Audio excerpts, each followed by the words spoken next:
What's going on, y'all? What's gravy, Davy? How you doing? How's everybody doing today? Yeah, it's pretty cool, right? It's awesome. It's good stuff. Yeah. All right. This is supposed to be a brainstorming session. We'll see how much we get covered. I already have working on the game document.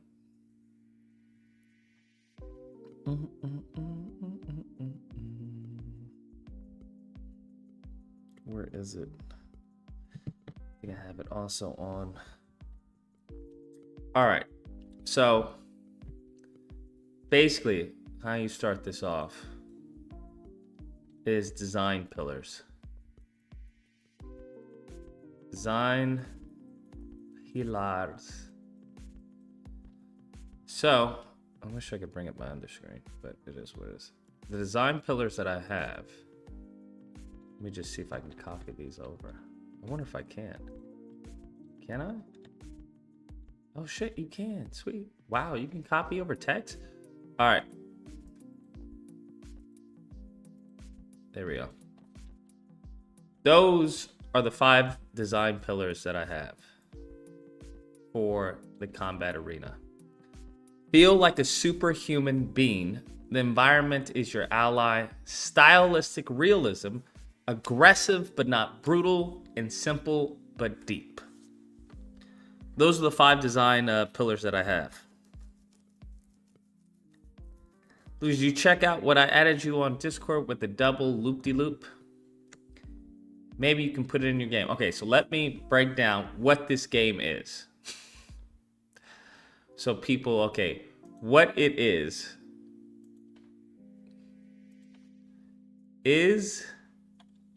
put it in red letters.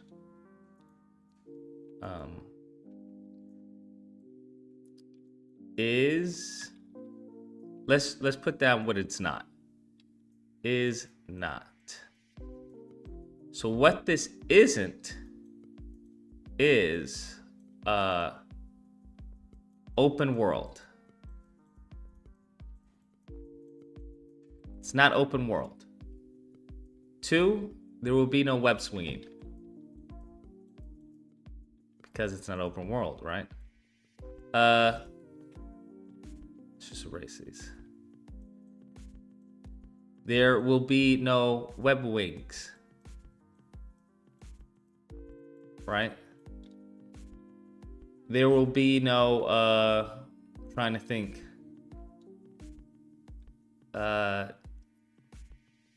No, maybe bosses. I would like a boss. I would honestly like some type of big boss at the end of the arena. Something like that. That would be cool. But yeah, that's what it's not. So what it is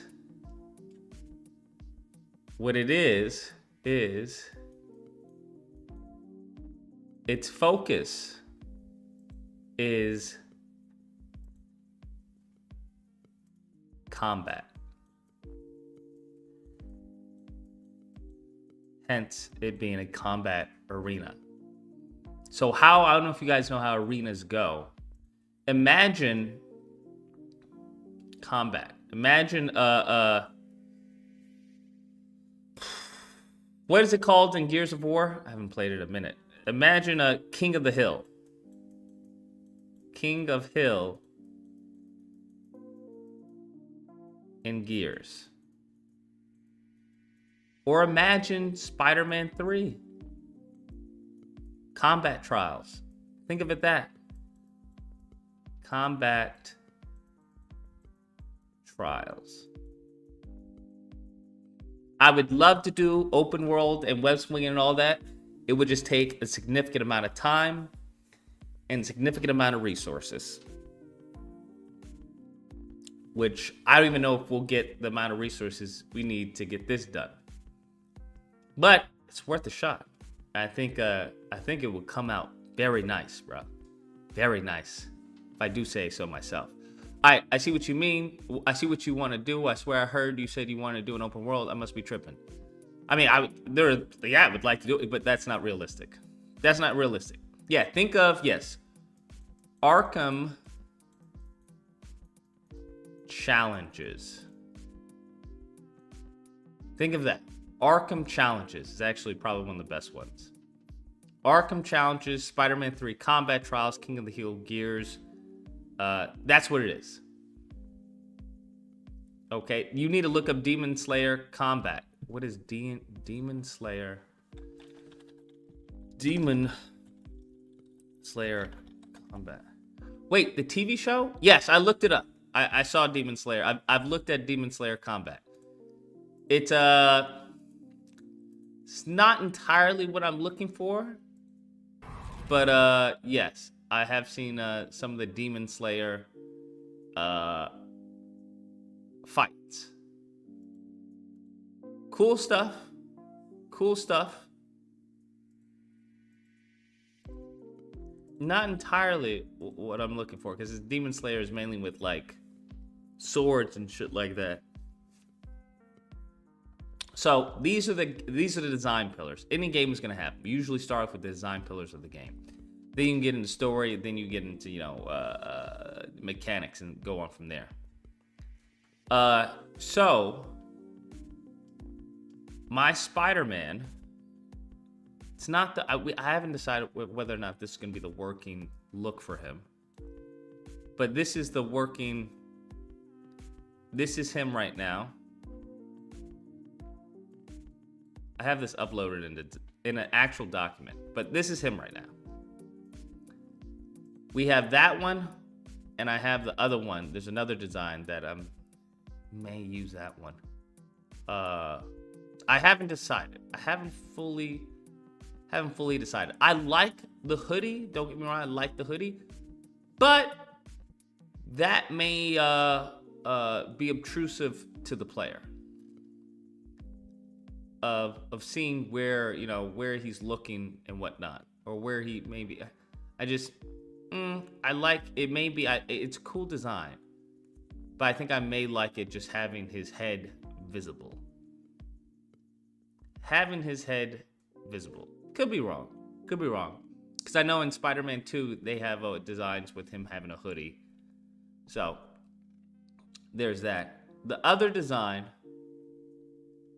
is, let me see if I can find it. I don't know if okay, no, that's not it. I can't find the other design. I'm waiting on it to get modeled right now. Both of these.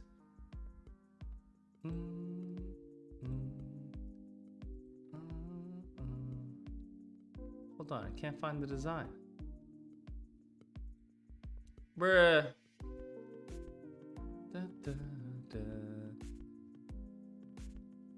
Because I just think the combat in Spider-Man 2, and even Spider-Man, it doesn't make you feel like a superhero, bro. Like, I don't feel like a superhero. It is what it is. Some people may like it. I don't. I feel like it can be better. So the goal is to show people what in fact they're missing. That's the goal. I can't find the other design. It's on my computer somewhere. I just don't know where I put it. I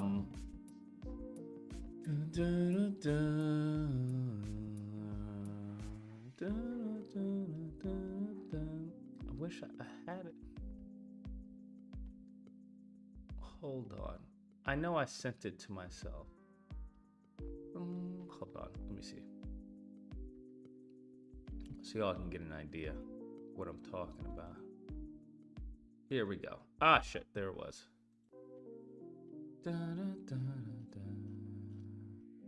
Here it is. All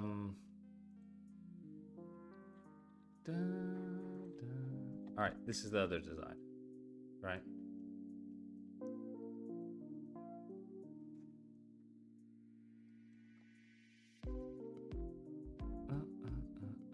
There we go. That's the other design. So we go more of a classic route. versus more of an urban, I guess you'll say, an urban route with the hoodie, maybe some boots or something like that, or some sneakers with the t-shirt, right? Those are designs. I'm not sold on either one yet. I did like the hoodie because I think it's more of a grittier look, which I'm going for. I think definitely going for it because I think New York is pretty trash, and every game seems to, especially every open world game, seems to make it look all nice. There's no character in New York, right? Like even in Spider-Man 2, there's no character in the game. I mean, there's no character in the city. It just looks like a nicely rendered city. I want to bring some character in the city. One thing I think that Batman series, and once again, Batman is king, but I think they brought some character in the city. That's why I definitely think they did. Just how things were structured, you know, certain areas were falling apart. You combine that with the dialogue that you overhear from thugs and stuff. It's a really shit place to be. That's what it reminds me of. That's what it reminds me of.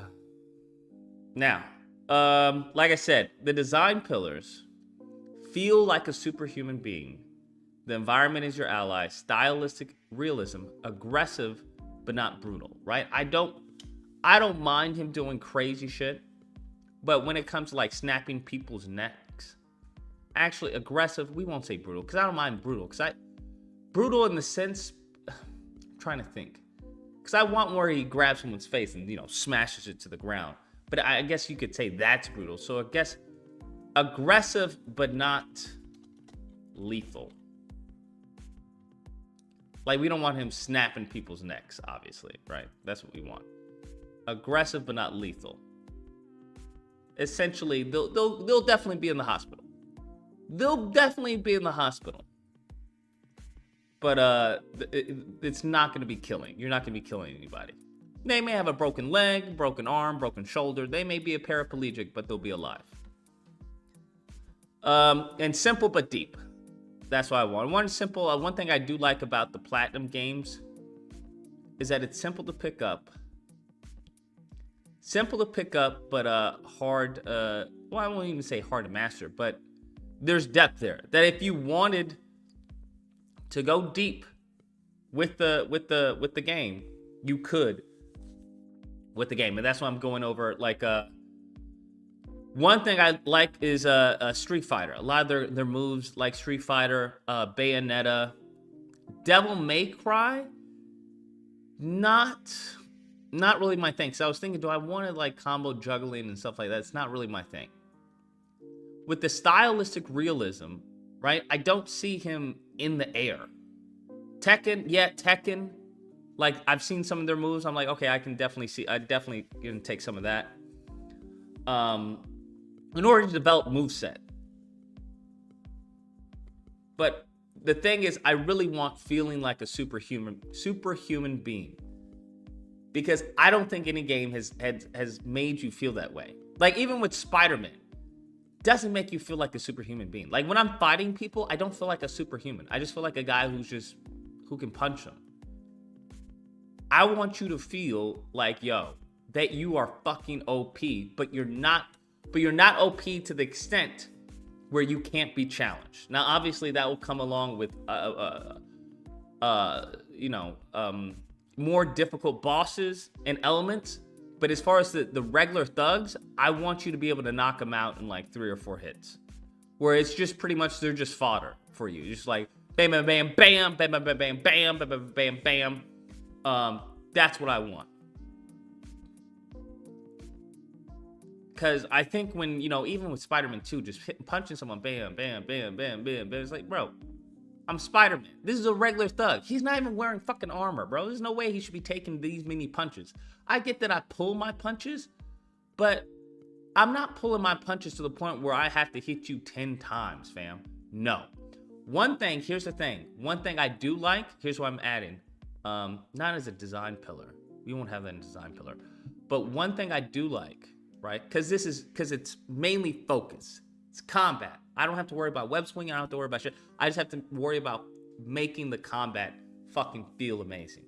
One thing I do like from Spider-Man 2, because it's taking a lot of stuff from a bunch of games, because nothing's new under the sun. One thing I do like from Spider-Man 2 is that they allow you to continue hitting the person even after they're dead. Even after they're dead, because a lot of this stuff is real. A lot of this shit is just research, to be honest with you. Man 2, PS2. That's what a lot of people. Because even the Web of Shadows, I noticed, did that.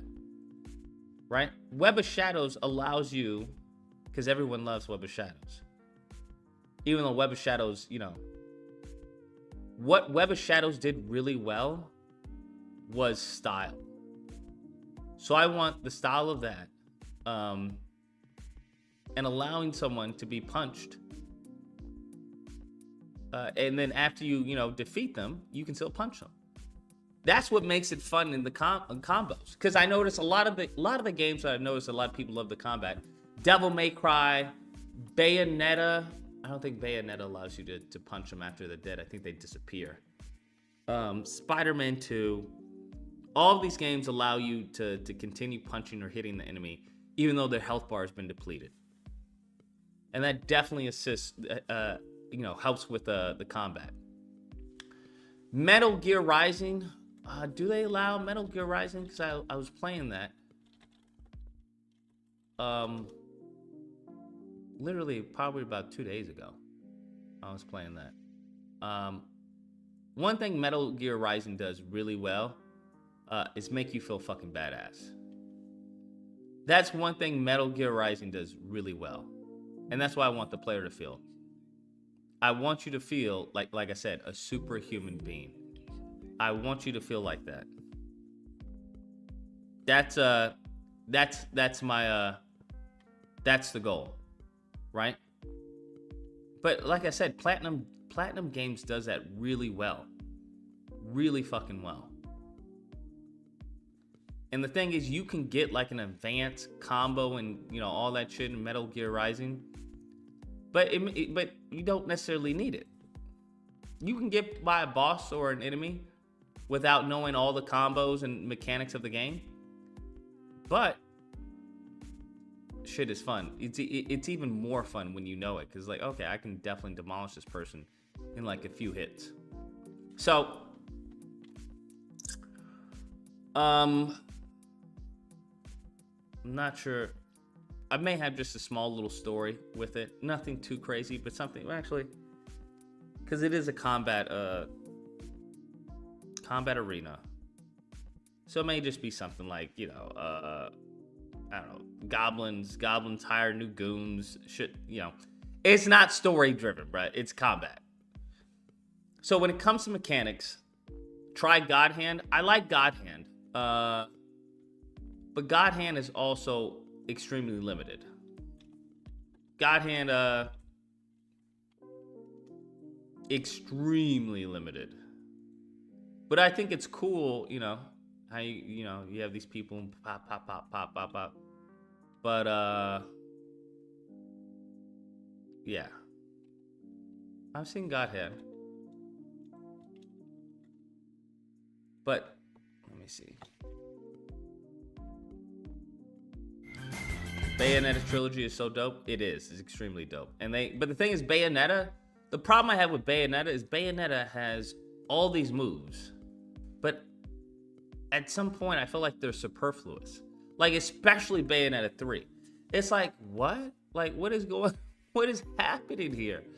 I think that's the same thing with the Devil May Cry 5 when it comes to Dante. Like, he has 6 weapons, 3 fighting stances. I'm just like, I get there's a certain level of replayability, but I don't know if anybody who's actually went back and played DMC5 again and again and again. Like, actually tried to figure out combos and stuff like that. I could be wrong, but I don't know. It just seems like, all right. Unless that's what you want to do, but that's not me. Now, what I have gone back and played I have gone back and played Arkham Knight. That's one thing I have gone back and played. I have gone back and played the AR challenges of Arkham Knight, because they're just fun. They're just fun. It's just fun. It's a fun gameplay loop, bro. Sifu. I have gone back and played Sifu. That's another one I've gone back and played. I haven't gone back and played what do you call it? Devil May Cry, 5. I haven't gone back and played. I don't know. There are other few games. But anyways, I want you to feel like a superhuman being. That's what I want. So obviously, God of War 1 through 3. God of War 1 through 3. It's a lot of button mashing. You can do combos and stuff like that, but it's very watered down. Like, you wouldn't compare God of War with like a Arkham or anything like that. But that's just me. What I'm going for is I'm going for a mix of, let's say, Bayonetta meets meets Arkham. That's what I'm going for. The only difference is I want to hyper focus on multiple enemies. That's what I want to do. So obviously, I'm thinking of, because I've been talking to a few people. I was talking to one game designer a couple of days ago. We had a good talk. But I'm thinking we have a heavy and light. Light would be punching. Heavy is kicks, right? I was telling him I like how Platinum Games sets it up, because it's a heavy, a light, a block, a counter, and then they have a special move. Very simple. Very, very simple. Heavenly Blade is cool. God of War is better to say it have. I don't know what that means. Batman combat is just one button press. Bad. I don't think it's bad. It can be one button press, but as far as how it makes you feel, it's freaking awesome. It's the same way of like I said, it just makes you feel good. Like, it just, I don't know, just makes you feel like a badass. So key just is gonna be just a little more agile. That's all. So I'm thinking. So what I was trying to see is how games have done multiple finishers, because that's another thing. Are we gonna do? That's one thing I was debating on as far as the finishers. Do we go with finishers, right? Because,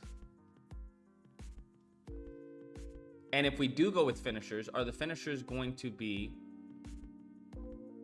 automated, or is it going to be like a bullet time?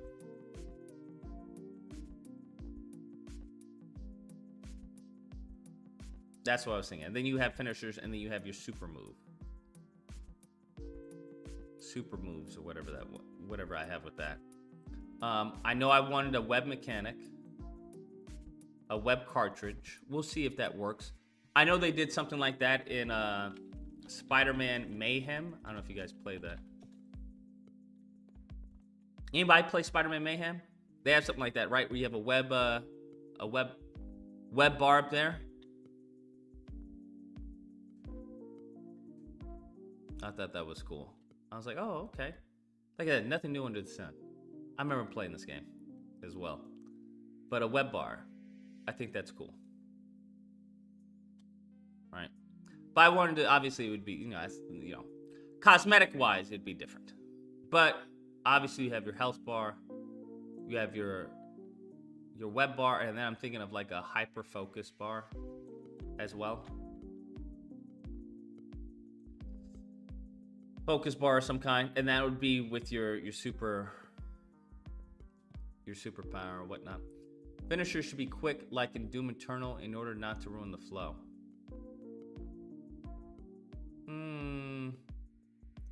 Doom Eternals, those finishers are last literally seconds.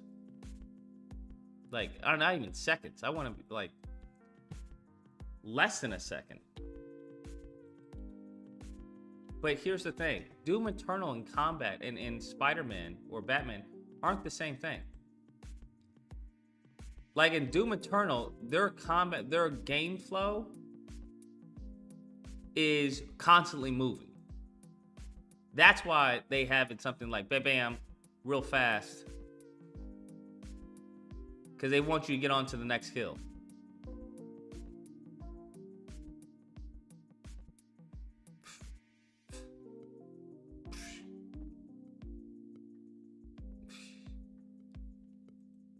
Those are pretty crazy. Hold. That's pretty insane.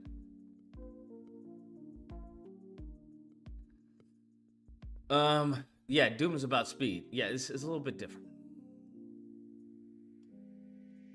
Stylistic realism, aggressive but not lethal, simple but deep.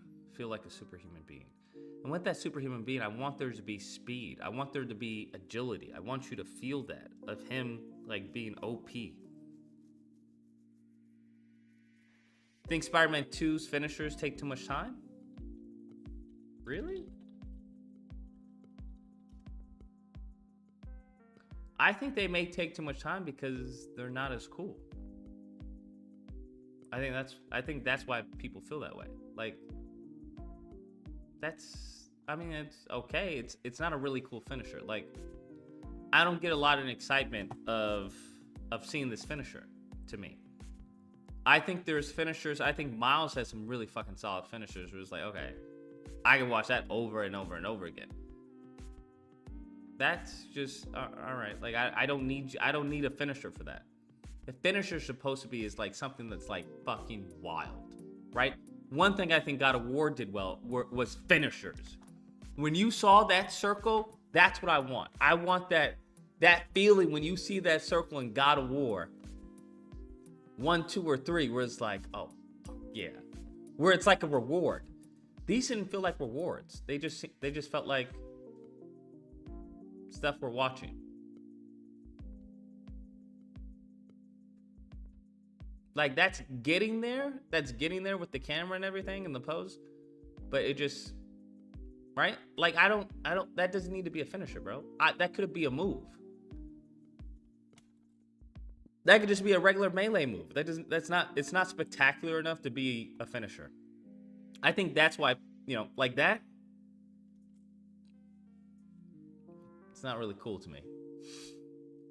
That could have been just a regular move. I think they have a lot of regular moves that just didn't need to be finishers. That it's like you could have just had that to be a move. This is my favorite one, bro. Miles finish. This is the one that I'm like, I could watch this over and over again. It's just so fucking cool. This one. Right here. That one I can watch over and over. I never get tired of this finisher, bro. It's just so fucking cool. It's so well animated. And the camera like shows it perfectly, right? Just everything, right? He's looking up just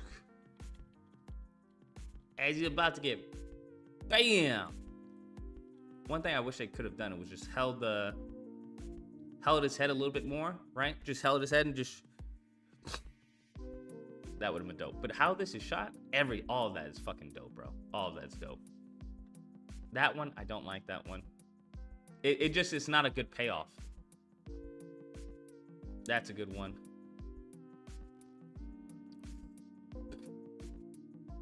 That's a solid one. This one didn't make sense to me. I didn't like that one. That one, I didn't like the flow of that. This one I liked, right? He gets up. I think his are just better animated. Great stuff. That one, didn't like that one. Didn't really like the camera on that one. I think it's a cool move, but I think it's a move that could have been done in game. We didn't need it to be a finisher. What would you like for big enemies and how hard should be to perform a move on them? Right now, we're just going over the mechanics right now. Right? Kick, punch. Now, when it comes, the dodge mechanic it's going to be a pretty big one. pretty big one. Now, dodge / evade. So I'm trying to figure out ways to make the dodge mechanic go deeper, right? That's what I'm trying to think. I'm not fully sold on the tether mechanic, because if you guys don't know what it's Sifu, hold on, Sifu. What is it called? Finishers.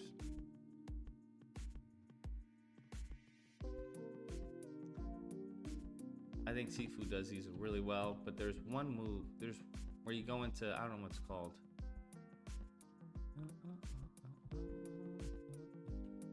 Where you have like a, you can figure, hold on, let me just do Sifu. Part 1.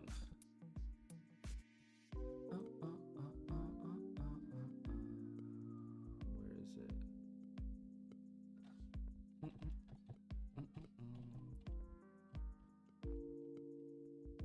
This is it. That's what I'm talking about, right? This is what I'm thinking of the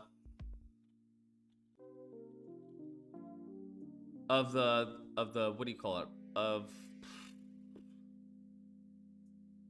his tether mechanic, right? Where you have certain points on the person that you see. But this would be more of a spider sense, where he goes and, you know, slows down and spider sense, and then you get to see, you know, his head, maybe as a weapon, his feet, or his center of mass. And depending on where your hypersense meter is, you can do that. Now, once again, going back to the design pillar, simple but deep. I was thinking of tether. You can tether two people together, then that brings a new mechanic to it, where it's a new weapon, or maybe it's a new I don't know, something to jump over or do attacks with, combine attacks. How does a button mapping on the controller look like? I'm not worried about that right now. I have to figure out what we're button mapping on it. Shifu is just all around pretty much perfect, actually. The finishers in that game are so good too. The finishers, I disagree. I think the finishers are boring and they get repetitive. Because it's like the same finisher that you see every single time. Like playing the game over and over and over.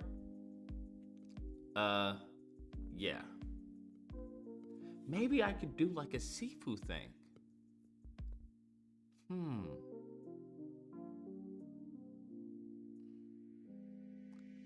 I could do like a Sifu thing. Because Sifu is essentially just a big, you know, a big combat arena. That's essentially what Sifu is.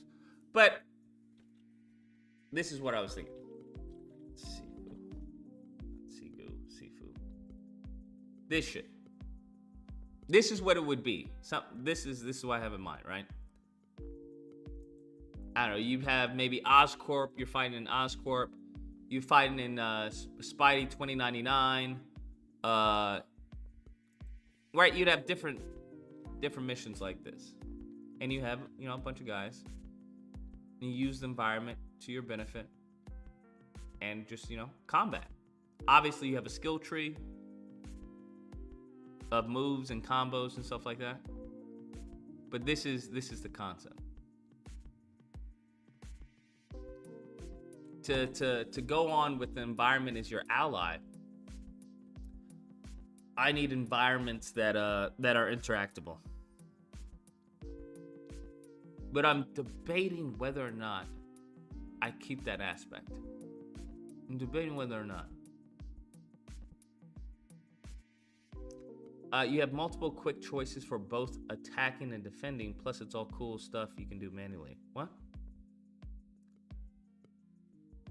I like the aggression of them, and the basic attacks of Sifu are handled so well. Sure. If you want players to feel a big payoff to their combat prowess, You absolutely got to include high risk, high reward system of either perfect dodge or Paris. But yeah, I already have of that.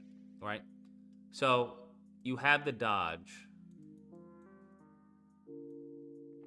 You have the regular dodge. But that's the thing. I'm trying to think as far as how do we handle that? You have the regular dodge. Now, if you dodge at the right time, I'm thinking it goes into stun. Say perfect dodge.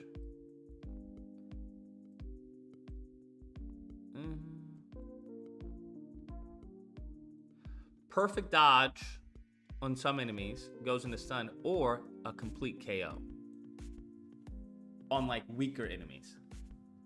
That's what I'm thinking. But once again, I'd have to prototype this and see how that feels. Because I don't want the instant KO to feel too easy where you're just fucking KOing people and stuff like that. The dodge, it's gonna be cool. Because I was looking at I wish you all can see my perfect ref.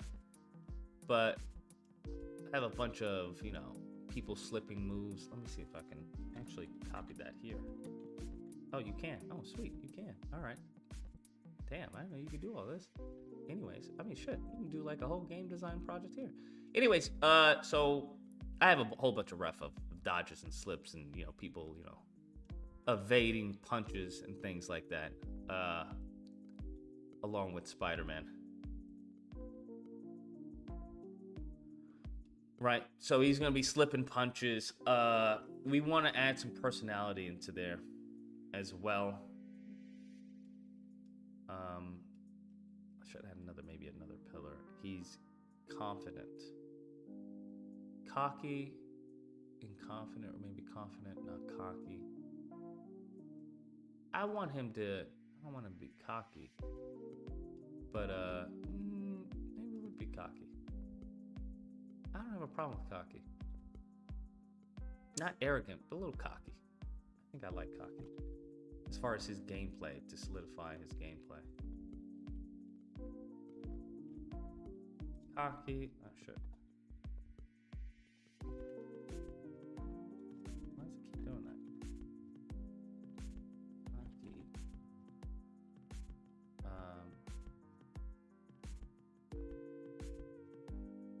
Cocky. Cocky and fun. What does that mean? Cocky and fun. Cocky. I have to flesh out that pillar. But the dodge and then perfect dodge, you insta stun somebody. Whereas like if they dodge, bam, instant stun.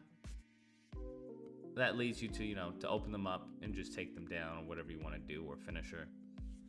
I'm still working out the dodge, because what I would like with the dodge, and there's a mechanic I definitely want, where you dodge. I don't know if it should be a part of perfect dodge or not, but you dodge. Let's say someone goes right here, right? But there's a person behind him. I think I talked about this in the last stream. Right? You dodge, but he hits. Bam. Right? But he hits the person behind him.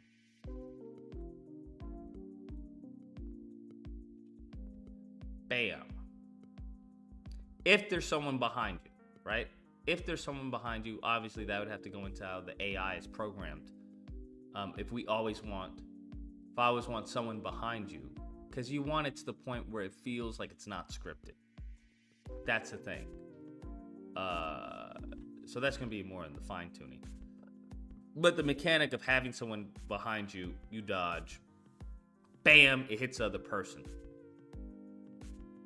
I like that. Did you see the final episode of Attack on Titan last week? I haven't seen any of Attack on Titan yesterday. Will you use Unreal Engine 5?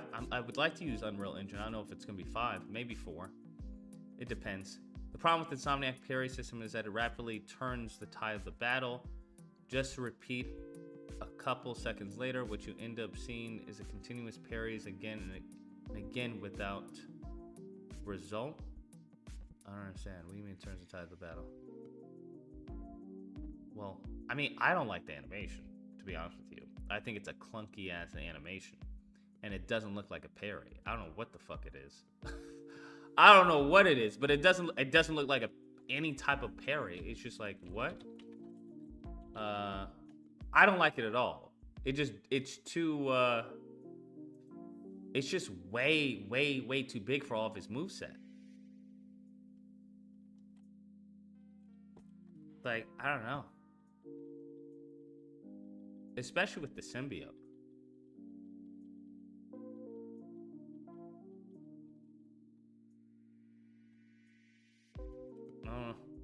I don't like it, but it is what it is. I don't like but that's just me. I don't like the fucking tentacles.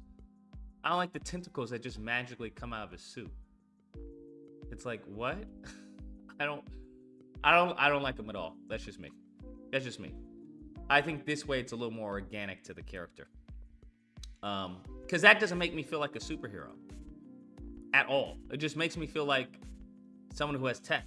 I don't know. If anything, maybe Batman or something.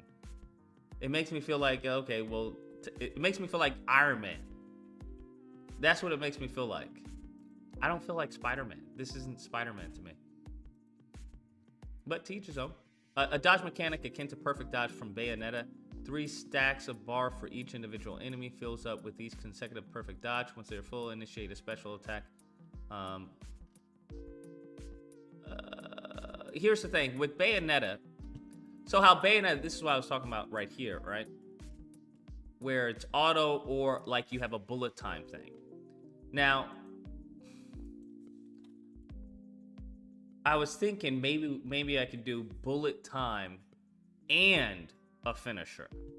Or does that make the character, does that make the, does that make you too OP? Because how Bayonetta does it, they have bullet time.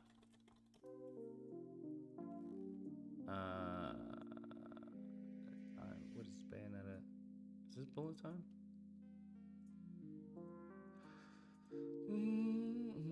No, bullet time. Is it not bullet time? I'm sorry, witch time. Witch time, that's what it is. Where if you perfect dodge, you go into witch time. If this person can do it. They're trying to activate it.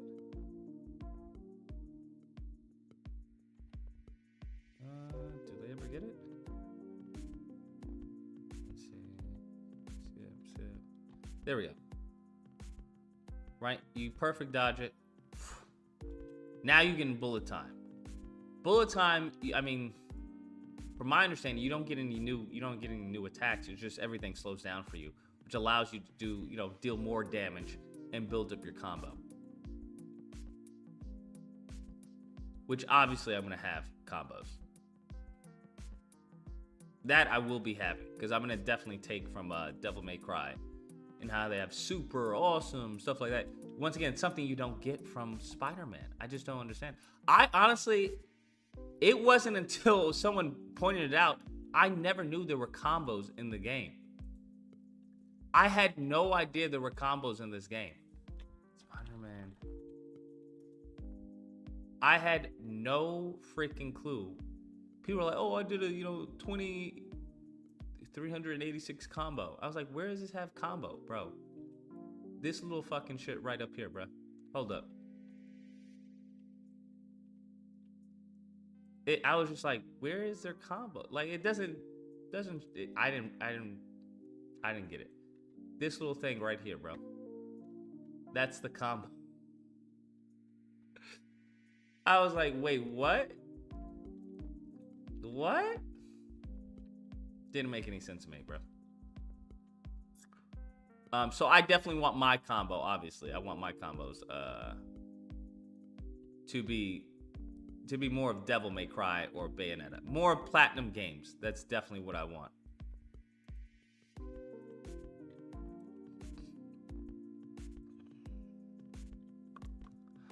Bullet time plus finisher depends on how you execute it. Methinks watching same finishers in slow motion gonna interrupt the flow of combat and grow bothersome quickly. Perhaps a quick bullet time. Well, the thing is, for bullet time, I would want a new set of moves, possibly. Or I would want something different. I would want it to be different if you do bullet time. Like I said in the Jet Li movie, where everyone's like that. I would want something where bullet time was a reward.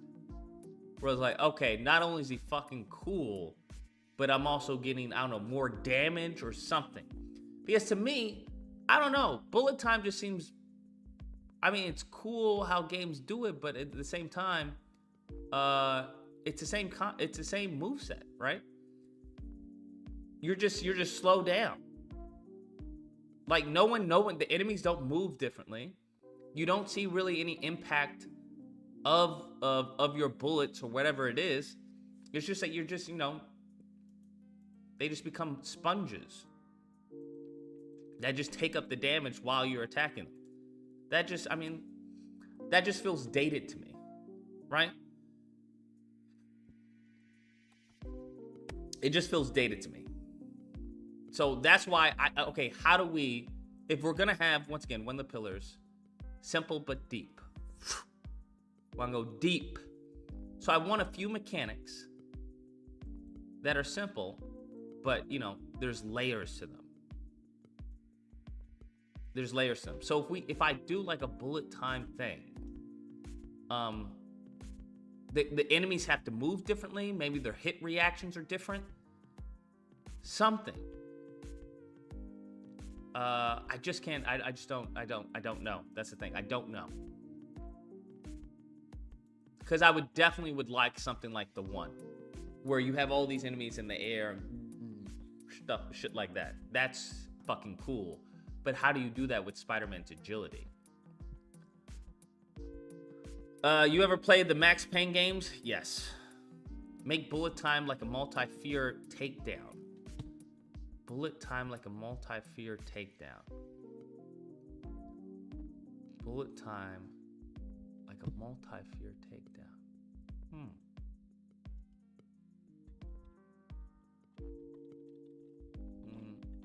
Multi-fear.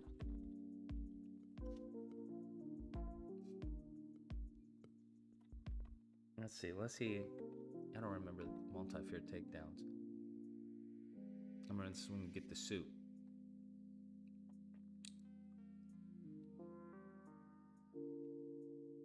Hurry up. Bruh, show us already, fam. What is this on? 720? Oh my god. Bro, whatever. Let's do this one. This one's faster. So, why are all these 720, bro? Do we have any 1080s, bro? Fucking shit. Oh shit. Multi down. Which one did it better?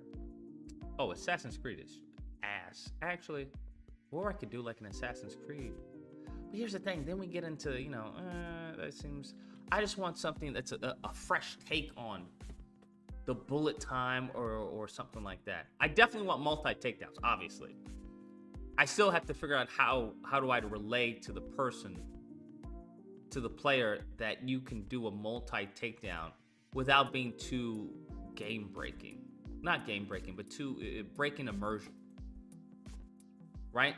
Because I don't think this breaks immersion because he has a suit. And it's like, hey, you have the retina and it fills into that. Now, maybe I could have something like that with my Spider-Man, where he has something in the lenses, where you upgrade the lenses and that upgrades your bullet time or something like that. But why would he have this? It doesn't make any sense, though, because it's like you have spider sense in your agility. So how do I highlight the enemy, right? Also, I don't like how it goes like hyper detailed like that. It's like, I don't like the effect that they have here, honestly. I would have just kept it blurry like this, because then it goes like really hardcore. You see how crazy, like, what is that?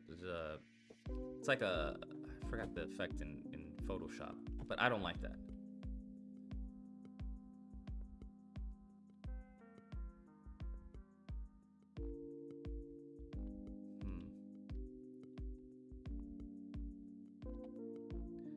Multi-fair takedown would be a perfect reward for a stealth section. So let's go back. So that's why I forgot that. No stealth. There is no stealth, bro. If I add stealth, this is straight combat. Think of a combat arena, right? Arkham challenges, Spider-Man 3 combat trials. No, there is no. I should put that probably in a pen. There's no stealth here. Because stealth, you would have to have stealth. You would have to have a stealth system, right? And upon a stealth system, that's a whole nother can of worms, bro. A whole nother can of worms. But let's see. I'm trying to see, what have they done? I don't like this. This is slow, bro. This works for Assassin's Creed because it's slow and methodical. This doesn't work for Spider-Man. Because I'm not having the player freeze. And him just magically... This is horrible. This is fucking shit. Oh my god, this game is shit. Are they serious? I thought they were going to refine it post-launch. That's really how they have it, bro? You really just pop up? Pff. You don't even get to see him, like... It would have been cool to see him digitally glitch to the next person, like... Because how allegedly is how it was explained from the reviews I've seen is that he's moving so fast that Animus can't catch up, right? It's glitching to a certain extent. It can't keep up with his speed.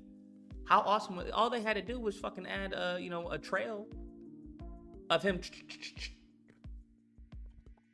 This is such this is so fucking like crazy lazy. It's insane. Like, this is the most laziest game design I've ever seen in my life. Like, that's wild. To think that Batman... How old is Batman, bro? This game is old as... This game is, what? At least a decade. Let's see.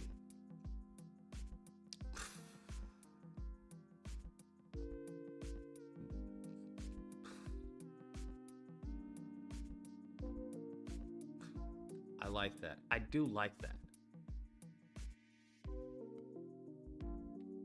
But like I said, I like what I would definitely love is the one.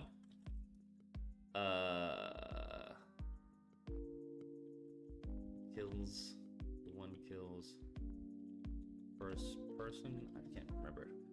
I think I showed you the one. The one. This one. I showed you guys this one, right? This is definitely something I would like. Right here. Not this, but hold on. I want... How do I create that? Right? I think Arkham got close. Arkham got close. It's not entirely there. They definitely got close to it, right? Definitely got close to it. Definitely got close to it. Him just jumping, that's crazy. He just flies over there. That's insane. Definitely got close to this, but that's really what I want, bro. Well, how do you achieve this? Right? Because he's moving so fast that everything is just slow. It's just slowly. It's literally it. It's literally not.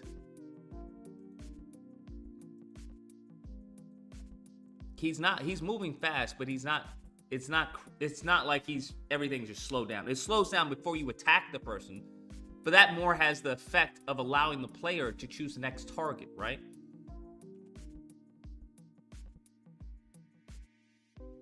And then it goes back into real time where you can see him, hit people.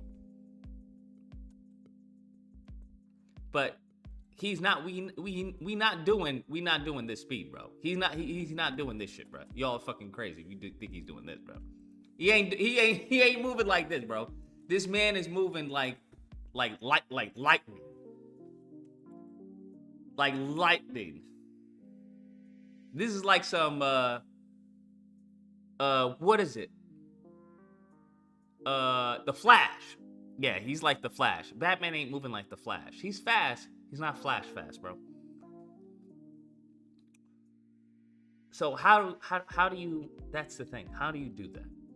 The thing about that is that it's not bullet time. That's a guy moving super fast with the viewer adjusted to his POV. Yeah, I know. That's why I want him to like move fucking insane like that. What I really I would like the dude just in like limbo right there. I think that's what really makes it so fucking cool. Like before the first guy even falls to the ground, right? He's already gone through 2 other guys and the third one right here. Because you have to understand, hold on, where's my reference? Like, Spider-Man is hella fucking fast, bro. That's why I didn't realize until actually, like, shit that he can do is insane. Where is it? There's this one. Hold on, because I have a whole bunch of reference for combat and stuff like that. Like, this is it. I mean, there's others like this, but this shit right here,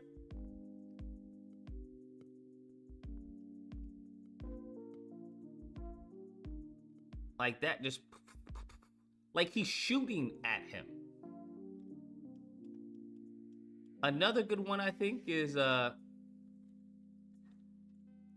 this one. This is another good one. I have all of this on my reference. Right?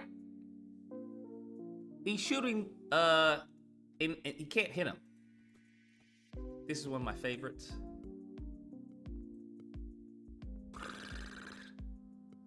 And it's like, he's just ever so, it's like, bro, if you're like 1 inch off, you get hit. But he's so fucking fast and he's agile and his spider sense alerts him that he can maneuver his body and contort it in a way that avoids, you know, the bullets. So how do you get that? How do you translate that into a game? That's the thing. I like the dodge. The dodge, obviously, I think would be fun. I think the dodge is gonna be fun. I want to prototype it, but I also don't want to waste time prototyping some shit. If I could pay someone to prototype it, just give me just a bare bones, you know, fucking prototype of it, just to see if I'm onto something. Like in TASM 2, where he dodges gunshots. TASM 2, no, I think TASM 2 gunshots is fucking garbage. If I remember correctly. I think he just goes, if I'm not mistaken. You mean the game, right?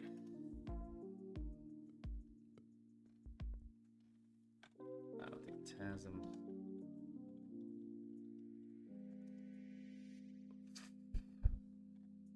Damn, they don't even have it. But no. Let me see what y'all saying. Thing about that is this now. Okay, don't you just have the body slow down in air instead of disappearing after a KO? I don't know what you mean by that. Activate hypersense, advanced spider sense for bullet time, multi-fear takedown. No, I agree. I think I definitely, I've already said that I wanted a bar for hypersense, right? So this is the bar for hypersense. But the thing you have to think of is, how is hypersense activated and what does it do? So this is the bar for hypersense. This is going to be his health bar. And I'm not fully sold, but this is going to be like his web cartridges.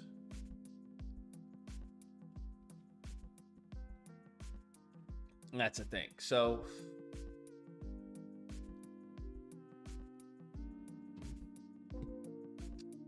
a system like that could really benefit from the collision physics and engine. Think games on Source Engine where collisions of props and bodies reads as damage. You can slow down time and ragdoll, punch, kick, sling people against each other in an environment, make it less scripted.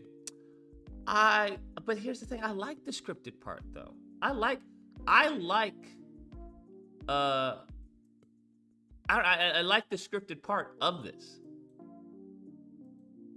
I don't know what it is with people who want to just like, well, I want to do it myself. You can't fucking do it yourself. Shut the fuck up. I don't understand. I just, that never, I don't know, this never appealed to me. Like, I don't mind it highlighting the next opponent that I want to hit. And then the game going and punching him. And then we go into the next one. I don't mind it. I think that's fucking cool. There's certain things I want it automated. I don't need, because here's the thing, I don't need to control every single little fucking thing, to me. Because then it just gets overwhelming. And it's no longer fun.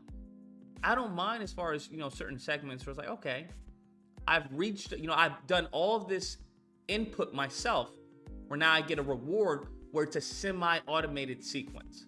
I'm not saying you show me a cutscene, but something like that, I don't have an issue with it, because the player is still active in the decision of who to take on next, despite his takedowns being automated.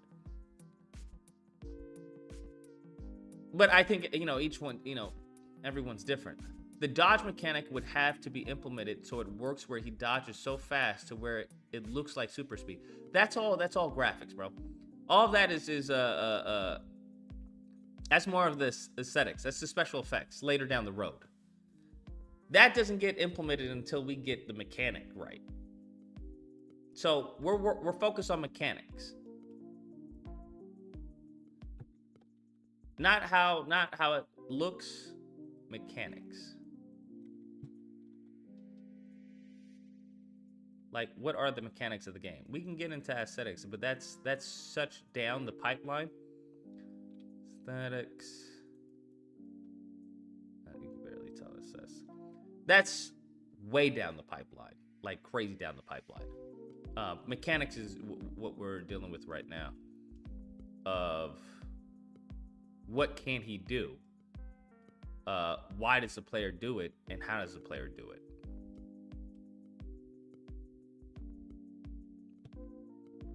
Play a game called Psyops or Ani by Bungie, and you'll see for yourself how fun it is to do shit that is unscripted. Ani? I think I've heard of Ani. Is that the one with the girl with the pink hair? Gameplay. Or, yeah, okay, yeah, no, I know of Ani. Ani's not fun, bro. I watched, I think I watched this one. The best melee combat ever. It's not, though. I disagree with this person. Because with Ani, you can attack someone from the front. You can attack someone from, the side, the left, right. But it's like, yeah. That's not fun to me. Like, that's whatever. That's cool. I just don't want to... That's just not fun to me. I want a super move. I want to be able to do something. Like, she can, disarm people... attack someone. There's certain moves you can do, stuff like that. You can kick them. They can also grab it. It's not really my thing. It's just not really my thing at all. There are super moves, are there? It just doesn't seem fun to me. That's all. Ani. Did we have? There was an Ani 2? The Bungie's cult classic. Oh, that sucks. Ani full game walkthrough. Bungie's forgotten game. Skip. See Ani. Now that I like, right? Obviously I would want that, but then I have to think of, running, if there's going to be a button for run animation. That's cool.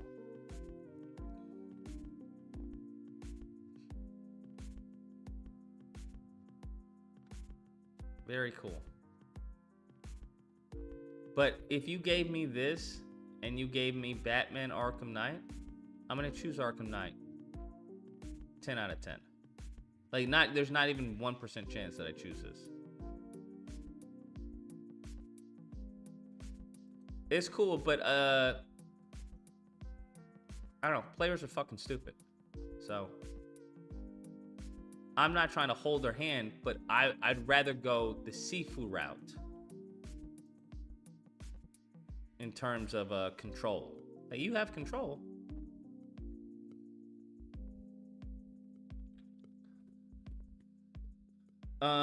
If you make the game a casuals, yeah. Well, the thing is, like I said, simple but deep, right? So I wanted something that someone can pick up, right? Where they can dodge and they'll look cool doing it. Now, a little more of an advanced player would have a perfect dodge, which takes a little more skill, right? So if you just mash square, yeah, you'll have fun. You won't be able to defeat all the enemies, but I mean, you'll look cool. So that's where there's gonna have to be certain mechanics where, yeah, at the base, right, the tip of the iceberg, yeah, sure, you'll have fun. But as you go deeper, then the game really, shows off. That's what I want, because I don't think I don't feel that in Spider-Man 2. I don't feel like a superhero. I just feel like a guy who's just punching people. Which Spider-Man game for the PS1 do you like better, Spider-Man 1 or 2? 2. The Spidey style can be captured by first making the player feel like they're in combat, and it's personal. Engaging engines like the Nemesis system is a good one. Yeah, if you have $5 million, whatever, and a team of 50 people to create a Nemesis system, by all means. The Nemesis system is cool, but the Nemesis system is very much cosmetic-wise. Like the Nemesis system, I play Shadow of Mordor, Shadow of War. It's cool to have to go back to an enemy and they say, hey, oh, looks like you got your head back after I chopped it off. Like, that's cool, and it tracks down enemies and they level up. But this isn't that, right? Once again, think of Sifu Fighting Arena. That's more of an open world type of thing, whatnot. It's just the resources it would cost to do something like that is just not worth it. The payoff isn't worth it. I'd rather focus on, cool fucking combos and maximizing the technique. Now, something that many people talked about was wall combat. I've gotten a lot of people who are like, Lucas, you need to have wall combat. Excuse me. I'm not really sold on this. I don't know if you guys are sold on it. I'm not fully sold on wall combat. Because Spider-Man doesn't fight on the wall. He can, but there's very few enemies that can fight with him. And if we're doing a goblin faction, I mean, obviously you can create an enemy that fights on the wall with him. I don't know. And the Nemesis system is licensed. No one can use it. I understand the Nemesis system is licensed. But that concept of the Nemesis system, yeah, no, you can definitely create something similar to it. Have your dodge assigned to your right analog stick for more free movement with the dodge. Like you could flick the stick for a short head, i.e. head tilt, body sway. Hold the stick for a full dodge. Hold the stick.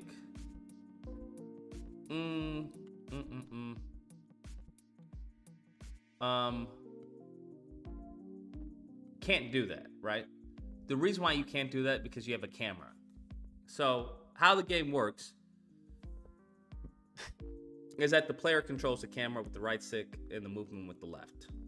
So unless you're gonna have a fixed camera, which I don't know why you would have a fixed camera. That seems a bit dated to me. And I hate fixed cameras, to be honest with you, because there's always a moment in time where the camera's fixed and I can't move it and it's not really showing me what I need to show. So analog stick is interesting, but you can't do that with the player controlled camera. Remember, Lucas, that game is also old, and if you notice, when she flipped an enemy, she threw him into a projectile shot of another enemy. That kind of unscripted success feels better than any. But it is scripted success to an extent, right? Because they have it so the player collides or the enemy collides with the other enemy. It's just a throw. That's all it is. I don't think Omni did anything crazy. That's just me. I've looked at the game. I've seen gameplay. I don't think it does anything crazy that, other games currently don't do better. Right? Because you can do that with Spider-Man. You can grab somebody, web them up, and then throw them onto someone else. That's nothing new. You can do that, hell, with the trash can. Spin the trash can around and throw it at somebody. I just don't like how Spider-Man moves. I can't stand how he moves. The only time you really see his acrobatics if he's dodging, but he has the same dodge over and over again. He just jumps. I want to be more hands-on. What I'm looking at is Tobey Spider-Man. Tobey, let's see. Spider-Man 1 bank robbery. This scene. This is the feeling that I'm going for. I need to add this in the game document. This right here is what I'm going for. Obviously, there's no web swinging, but this right here, this is how I want him to move. This is it. This is it right here.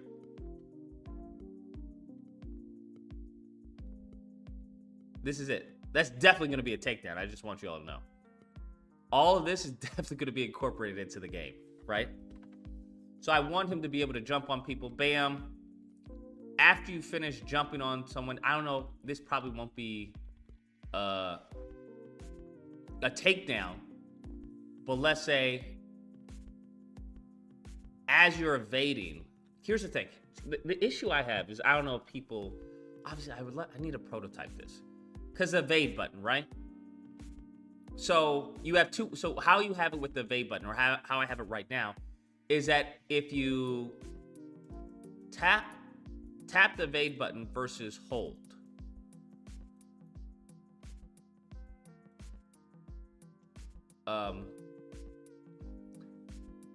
Is that if you tap it, what happens? He'll do this, right? He'll stand in place and will not stand in place because there's always going to be a progression backwards, but until he hits the wall. But he'll slip, dodge your punches and kicks, whatever the enemy is throwing at you. As opposed to if you not hold it. If you tap and move, right? So if you tap, or I'm thinking maybe not instead of tap, hold and move, right? So if you hold and move the stick, that's when he starts to do his acrobatics around the enemies. So he'll jump on two enemies, jump off of them, now that'll be a takedown. Jump off these are all takedowns, I would argue. But he's jumping around people, dodging people, jumping, going underneath them, flipping over them, handle one person, stuff like that, where he's just like a ping, ping, like a ping pong. I think that's how Stan Lee described him, where he's just all over the place. That's what that would be. Kind of like in Bayonetta.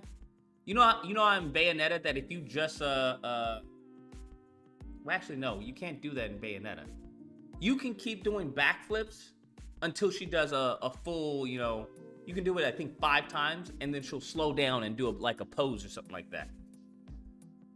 Instead, I want him to be able to just jump all around the enemies until we introduce I don't know, an enemy that can shoot him out of his dodge animations and stuff like that. But this is how I want combat to go, right? So that's a double takedown after a double takedown into a single takedown. This move, definitely want that, bro.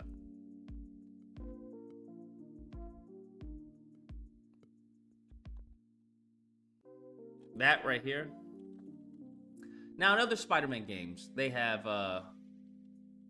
that's such a great pose right here. Such a great pose right there. Like boop. But that's the sense of fighting that I want. Where he's so aware of his surroundings, right? He's so aware of his surroundings due to his spider sense that he doesn't even look behind him. Bink. Head.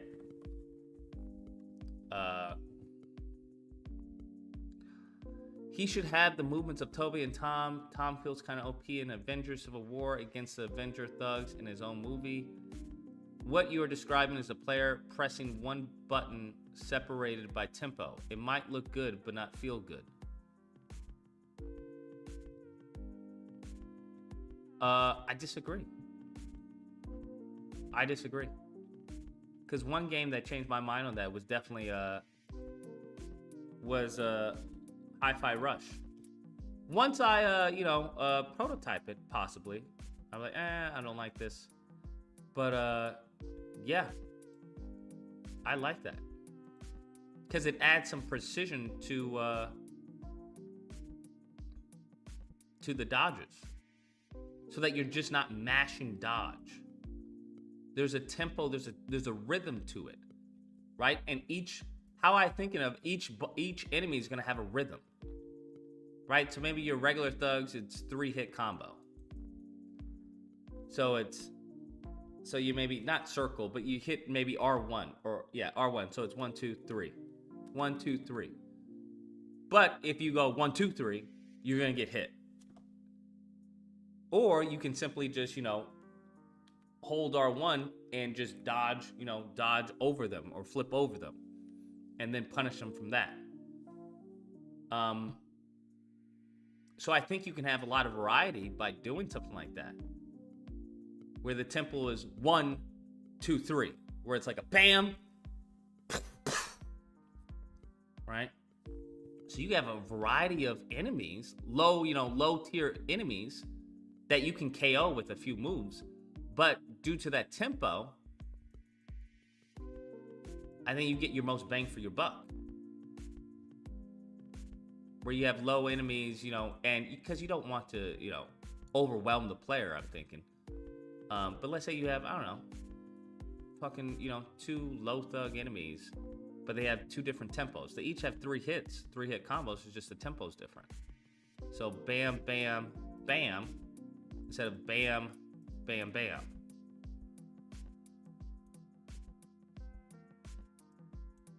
Bam, bam, bam, bam, bam, bam, right? He hits like this, and you would have to make it so the player knows who the fuck they are. So maybe one has a beanie, one has a cap, so it's distinct. And then if you have the perfect dodge, then you can perfect dodge any of these attacks. Maybe a cooler code, the spider sense for whatever combo and timing is gonna appear. Well, that's what I said in my video. I would color code the spider sense. But that's later down the road when we get into enemies. Because I may not have to do that. Depending on what Spider-Man can do, I would argue that's how it would depend. That's how I would create the enemies. So unless I have a grappler enemy that instead of that you can't perfect dodge or something, that may not be worth it. But obviously you want to make sure that the player knows, hey, this one is bam bam bam and this one is bam bam bam, right? Whether this one has a fucking axe or some shit, or this one has a fucking baseball bat. I'm not worried about that. That's obvious. The baseball bat people are bam, bam, bam. The fucking axe people are bam, bam, bam. You need to narrow this all down to 1 or 2 basic mechanics. You can't have all of that. You need hundreds of people to make this. I don't think there's a lot going on here. These aren't crazy mechanics, my guy. Like a bullet time or whatever, that's not crazy difficult to do. You're just slowing down time. Even an Unreal Engine, I've looked at it, how to implement it. It's not crazy difficult. I'm not doing anything that's gonna like, oh well, you're gonna need at least a team of 300 people or something. I think a small team of around maybe 10 people could definitely produce this game. It may take some time, 100%. But a lot of it is going to be more so on the programming side of making sure the AI is working. Sound design obviously is going to be important. In animation, I mean, we can get the animators. Get some animators. But I don't think it's anything insane. I could be wrong, but I don't think it's anything insane. In case if you want to make Spider Game a tempo-focused game that gets a player into flow of combat, then consecutive perfect dodges, parries is where it's at. Got to focus on the flow. Consecutive perfect dodges, parries is where it's at. Well, that's why I'm saying with the perfect dodges, there would be either a stun of the enemy or a KO. So I'm thinking tap, you're punching, bam, bam, bam, bam, bam. Somebody's trying to attack you from behind. Perfect dodge, KO, back to punching, punch, punch, punch, punch. Because even with Bayonetta, like I said, I really like Platinum games. Bayonetta, Metal Gear Rising, even Arkham have that sense.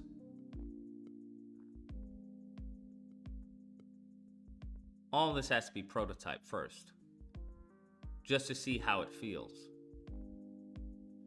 Right? So this is a cutscene of a finisher.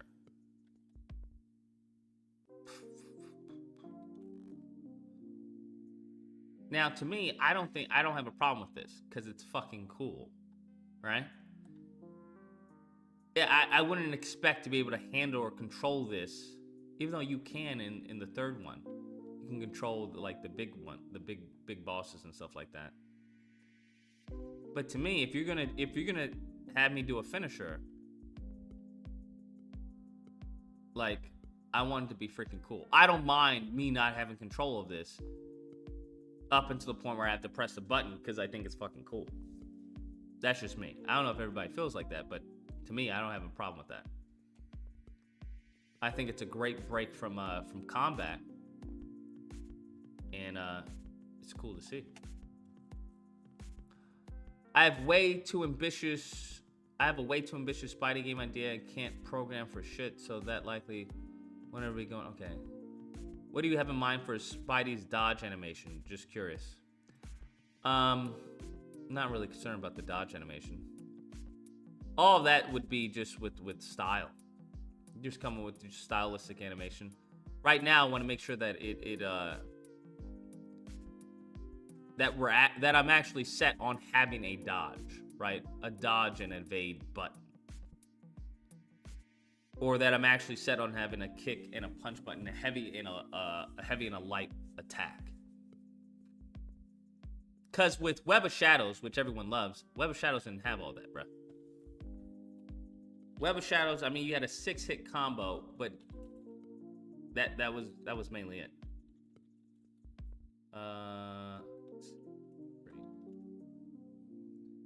Where is it? Moveset. All abilities. Do they have it? I don't think they show it. Red suit, long jump, red suit. So this was air, all attacks. Wish they showed just the skill tree. Because the skill tree I was looking at, it wasn't anything long. It wasn't that crazy.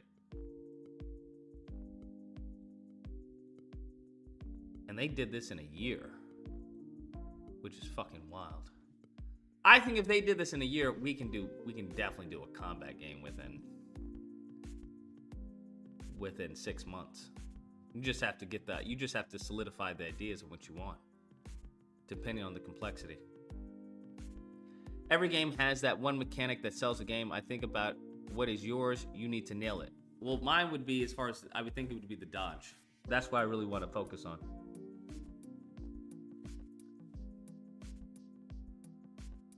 The dodge mechanic. Right. You think?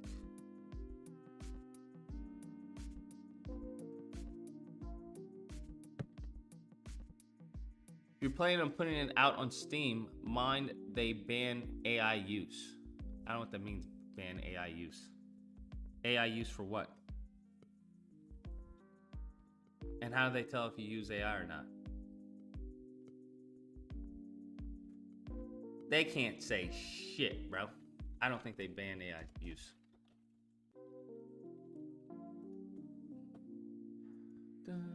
Valve's policy could quite easily be read as a blanket ban on AI-generated material. Valve has made it clear that it's just trying to abide by the law and avoid getting sued. Stanley played our review process a reflection of current copyright policies and later.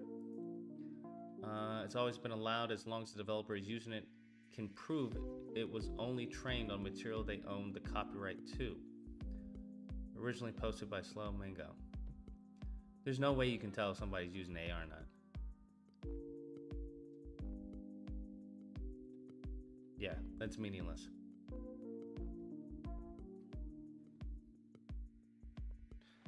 But interesting. Interesting to know. Yeah, but since you want quick consecutive dodges, I assume you'd want a stationary animation instead of a dodge that forcibly moves you around in a direction like Insomniac's Spidey game or Bayonetta. So it will be stationary in the sense that, right, there's going to be some backwards motion, but it would be in the sense, I'm trying to think of a way. There is going to be some translation, but it's not going to be like he's backflipping and stuff like that, right? You're going to have like him right here. I think I animated it in one stream, right? Him right here, and then, you know, maybe an after image of him right here, and then an after image of maybe him right here. Or depending on, right? Then you have little after images. But as far as relatively moving, I don't see him moving anything crazy. I'd have to see how it plays in game engine. But I don't see anything crazy. And if that doesn't look cool, because I want some backward motion, right? Because someone's punching. There's some forward, there's always forward translation. So for him just standing there, I feel like that feels dead. And I think that's what is it? What's the game called? Shattered Dimensions. I think Beanox did that. That feels dead to me, bro. Where is it? Let me see if I can find it.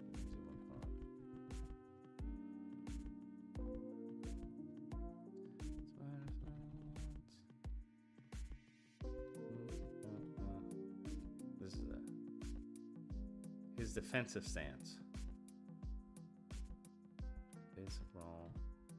This shit, yeah, that feels dead to me. Right? I don't know. Right? But you see how they translate depending on the enemy? They're definitely moving. Definitely moving back. I just think the animations are shit. Because he does the same thing for all of the punches.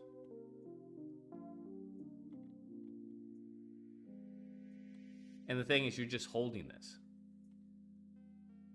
All you're doing is holding. I'm like, that's not really engaging. Do a Superman combat game?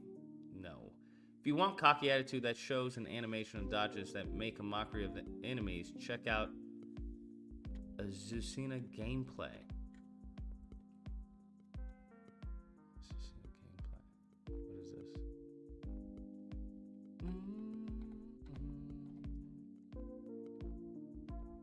Perfect blend. My turn, huh?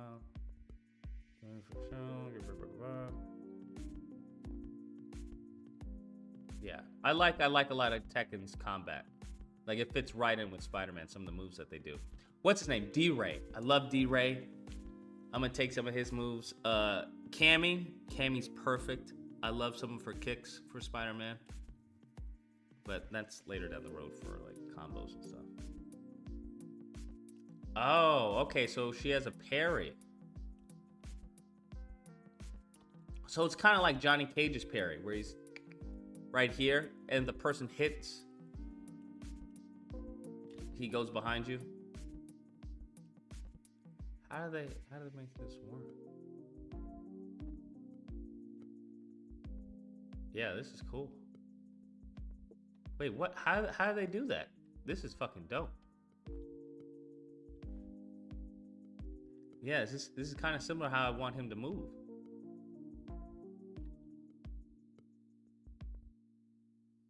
But not necessarily move, but the style.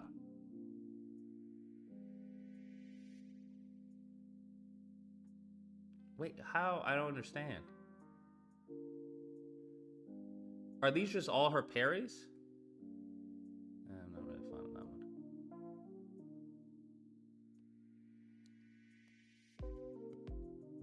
Bro, that's Bro, that's straight from Spider-Man. That's straight from what do you call it? That pose, that's from what do you call it? From Marvel vs. Capcom, bro. But bro, this is crazy. These are like I've seen these moves before. I think even in the Spider-Man game.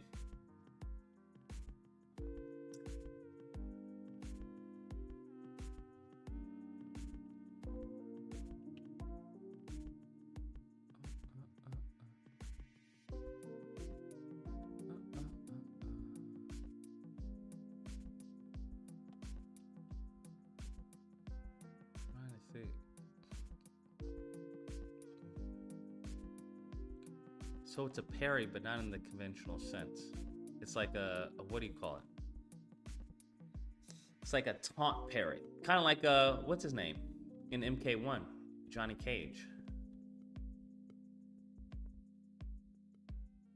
I bet this feels fucking amazing though.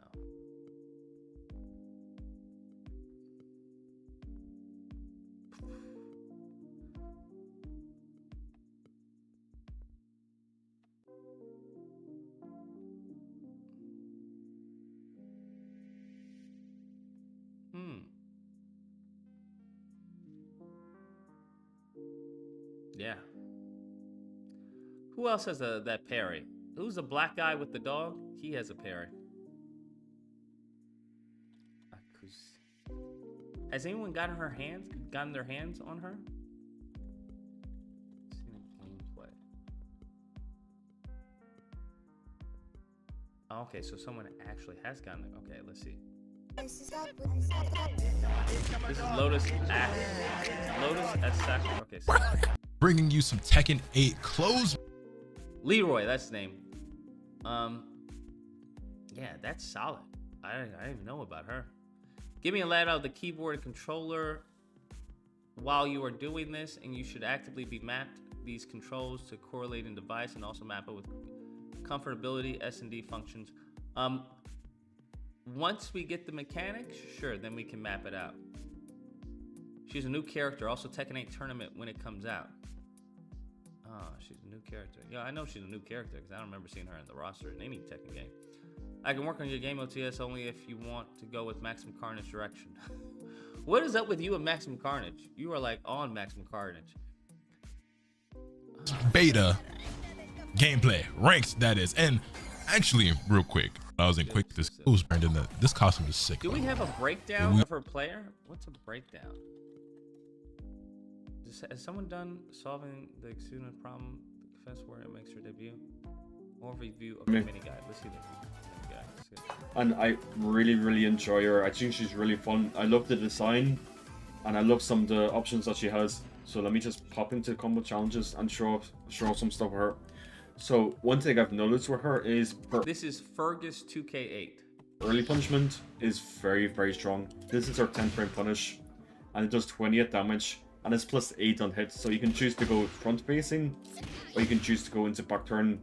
Both really good options to go for.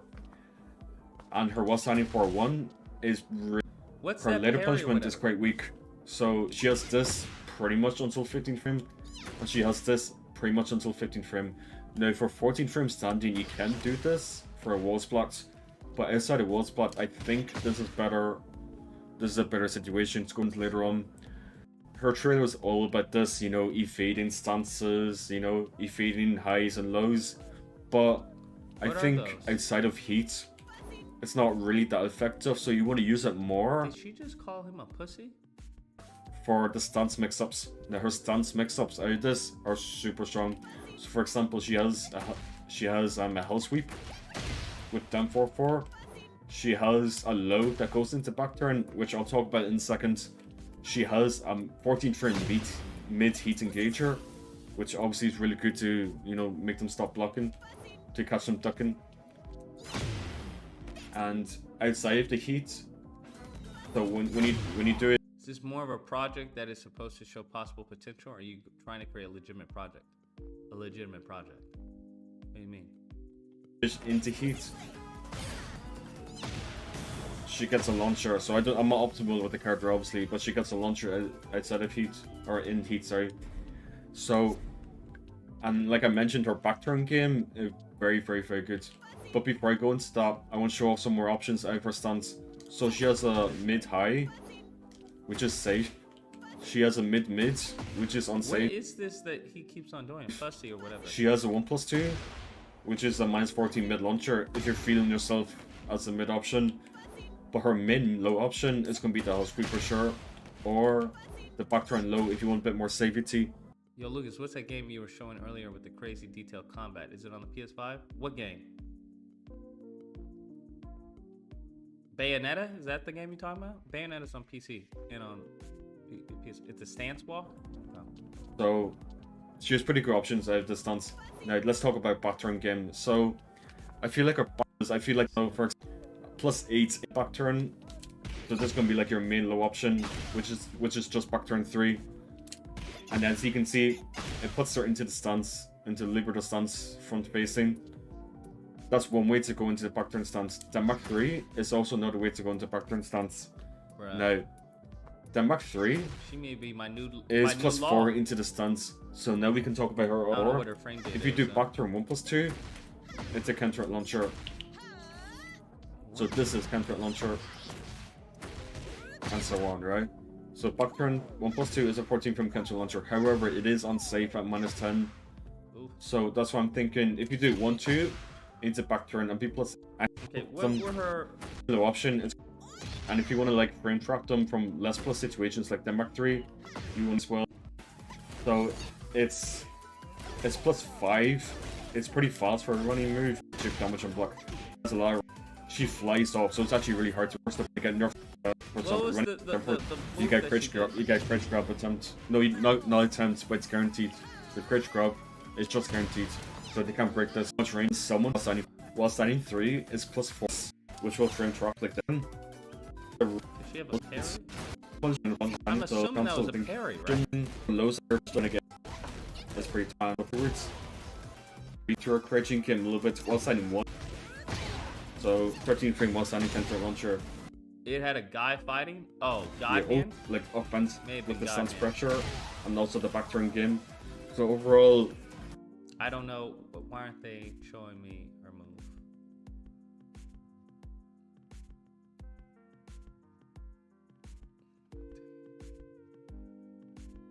So okay, let's see the parry. So, okay, got you. It's a punch. Okay, Libertador 4-3-4. Has a high parry effect, including throws, and low parry effect. Down back to stand. God, yeah.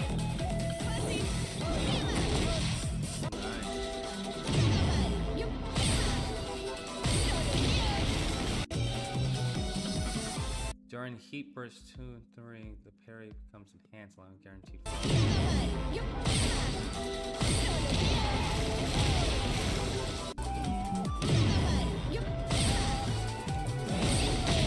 Try an Omni-Man tomorrow?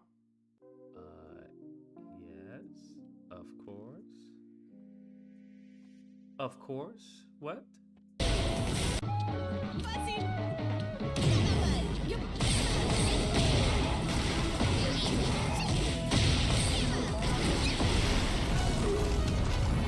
So it's a parry.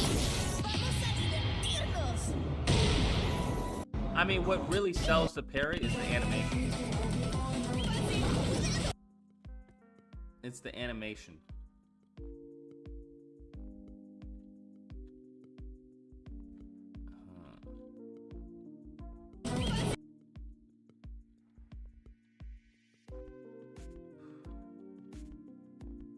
And the camera move is really nice.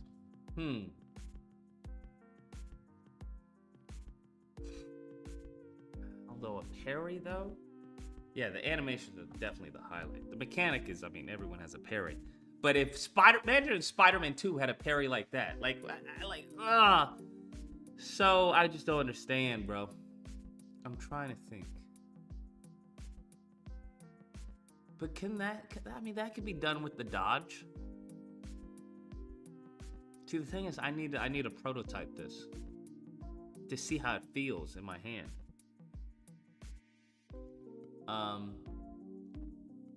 Because I was trying to play other games that were similar to what I had in mind. Because I'm thinking R1 is going to be the dodge, right? Because one thing I like in Mortal Kombat 11 was that I could change R1 for block, bro. That changed my whole gameplay when I started perfect blocking or whatever it was called. I can't remember what it was called.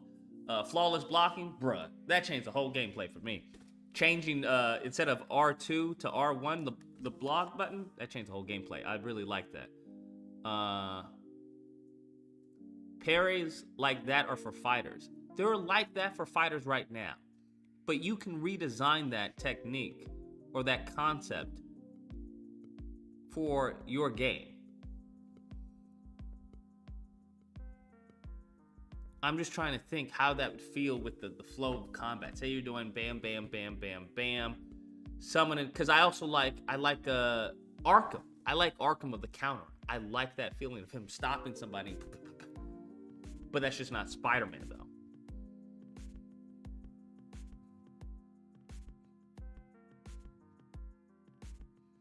Very high quality game isn't cheap. Lucas has to hire people who actually know what they're doing and drop a check in their pocket, among many other things, if this is going to be very legitimate. Tell me something that I don't know, bro. My man thinks that, like, I'm a kid, and I'm just like, I'm going to make a video game.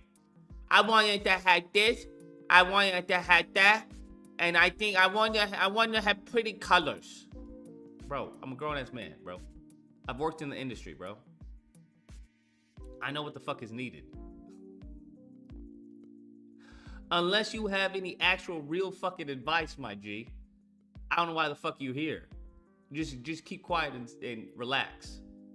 This nigga's like, you know, nigga, you're gonna have to pay people. No shit, nigga. Do you understand that there's gonna have to be programmers, okay, who are gonna have to program and code this, Lucas? You do understand that, right? You do understand there's going to have to be texture artists and animators, okay? All right, you do understand that, all right? I'm just saying. You do understand you're going to have play testers, okay? And you're going to have to debug everything. Thank you, bro. Thank you. I appreciate that. Next thing he's going to tell me, I have to shit in a toilet. You know, when you have to take a shit, you have to sit on a toilet, Lucas. You do understand. Make sure to flush. The flush, that's what I forgot. Flushing, you're damn. If I didn't have you here in this brainstorm stream, what the fuck, man? I would have never gathered that. Holy fuck. How did I miss that? Flushing after you take a shit. God, fucking genius. Whose man is this, bro? Whose fucking man is this, bro? I've been talking to fucking, I know people in the industry. I've been talking to them. I understand. It's gonna cost some monies, potentially. All right. The goal is if maybe I can find like a team that's already together. But if I have to piecemeal this, you know, yes, it's gonna cost some monies, bro. I understand this. So that's why I'm trying to keep it nice and fucking tight. So when niggas start saying crazy shit like, hey, why don't you have swinging? Why don't you have this? It's like, no, bro. No, bro. Ain't nobody got 500K to be doing all this shit. From what I've gathered and the people I've talked to, they say I can achieve this around anywhere around like 9. And then I had one dude said 20. 9 to 20K. 9 to 20K. I told them basically what I wanted, concept of it. But yes, the goal would be to crowdfund this. And then based off what we get, if we hit the goal, we go through with it. If we don't, then we don't. But in order to crowdfund it, I have to have a concept in mind, or at least to be able to sell this. So when it comes to wall combat, that's why I'm like,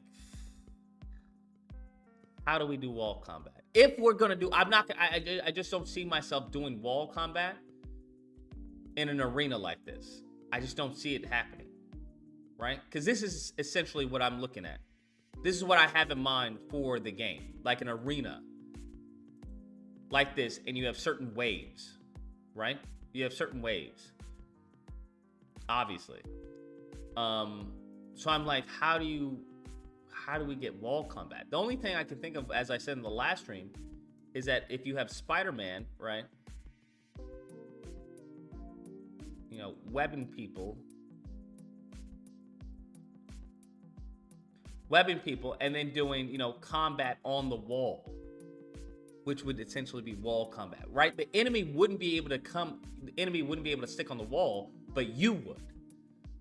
So you would, you know, evade, jump off of somebody and onto the wall, and then web them, kick, web them, you know, shit like that. And get like a combo on the wall. But that would be crazy. That would have to be some crazy animation to sell that. It may feel clunky. That's the thing. It may feel clunky. But yeah, so I want some simple, that's what I'm saying. I want simple but deep, right? I want some simple mechanics that you know, got some fucking weight to them. So finishers, I don't think finishers are anything crazy. I think the mechanic that's possibly, that I originally was talking about was the tether mechanic, right? The tether mechanic. I think I could maybe go into that, but I also want the, you know, the spider sense, because the two things that was, you know, were really the selling point: spider sense and the tether mechanic. Now I went over the tether mechanic. I just wanted the dodge and evade to feel good. That's what I wanted, right? I think I may go with a combat like a bullet time where everything slows down, because getting to program this, I don't know. I don't know. I'd have to ask a bunch of programmers, like, what's really involved in doing some shit like this.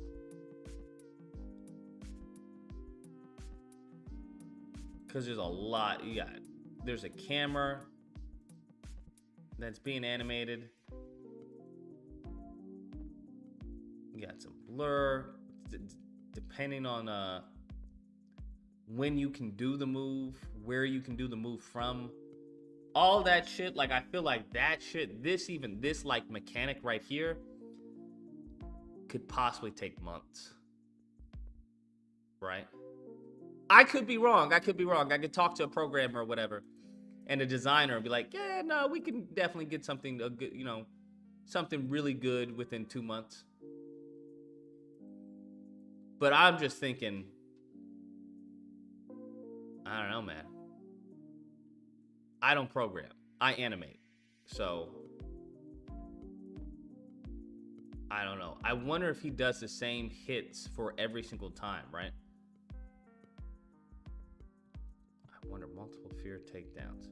Because this, what I don't want is some janky ass shit like where I was like, all right, guys, we got multiple takedowns where Spider-Man does, it would obviously be in marketing. Spider-Man, get the agility of Spider-Man, you know, only once, never seen done before in a video game, and you have him do some shit like this. And like, Lucas, what the fuck is this? Lucas, what the fuck is it? You think by blurring the screen, bro, and adding some fucking smoke effect around here, that changes the mechanic? You think that's something cool? What?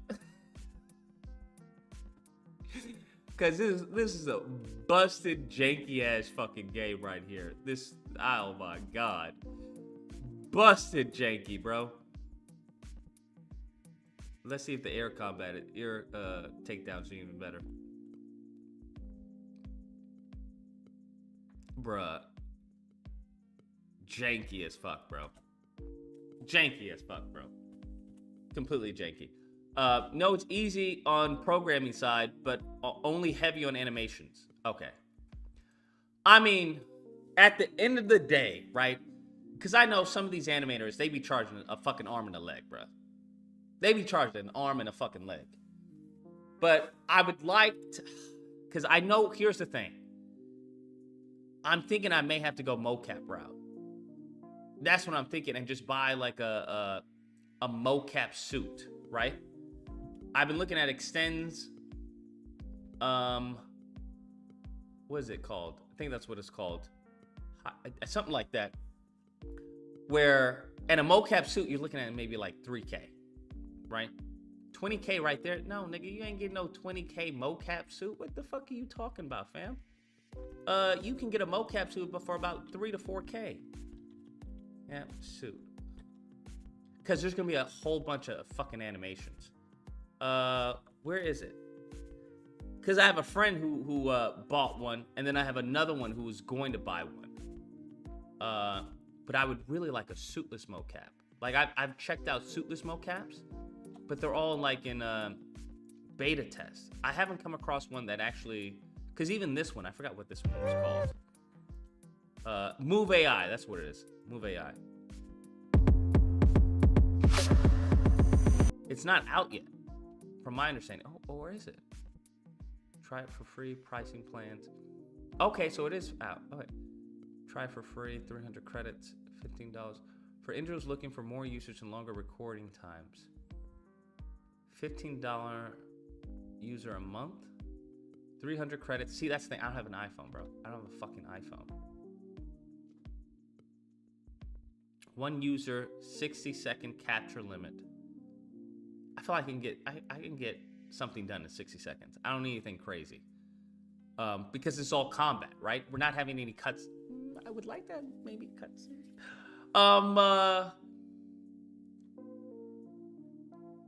But it's all combat. It's all combat. It's all combat. And any cutscenes, I mean, it's not gonna be any crazy. It's not gonna be like, it would just be Spider-Man an intro, like, hey guys, what are you guys doing? And then you drop, and then straight into combat. Captures at HD 60. Okay, export, community support, one person will capture hand and finger tracking. What do you mean hand and finger tracking? Along with body tracking, right? I would think. Right? $15 per month. I wonder if this shit is actually pretty solid, bro. I wonder. Move AI, dude, this, I wonder, bro. Because I've seen Move AI demo. Move, oh my god, has no one fucking, oh, Movie AI, no, Move AI demo. Now, it was either this, because I was looking into this.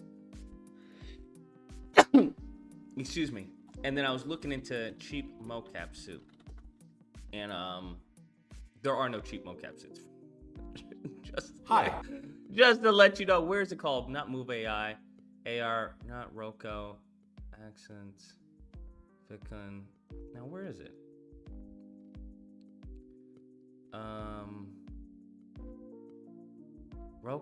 Coco mocap. I wasted 4K on a mocap suit. That's fucking wild. Rococo. That's one.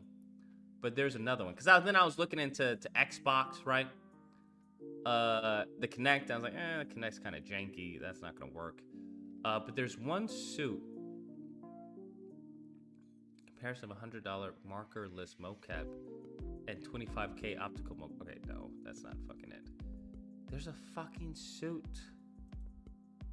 Mocap. Does anyone know what I'm talking about? Review. Does anyone know the suit that I'm talking about? It's not Rococo. It's similar to Rococo. But it's not. It's another one. Metahuman. What mocap system should I buy? I can't remember. It's. Hold on. Let me see if I can just. Let me see if I can just look it up. Search. Mocap suit. Where is it? Mocap Solutions? Is that it? There is like another one. It's a well-known suit. I'm blanking off the top of my fucking head. Is it Roco? Mocap Solutions. I think it's Mocap Solutions? No, I don't think it's Mocap Solutions. Shop. Is this Synth suit? No, this isn't it. I don't think this is it. How much is this? $300. What? That's it? This can't be right. No, this is an actual. Oh, hold up. This is an actual suit. If you had a studio. No, I don't have a fucking mocap studio, bro. It may be Roco. There was another one that was a competitor to Roco.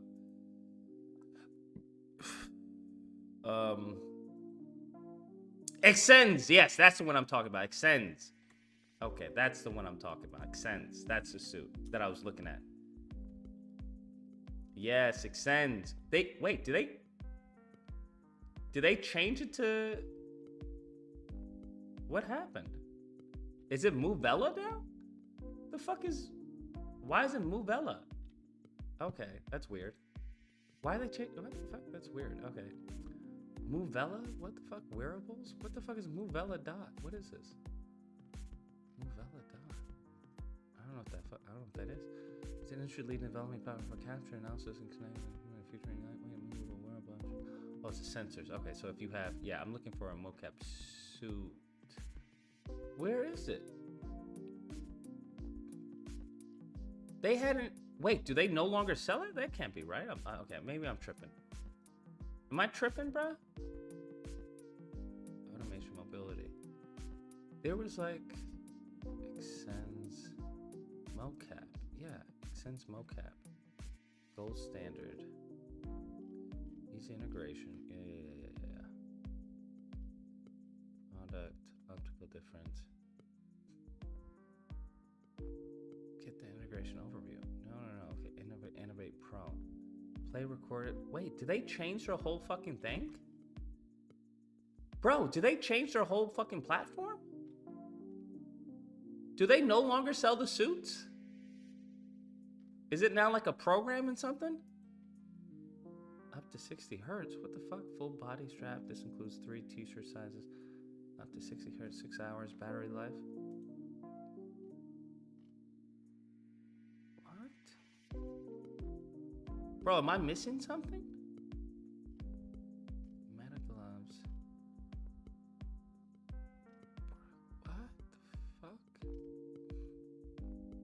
Motion seamlessly captured. Bro, they had. Okay, where are the bundles? Context about bundles. Bro, you would be able to buy it just from the website. What the fuck happened? Wait, so when you get the suit, what are you going to use to actually capture this shit? Use to actually capture this shit? My computer. What are you talking about, bro? What happened? You looked into Extends? Yeah, I was gonna get a suit, honestly, because I was comparing them to Roco. What the fuck? I don't know what's going on with Extends. Extends. fuck happened? Yeah, see, I was looking at reviews. How everybody and stuff doing? Like that. My name is Ed, and wanted to be able to bring characters to life. So when Yeah, because there's a bunch of stuff that you just put on, you record, and records. animated series, regardless, When was this? This is a year ago. What the fuck happened? Am I missing something? I needed a motion capture suit. So I started looking, I started digging. I went to YouTube. Oh man, it's just endless. So I've seen the Rococo, I've seen the Neuron, Move AI. Rococo. Like it's so many different ones, but I also ran across the XNs. Now the reasons why I chose to go in that path. Cost of mocap suit is 20 to 70K. No, it's not, bro. Where are you getting this? Buy the full capture bundle. Bruh. Yeah, it's not 20 to 40. Where are you getting this 20 to 40K, bro? Have you ever worked in the industry? Have you looked into this? Like, what are you talking about? 20 to 40K. 20 to 40K? I'm getting a goddamn mocap studio, fam. What the fuck are you talking about? 20 to 40K for a mocap suit? Are you fucking crazy? Like, what the fuck? Ain't nobody spending 20 to 40K, 20 to 70K. That's a fucking mocap studio, fam. And that's a full, like a hard, heavy duty studio. Ain't nobody spend. I'm talking about a suit, bro, so I can record some animations. Some simple, not simple movements, but like, I think I could probably get away with Move AI, to be honest with you. I honestly think I could possibly get away with Move AI. I'm gonna try it for free and see how, see what it is. Cause I have a clean background, I have a green screen, I have more than enough room to record shit.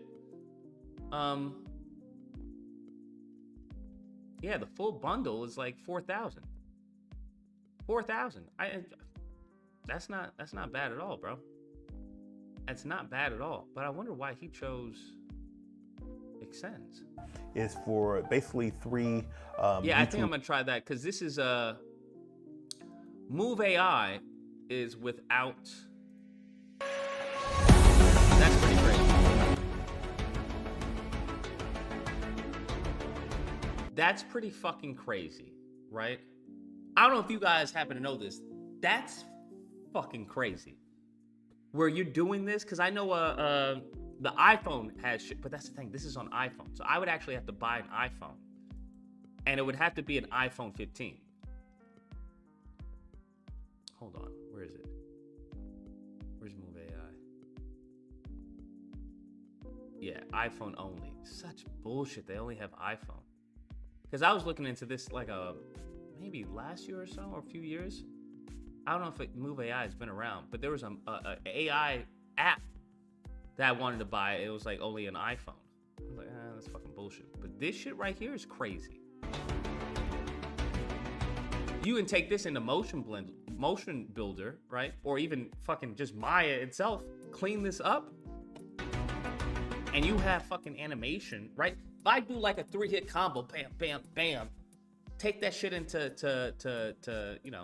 Maya or Motion Builder, clean it up, bro. That's hours. Cause I've been looking at GDC conferences and stuff like that, and one thing that they had to do in Shadow of Mordor was do this. They had to do mocap because they had so many animations to complete that they were finding out they were spending all of their time on the animations. And they're like, yo, we still have a game to build.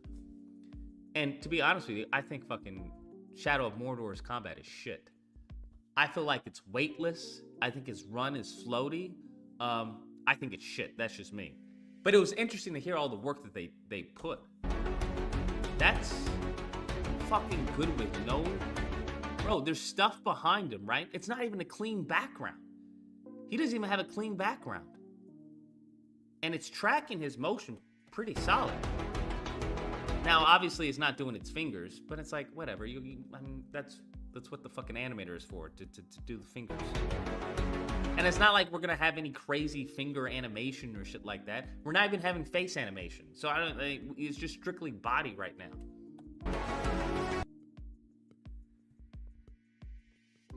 But that's pretty fucking insane. Hey, what's going on, guys? So what we're gonna do today is we're gonna be testing out the Move AI system again with the iPhone 13 Pros. So we're here with iPhone 13. How much is an iPhone 13, bro? Can someone tell me how much an iPhone 13 is? Cause I know you guys get fucking raped. iPhone 13. How much we looking at, bro? How much is iPhone? $700? Nah, fuck out of here. Are you serious? What the fuck? Unlocked too. Definitely get unlocked. Give me some fucking Cricket or Metro shit. Fucking $700, bro. Bro, you guys are getting fucking hoed, fam. You guys are getting hoed. It's insane. But anyways. Jess. Hi. Got one used for under 404. What's up? Who is that? She kind of looked like a man a little bit. Can barely see her. Anyways, got one used for under 400. Oh, got one used for 400. You know what? Let me go on OfferUp and shit. I wonder if they have an iPhone. Because I think mocap is going to be the way to go, bro. iPhone, what was it? 13? What's crazy is I bought a phone from, I think it was eBay or something. And they said it was unlocked, and it wasn't unlocked. Damn, 520? 195. That's bullshit. There ain't no way they selling an iPhone for 195. Yo, y'all think this is real? Someone selling an iPhone 13 for 195? Yeah, I don't think so. 488? Okay, 488. 620. Okay, these motherfuckers are crazy. 625? Oh my god. Y'all pay, how much did I pay for? I think I paid a good amount for my phone. But let me see. Just six. Let me do half a thousand for a fucking phone. 500. See listings. Okay. 425. God dang, bro. That's fucking insane. 460. Oof. What's up? We're gonna be mocapping right now. We have four iPhone 4 tripods 13. set up, and Bro, didn't you buy an iPhone for 1K or hey, sir, do you think I bought an iPhone for 1,000? Now, my Galaxy 23, yeah, but this shit will last me until I'm dead, bro. I could be in the grave and this shit will still work. My other Samsung phone still works. Samsungs, they don't quit on you. You quit on Samsung before it quits on you. and I pretty much have everything connected, and we're gonna go ahead and do our calibration, and then go from there. All right, let's see calibration. Damn, she kind of thick. Who did? Bro, who this? Does she have dancer Jessie Jordan? Who the fuck is Jessie Jordan, bro? She thick as fuck. Jessie Jordan. Oh, what? Who is this? She doesn't have a YouTube or anything. Okay, anyways, let's go back. Back to business, back to business, back to work. All right, wow. How many cameras does he fucking have? Wait, hold, this fool has 1, 2, 3, 4 cameras? This fool has 4 iPhone 13 cameras?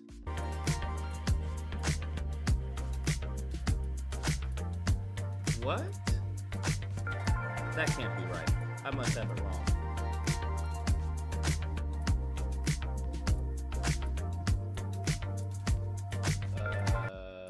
Yeah, never mind. She's not thick. What?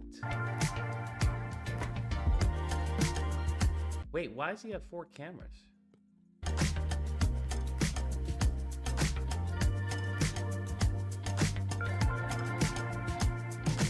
Wow, you wouldn't. What is this? MetaHuman? Oh, this is iClone. What did I miss? Sneaky Kitten says, "Can we have the spider saving Macy Gray and a Smash cutscene as a homage to Spider-Man 1?" Yeah, if you can get Macy Gray to sign off, 100%, I'll add that in the game for free.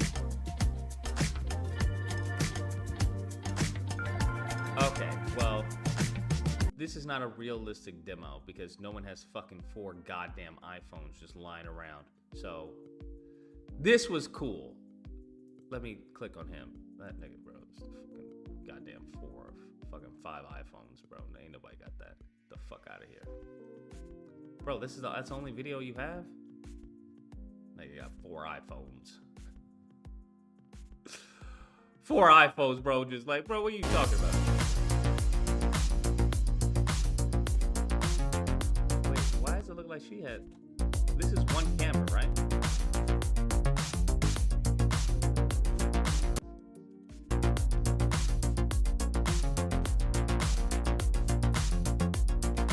The fidelity of the motion is pretty solid. For one In today's camera? video, we're going to take a look at Move AI. So Move AI is a motion capture data. So I'm going to show you the whole pipeline, how we can like set up our cameras, and then how we can take that motion capture data and apply it to a MetaHuman character. Wait, do you need 4 Okay, so cameras? before we start, I'll just let you know that they have a very comprehensive and detailed I'm just gonna move to India and do the game, bro. documentation. So I'll leave a link to that You can rent an iPhone 13 for $30 for a month. What? What do you mean rent an iPhone for $30? What are you talking about? Are you for real? Rent an iPhone?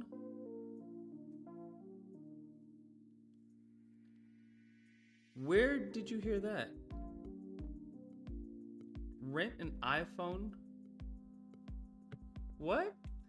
documentation as well. It's very important. Alright. Okay, so for the motion capture, we'll need some iPhones. So my setup Bruh, you need iPhones with an S? Of course you need more than one camera. What do you mean, of course you need more than one camera? That's not the case. Their whole point was that you could do it from one camera. Unless this isn't the AI thing that I'm talking that I remember. There was one AI thing that you could do it from one camera. That dude was doing it from one camera. consist of 4 devices. So 3 devices will be placed on their tripods, on their stands, and 1 device is going to be the master device that will control all the other devices. Okay, so to get started, you need to install the application. Damn, hey, who the fuck has 4 devices? So install an account on the website. Okay, so as I previously mentioned, I'm going to host This can't be right. This can't be right. That dude didn't have any 4 devices, bro. Complete guide to send. I know he does. He has 4 devices? There ain't no way he has 4 devices.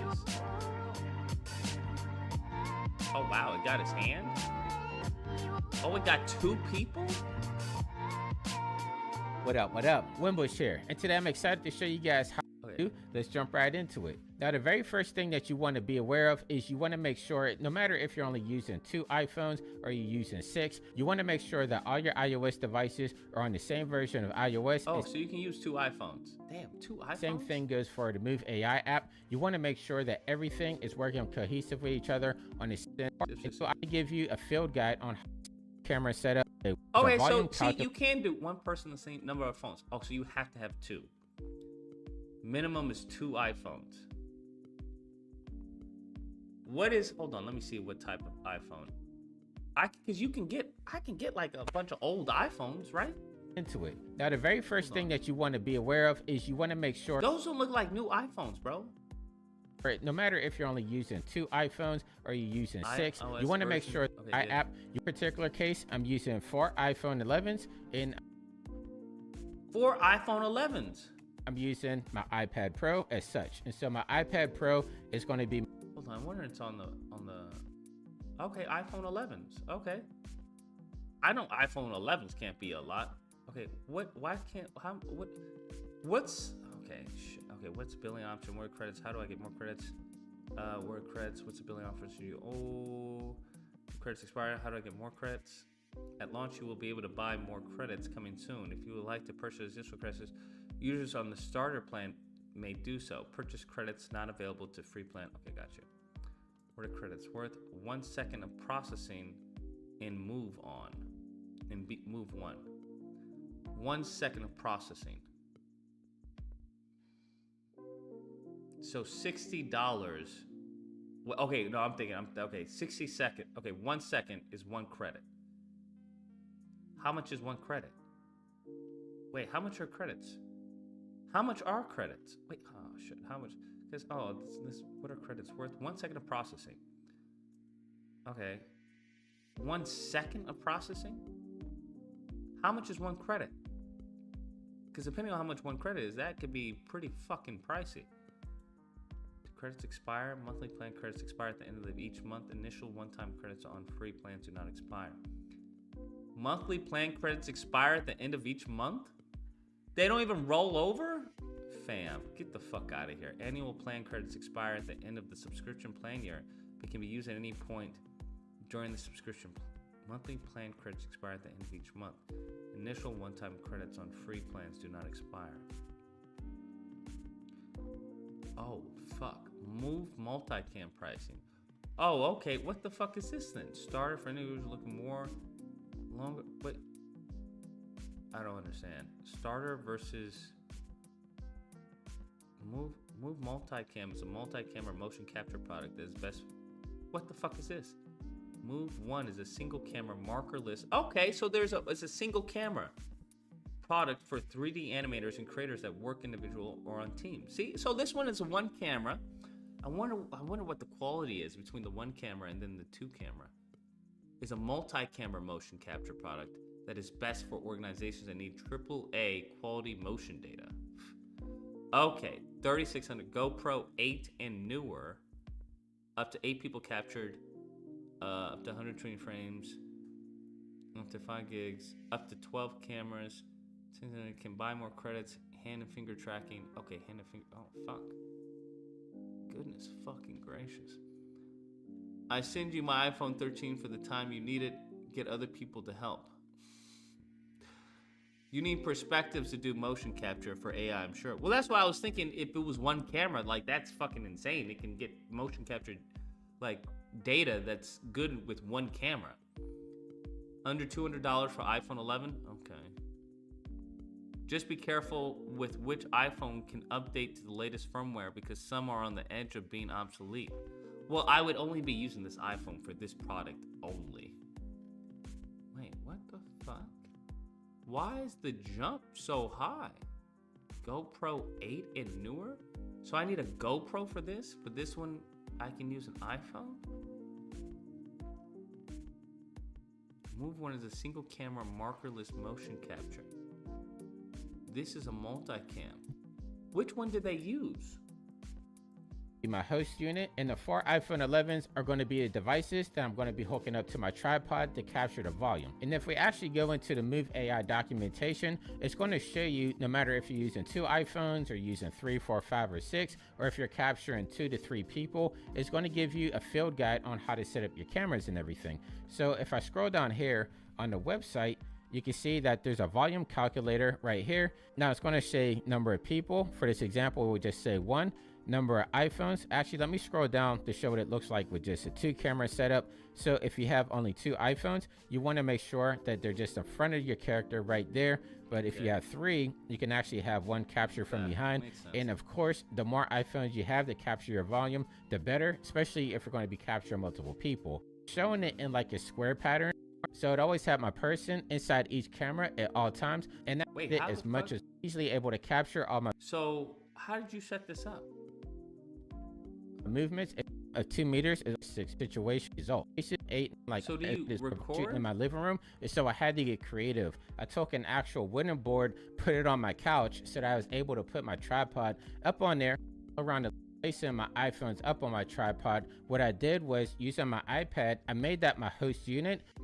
What you're going to do using the Move AI app on your phone, you're just going to click use as camera. You don't even have to sign in. You just want to make sure that you have your iPad or whatever you're using as your host device properly set up so that everything else is going to work in tandem with it. And so from there, what you want to make sure is your camera is actually facing in the bottom. Now it's going to say it on the screen there, but this is important. If you have it flipped the other way, it's not going to recognize it. So you want to make sure that you have it in this position before you put it on your tripod, and you'll see the screen pop up in and everything to show you the field of view of your camera. So what you're going to do for however many iPhones that you have, you're going to set each one of those up individually. And just as a tip, something that I came up with is I was working with this system here. Like I have my red iPhone right here, which is very identifiable because it's the only red one that I have. And so I made sure to set this one as the hero camera. So anytime I did any type of motion capture, you have like a piece of tape.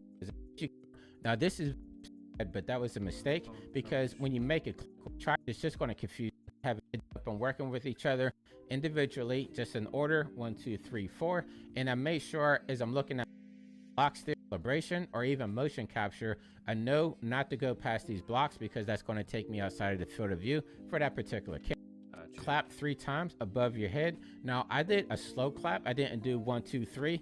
I did it slow because I wanted to be able to give my system enough time to register each clap. And I'm going to show you why this is going to be important later on. But after you do your clap, then you're going to hold up into a Y position. You're just going to move around your volume in a natural movement, looking at each camera as you're walking around your room. And then what I like to do is I come back to camera 1. I like this hold in a Y position just for a few seconds, and then I'll end the calibration on my host iPad.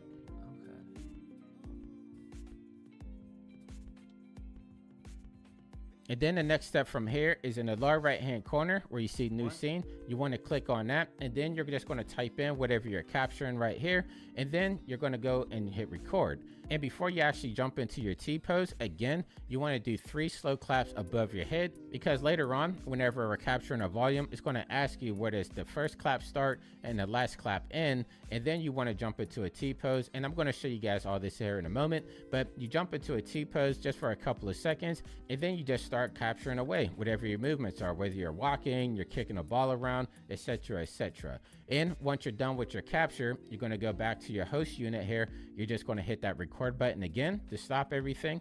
And then from here, you're able to actually upload your session, or if you want to capture another session, same thing, go down to the lower right hand corner, record you to this next screen, which is going to show you all your different phones that you're going to be actually uploading all the data from.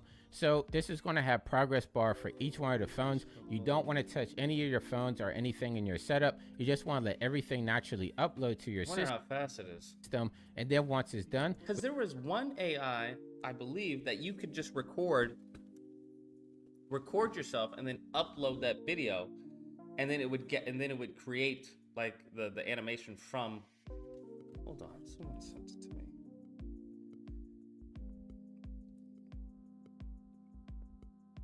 Where you record the video and you just upload it.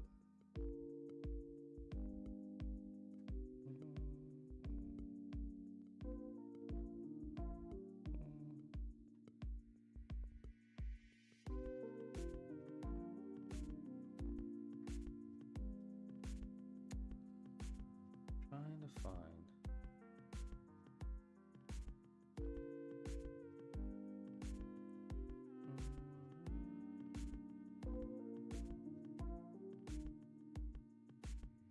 Hold on.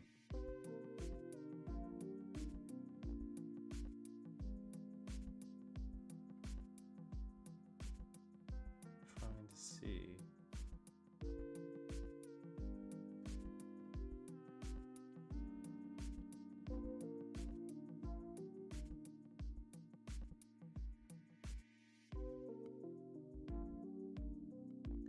Give me a second. It was one.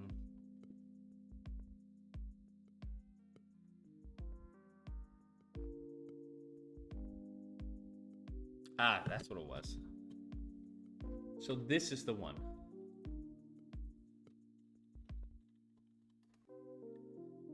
Have you heard of Plask? Hi everyone! In this tutorial, we'll go through the basic flow of Plask. Here, you can see a sidebar perspective. Hold on. Plask AI. So this one,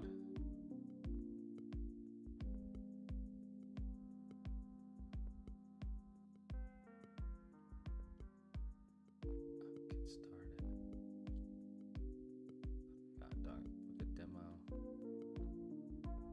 Oh damn. So this one, hold on. Video mocap workflow. Insanely free mocap solution. This is the one I'm talking about. You give them a video.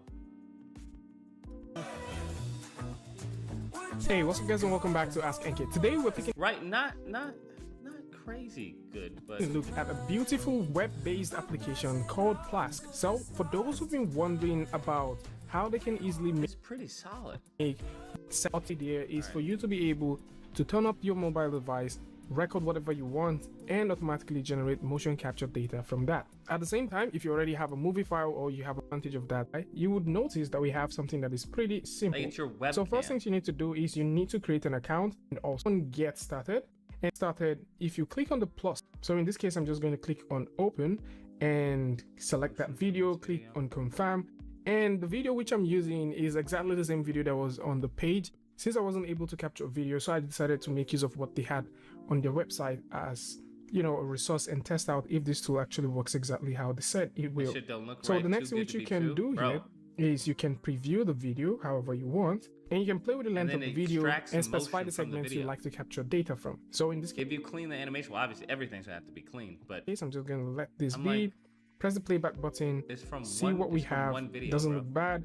Next thing you need to do, as long as click the on background extract is clean, motion, put a name, so I'm just gonna call this down, click on OK, and this would extract the motion. Now extracting your motion can take a couple of seconds all the way to minutes, and in this case I'm just going to go ahead and wait for this to get done. And once this is done, it opens back onto this page, and within this page is where you can start doing all of the nice things. So first off, before we even talk about how you can play with this dancing animation, which is definitely something you find here, let's drag and drop a mannequin. So you can click drag and drop and get a mannequin there, and actually if you click on the drop down, or if you click on this, you notice that this is the bind pose. Navigating across this is super easy. You can simply do that with your right mouse button. You can available on your this button would be checked as mapped, but if it is, that deals. So in this case, since we have a timeline, which I simply clicking on the dancing motion that we've made, go all the way here and drop it. And once we do that, you would notice that our timeline now has a couple of motions. So in this case, if I press the playback, or if I just simply play this, we can see it. Let's stop that. It also makes sense to keep in mind that at this point, you can preview any of this. It's actually called visualization. So if we right click on the bind pose and click on visualization, we have that. And if I click on the dancing, right click and click on visualization, you would notice that we have this. So in this case, we can visualize this however we want, and the motion doesn't look bad at all. Now, if you like to visualize this with different characters, you can also notice that you will have a couple of GLTB characters here. So I can click on right and drop in, and of course you can see that. Right click, visualize, or just simply click on visualization. Let's do that, and automatically you're going to notice that we have this. All right, and you can play back just like whatever speed that you want. So once you have this ready, depending on the mannequin that you have selected, you can now easily export this. And exporting this is super easy. Right click, go all the way down to export, click on the export button, select the format that you want, select the motion you like to export. If you like to export all of them, you can do that. If you like to just simply export, you can. Plus, despite the fact that you have access to collaborating with different team members, it is worth knowing that there is no undo function. So if you're working with Plask, there is no undo function. No way. So if I go ahead and select any of this part and I tap E on the keyboard and I do something, let's say for example, it's fine. It doesn't matter. You would take the FBX into fucking Maya anyway, or Motion Builder. It doesn't even matter. For example, I try to do this. You can't undo that. I can't hit Control and Z on the keyboard to undo it. So there is no undo function. Something else which is also available on this tool that I think might need a bit more of an explanation is the keyframing. Well, who the fuck is actually gonna edit their although it would be nice. I'm not gonna lie. But there's no graph editor, right? You can't fucking edit this mocap data. You take that raw mocap data and just take it into Maya. So now that we've made this, like I mentioned earlier, we can't undo whatever thing that we've done. Maybe if you don't have Maya, then it's like, yo, I would like. Now, if they make this an all-in-one, where they create a mocap, not a mocap, a graph editor and everything, and you can edit the data and all that, and maybe they add layers. But that would be, I feel like that would be crazy modies on their end. So I'm just gonna set that and keep it that way. If we click, well, that's the thing. You can upload video. That's what I'm saying. As long as the background is clean, you can upload video and extract the data from it. Click on the plus sign, you would notice that we have the animation layers, and it simply Upload real scene from the Spider-Man movie. means that once you have this here, if we click on this button, we sort of make an animation right here. Now, there is no logical description of how this actually works, but you know, it just works. So what you can do is you can have this layer, and you can make some tweaks to that and keep it that way. And this way, once you press the playback button, it stays like so. If we also go over here and we select these other button, and you notice nothing happens there. If we click on the plus sign, we're creating a brand new layer. Oh, they do have layers. So what is he talking about if there's no undo? Although not having an undo is fucking shit though. Okay. Yeah, I just need to click down, select here, and make a change. Is this Cascador? No. Change. And once you do that, click on this button, and technically, you've automatically made the change to the entire animation. So this way you can go ahead and tweak this. And for sure, if you're thinking about playing with the manipulators, they are simple as W, E, and R. So for motions, the key we can now change, click off, change the have all. Yeah, this is what I would, this is the one I was talking about. But I wonder, okay, pricing, $50 a month, not fucking bad. Unlimited mocap, faster processing, 50 gigs, multi-personal motion capture. That's, bro. I'm just saying, exploring the DIY creator. Yeah, this is where it's at. This is where it's at. I have a green screen. Oh, it can do like. We're not gonna be doing anything crazy, I'm thinking. I wonder if I can share this. Why? I would just share my login with the team.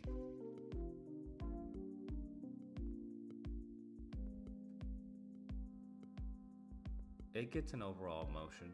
Like all that would have to be tweaked. Bro, that's.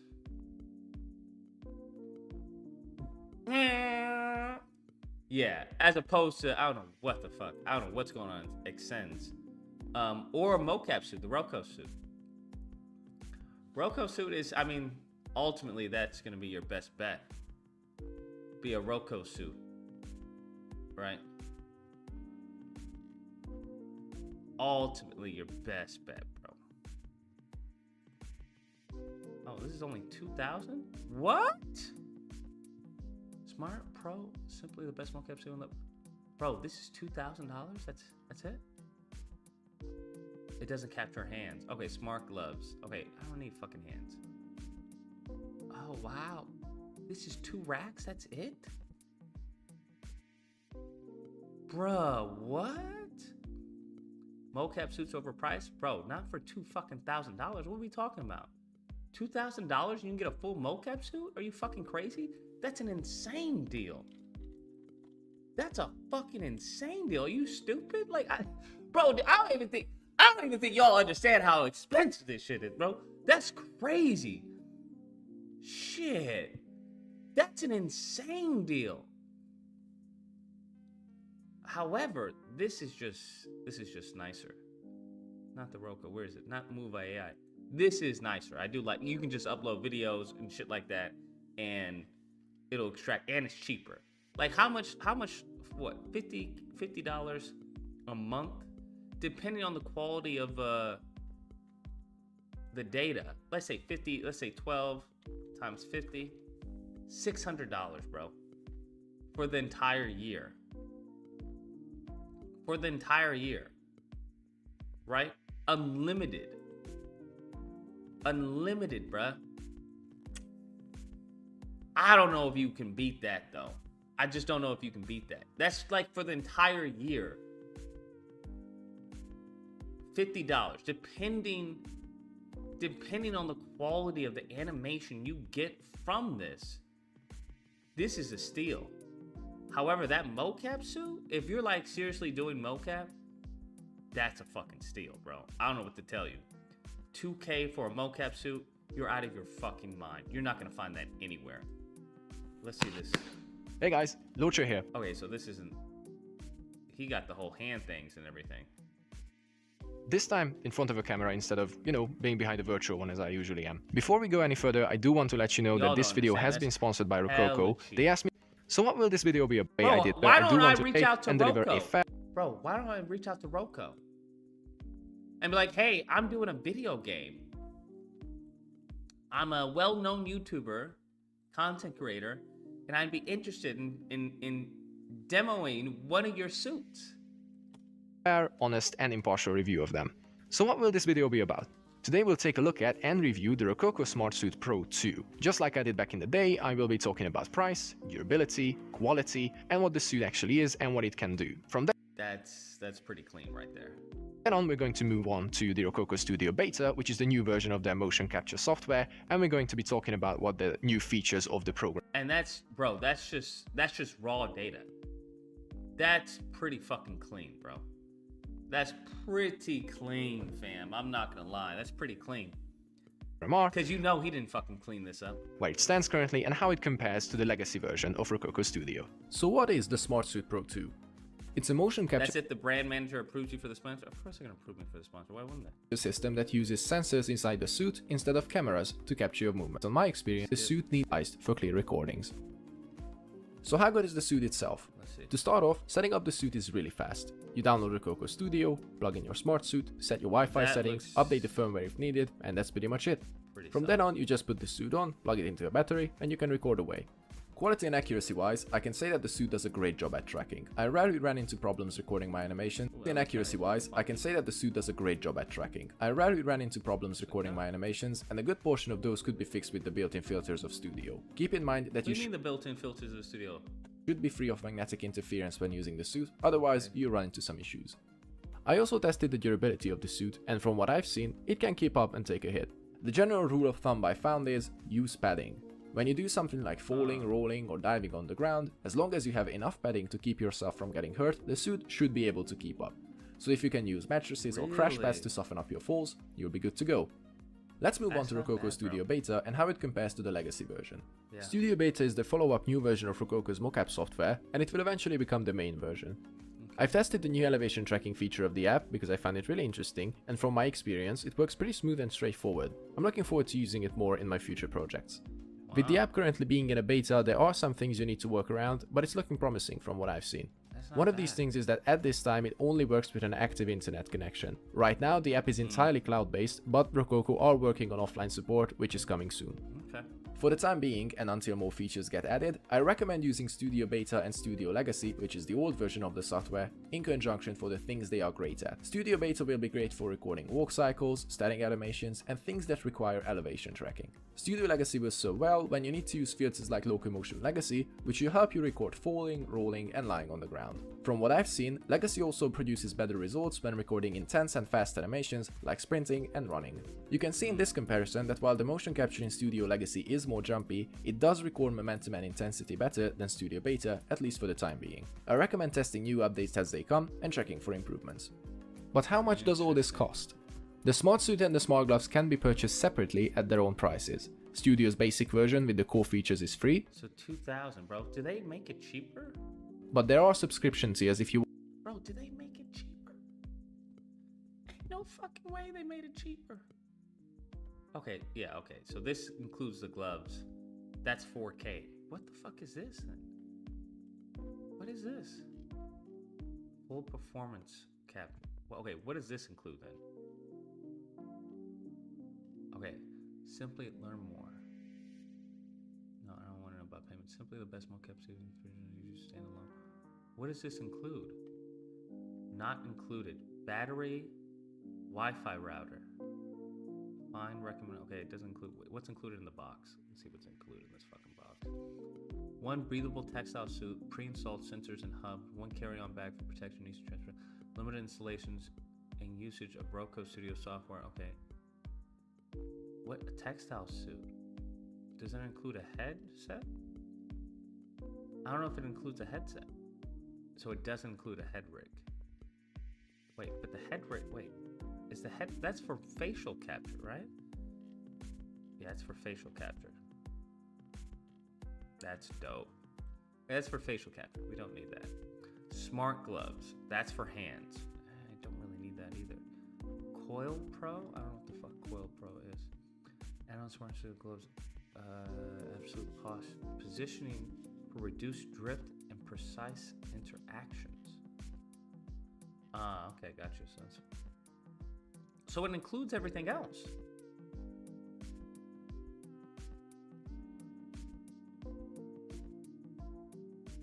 It doesn't include the gloves. It's got the head, includes the regular suit.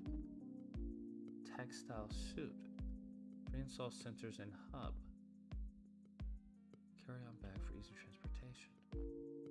That's a fucking steal. Buy full motion capture suit. Yeah, it's a full motion capture. Okay, so that's full motion capture. Okay, so that includes the smart gloves and the headset. This, though, seems pretty fucking solid. 100%. Smart Suit Pro is absolutely insane. When the budget is fully cleared, I'm going to be buying 2 more sets of the gloves and another suit because hot damn, the suits did an amazing, genuinely constantly impressed with this hardware. I wonder how this compares to Plask.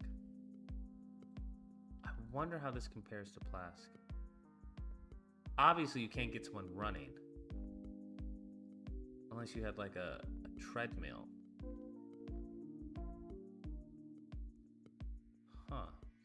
You add an iPhone to face capture and you are set. True. Because I know iPhone has a whole bunch of face capture apps. I don't know why Droid doesn't. That's so crazy to me. All right. Let's... I just wonder how it sets up. Okay. You want to use some additional features. They also offer some bundles for the app and the hardware, which come with small discounts. I find it a great approach that Rococo is offering a 30-day money-back guarantee on all of these. Chances are for very slim for a sponsorship unless you actually show what you're creating and give them a convincing enough. What the fuck are you talking about, bro?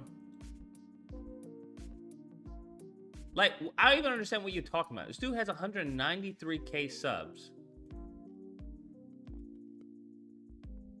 What are you talking about? Brands are constantly looking for, he hasn't been active in a year. What are you talking about, bruh? Can you explain to me what you're talking about? At the time he got the suit, this was 3 fucking years ago.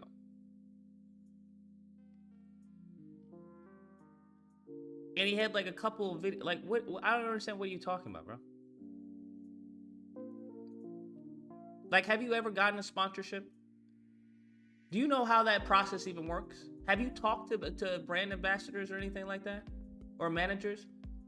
The bros just be talking, bro. They just be coming on here just saying absolutely fuck all about anything they know. Only talk about what you know, bro. That's what I advise. I don't know why that's so fucking hard for people in present day. But only talk about what you fucking know. Don't talk about theory. Don't talk about hypotheticals. Talk about what you know. Firsthand. If you don't know firsthand, then close your fucking mouth. Goodness fucking gracious, bro. I always want to, as far as tell you what you can do and what you can't do. And what you should, well, it's going to be very difficult. Think everything is difficult, bro. Damn, can't stand these people. It's definitely an investment that you have to be sure of, so it's really handy that you have that test period for you to check things out. Overall, I absolutely recommend Rococo's products. They helped me bring a new level of realism. I've been impressed with Alright.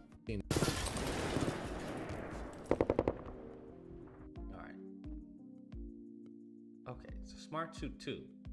And even if they don't want to do it, this shit is like fucking 2K. What are we talking about? That's fucking nothing for a motion capture suit. Especially a good one. Like what? 2K? Fam, fuck out of here. Cool, I was gonna buy one anyway, bro. Thanks anyway. That's what I would tell them. Call Pro unlock pinpoint accuracy. I don't know what the fuck that is. Bro, I wasn't being negative.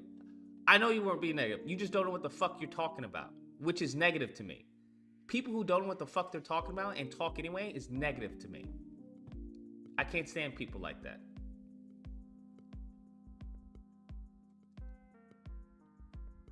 Where's this mofo? Smart Suit Pro. Let's see. Earlier in the year, This is I was game dev given a guide. cool opportunity and able to partner up with Rococo. These bespoke animations. There's the smart gloves, which are in two parts. There's the smart suit itself, and then there's the smart. Okay, what is the Smart Suit Pro? Okay, so the Smart Suit Pro, only body tracking. Okay, that comes, bro. Who the fuck? What do you? That's the only thing you need. So the Smart Suit Pro. Oh wait, it doesn't come with a headband. Wait, it does come with a headband.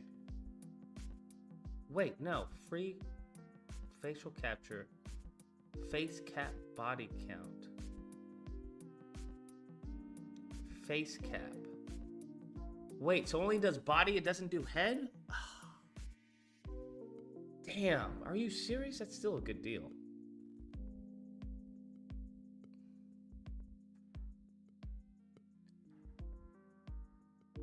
That's still a good deal though, just for a suit. Damn. I wish it had a head tracker. How does it not have a head tracker? Can you buy a head tracker? Free cap body mount.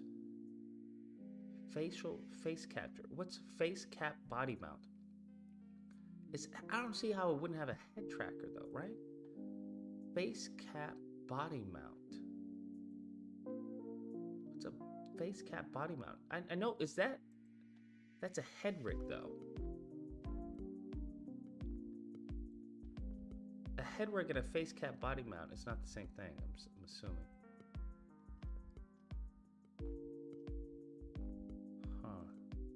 Suit itself, and then there's the smart gloves, which are an add-on piece of hardware. The suit gives you full body tracking from your head to your toes and roughly tracks your hand position. The smart gloves themselves while we go through this video. So the suit that I got technically comes in two parts. There's the smart suit itself, and then there's the smart gloves, which are an add-on piece of hardware. The suit So that there is head that comes with it, because that's part of the body, right? gives you full body tracking from your head to your toes and roughly tracks your hand position. The smart gloves themselves are used to more accurately track your wrists, as well as any physical hand gestures through sensors on the fingers here. The suit itself, it's pretty simple. It's just overalls that you put yourself into, and it's made of this stretchy like material. I can only really equate it to kind of sports. iPhone 11 is the cheapest with face tracking. Wear fabric. They come in a few sizes that are designed 115 keys. I can fit in it pretty comfortably. A friend of mine who's a similar height but way skinnier than me had no trouble getting into the suit, and it also fit him just as nicely. So if you happen to have a few members on your team who are design, and there's not a lot to say about them really, they're pretty easy to get on and off. They're hooked up into the control box. Gotcha, yeah. That this suit talks to your machine through your network, and the software is then supposed to talk to the hub to receive all the tracking data. Like most hardware, the first thing you want to do is update the firmware. However, literally the first thing I did was try to update my gloves, and the process of doing that bricked the firmware, and then I just couldn't use them. Thankfully, I looked around and discovered that there's a way to reset the gloves, but it took me a while to find it on their support page. After following the instructions, I then managed to actually update the firmware properly on the gloves. So if you run into any issues like that, know that they can be fixed. You can roll page, but you just plug your devices in as up wirelessly. I still don't know if the head thing. I was getting them talking and everything. Only on a specific set of channels, which my internet service provider, given their Alright, well, I have crazy internet, so I should be only smoothly. It's worth mentioning that there's no power supply included in the suit. It has a little USB cable in the front pocket that you can connect to a power brick, which actually is kind of neat considering most of us already have one lying around. And with a powerful enough brick, the suit and gloves can run off of the same source. So I just picked up this anchor brick, which I will link below. The suit doesn't really draw much power either, so unless you're doing a really, really long capture session, you're able to get quite a few sessions out of one single charge. And so with the technical troubles out of the way, I was finally able to start playing around and see what this suit can do. It's worth pointing out that there's actually two pieces of software at the moment. There's the Rococo Studio Legacy and Rococo Studio Beta. The Beta has a bunch of new features that improve tracking for the Smart Suit Pro 2, including higher frame rates, smarter interpolation, and some new features that are coming in the future as well. However, because it's still in beta, it's not quite at feature parity with the Legacy Studio. And in my test of this... Hold on, this is a year ago. I wonder if it's out of beta. Is it out of beta? Roco. Loading camera shipping. Extra textile.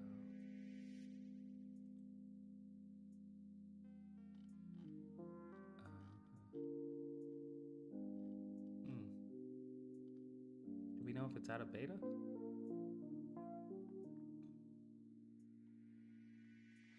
The suit, I actually ended up with better capture in the legacy version of the software, whereas the beta felt a little bit more janky in some places. Over time, I'm sure this will improve as they seem to be pushing updates every month, but right now, anytime I need to use the suit for production work, I'm using the legacy version of the software. I'll be covering the suit again in a future video later in the year. We'll say moving around. Incredible how good it is at actually tracking your movements and picking up little micro movements that you make with your head and body. I also found that 3 out of 4 times, there's barely any cleanup work that I have to do, but the tools they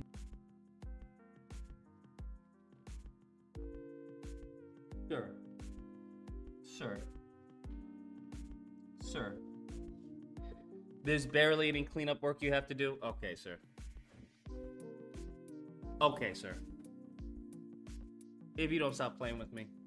do provide you with to reposition and reinterpolate your character's movements are really awesome and super intuitive to use. I captured a bunch of test animations recently, and out of about 30 captures, I only really had to move 4 or 5 of them into Blender for manual tweaking. And it really is something. What animations are you doing, bro? I gotta see what animation you're doing. Where you can take raw mocap data and be like, yo, this is awesome.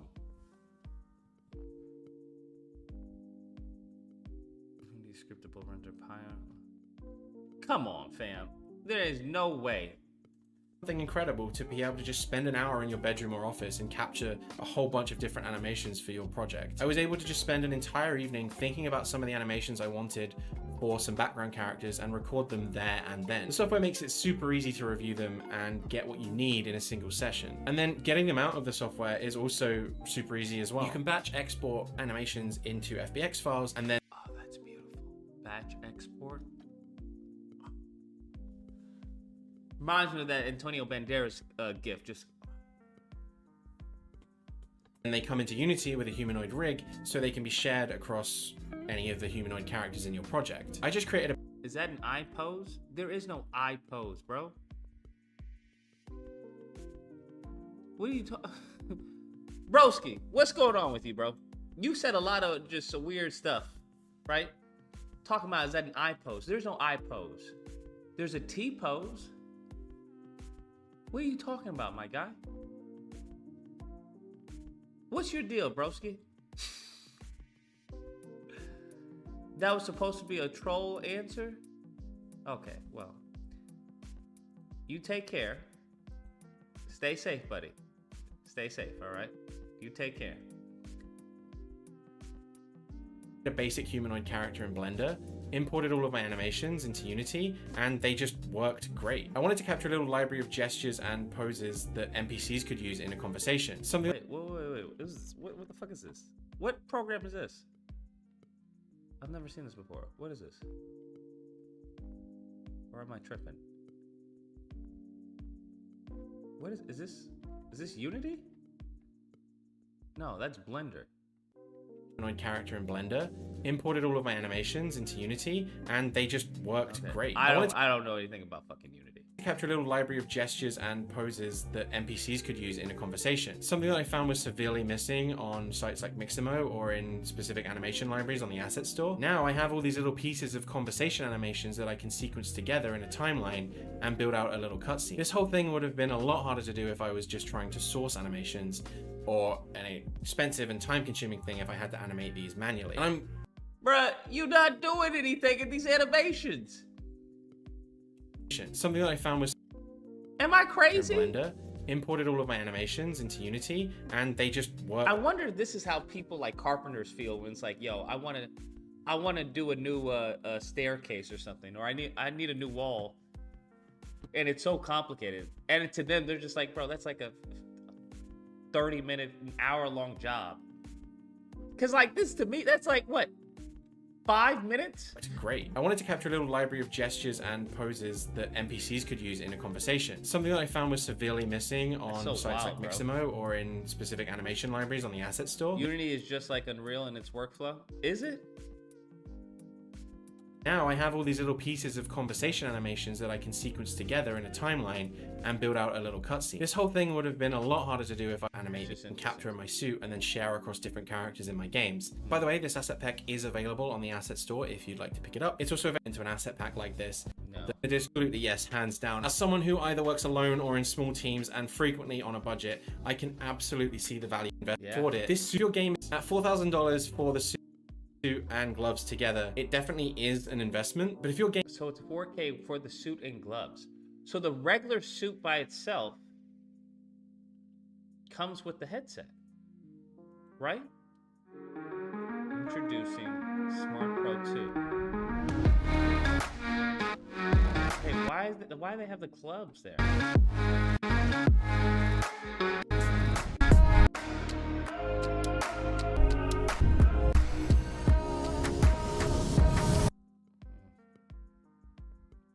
Roku Smart Suit. Okay, let's see what it actually looks like.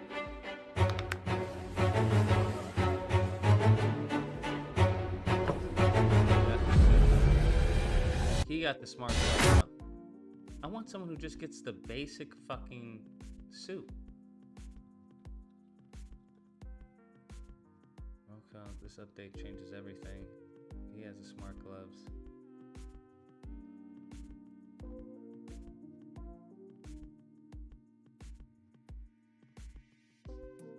Reducing at least a 4K on a mocap suit. Roku review. Alright. Hey guys. Runs via Wi-Fi. Makes sense, kind of how it works. It doesn't run through like a Bluetooth. What did he but I get? wanted to make another video. This was something that I figured I should talk about because I've actually have had it for a long time, and that's the Rococo motion capture suit. I never properly gave my Send email today to the company. Don't buy shit. my thoughts on it. Well, I'll send it once we get funding. But given the fact that we're it's just good to be aware of it. All right, just to be good to be aware of it. Okay. All right. Focus. I'm not worried about the animations and all of that. Once again, that's all aesthetics. We right now is mechanics. I don't know about wall combat though.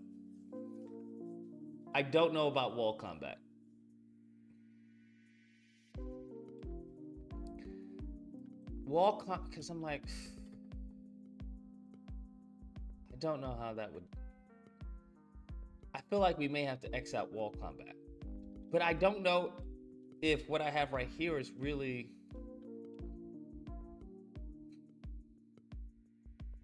Okay, so maybe the focus needs to be on the tether mechanic. Let's see, tether, but wall combat, we've seen wall combat before. That's the thing. We've seen it before. I'm thinking maybe the focus is on the tether. Because these are the main focus I'm thinking. Spider sense and the tether mechanic. Now the tether mechanic, I already told you guys, where you can do the head. Because the tether mechanic can... How do we make the tether mechanic go deep, bro? So what I was thinking, tether mechanic, okay, you can, because I wrote it down somewhere. I have so many fucking documents. Okay. No. Okay. So you can, let's see. Can we do text? Oh, we can't. Sweet. All right. So, tether mechanic, you can immobilize. You can. I'm trying to think.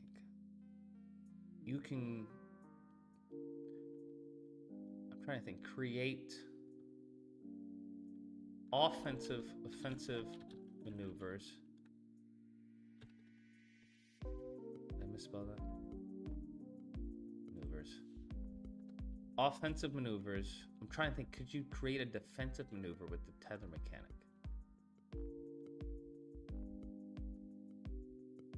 Maybe that would be cool if you could. Defensive maneuver. Right? Because we have this one mechanic you can do all these things with. Immobilize would go under. Okay.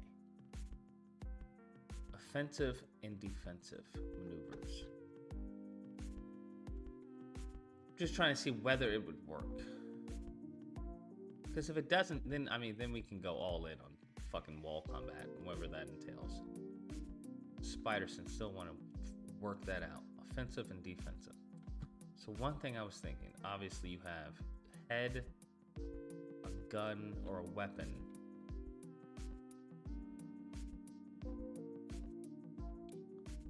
Let's see. Okay, I'm thinking of the ways you can do it offensively. So you web somebody's eyes. Actually, how about you web their eyes, web their head, right? Let's see if I can. Head, you web their head, web head. We have AoE attack, right? Person starts swinging or shooting everywhere. Web feet, immobilized. They can't move. Web hands. What do we do with web hands? What would be a cool mechanic with tether for webbing someone's hands? From my experience, making indie games are started with one simple mechanic. If it's fun, I know I have a game. Yeah. I just want a mechanic that's obviously, but that's fun, obviously, but we haven't seen before. I think the tether mechanic is something we haven't seen before. If the tether mechanic doesn't work,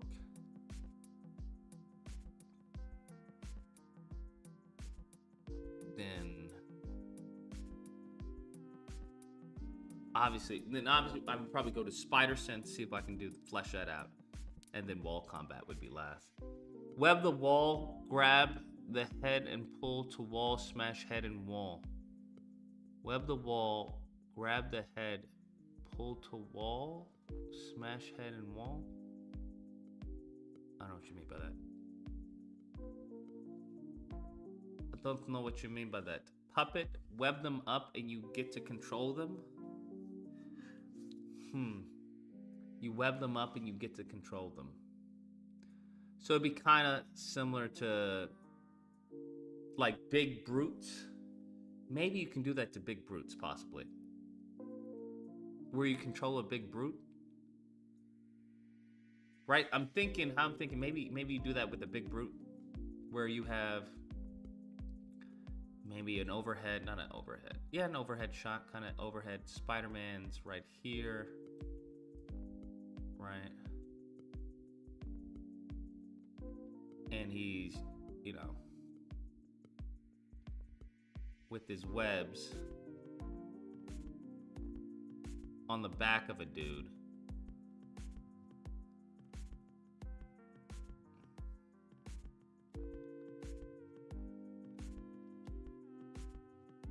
Right? He's on the back of a dude, big brawny dude. But his hands are webbed. Right? And he's using him like a puppet.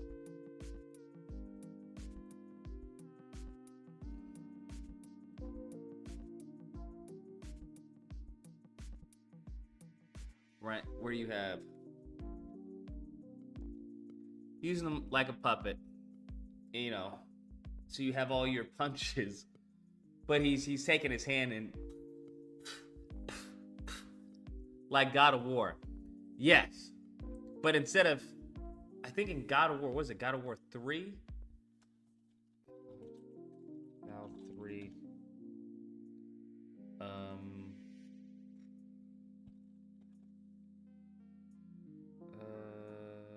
Destroyer of Olympus. Let me see. Combat. I don't remember the combat. No. Olympus! Where he jumps on a troll. Right, where you control a troll, right? Control. 4,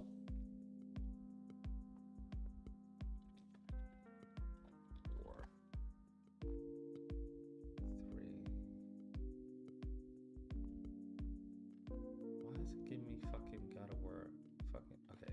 I know you can do it in God of War 2 as well. So let's do God of War 2. Bro, why is all of it coming up with God of War 1? God of War 3 rolls. Fucking A, bro. This is so fucking irritating. This is not trolls. There we go.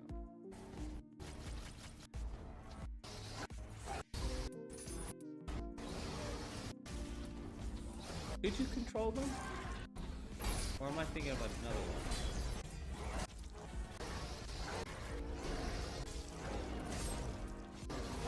Yeah, this is, yeah. Right, you stab him, you start smashing.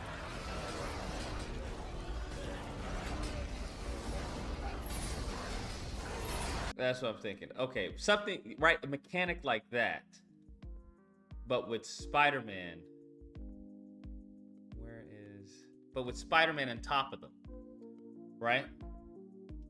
And he's having them, you know, punch people, you know, it'd be the same controls, right? It'd be square, triangle, whatever, heavy and light, and but he's punching people with his webs, you know, using his webs to manipulate the guy. I'm just trying to think of ideas because I want this to go fucking deep. I want there to be a lot of stuff with this one mechanic. If I'm gonna invest a lot into this mechanic,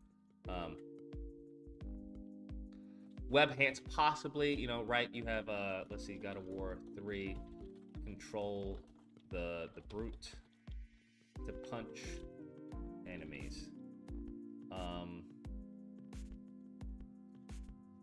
And then at the end of it, right? At the end of it, he punches himself out. It says, stop hitting yourself, or something like that. And then you have this cool little segment which you know, bam!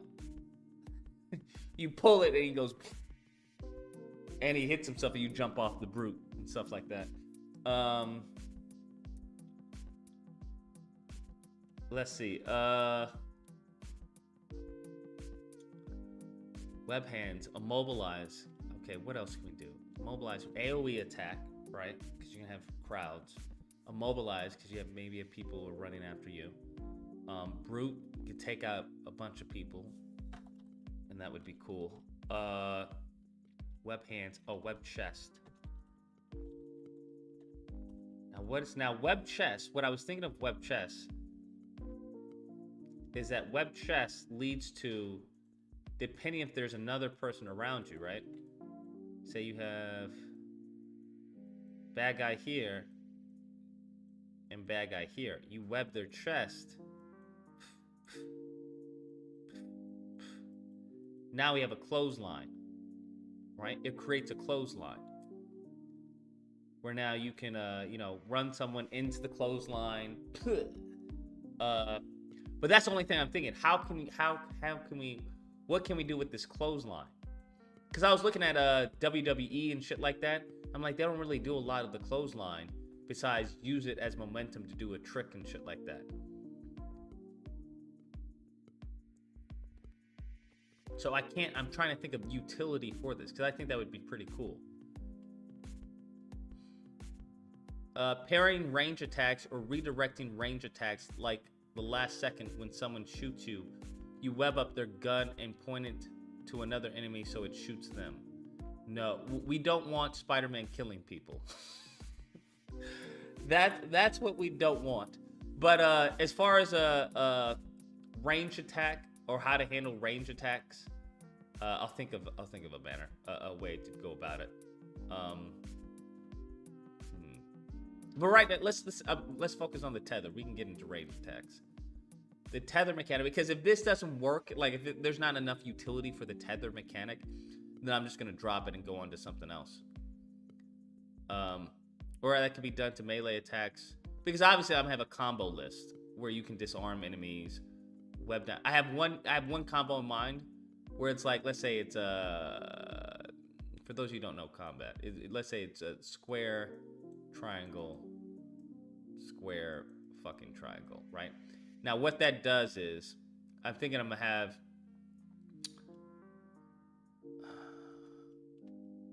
what it would do is, what I would want it to do anyway, is punch him, web down one arm, right? Punch him again, web down another arm. And you just wail on him now. So I want a combo. They're just things that come up. I'm like, I definitely want that. There's obviously other stuff, but I definitely want that. And it's both his hands are webbed to the freaking ground. But back to the tether mechanic. Web the chest. So we got mobilization. We got an AoE. We got the whole brute thing.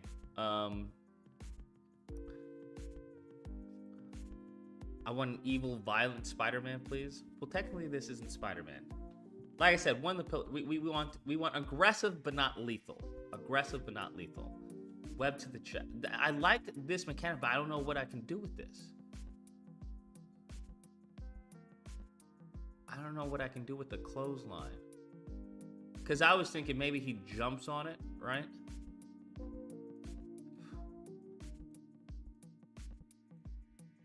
But what the fuck is he gonna do about jumping on it? Like, how's that? That doesn't lead to anything. It's gotta go somewhere. Or I just don't have that. Which is fine.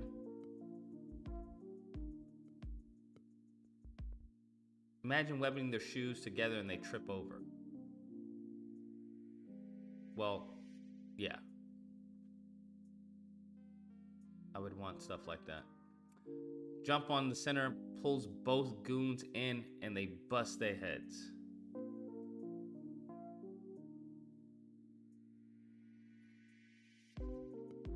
Yeah, but that's like that can just be a finisher if that's the case.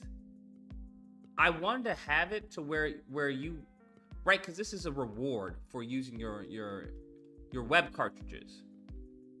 I'm thinking. Yeah, this is a reward for using your web cartridges.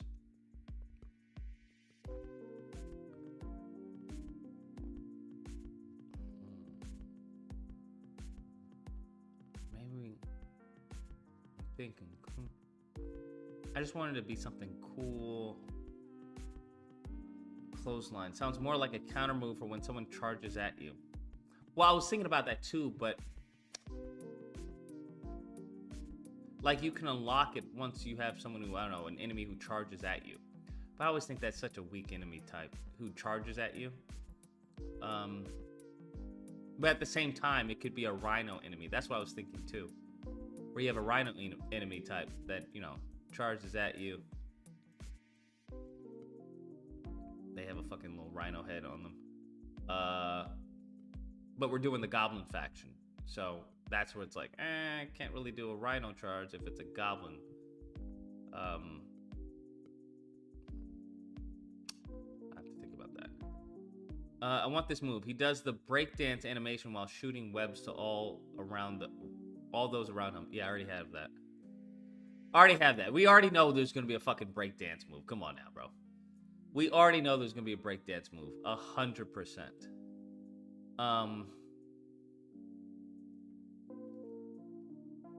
We already know. Now, here's the thing. What the move will be a part of a combo. Right? So, bam, bam, let's say, I don't know. 1, 2, let's say it'll be at the end of the combo. 1, 2, 2 plus 1, and then you hold 1, right?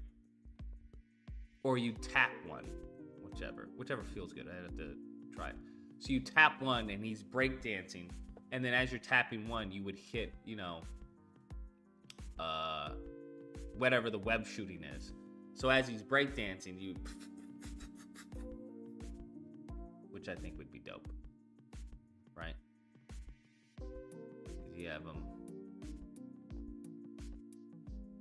legs out.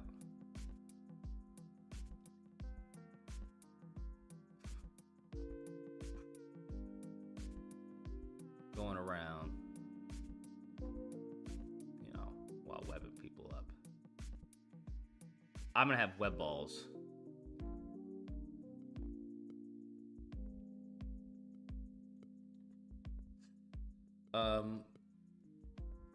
That's more of combos. I want like the meat and potatoes. Combos are gonna be sick. No, I'm not worried about the combos. I think the combos are gonna be sick.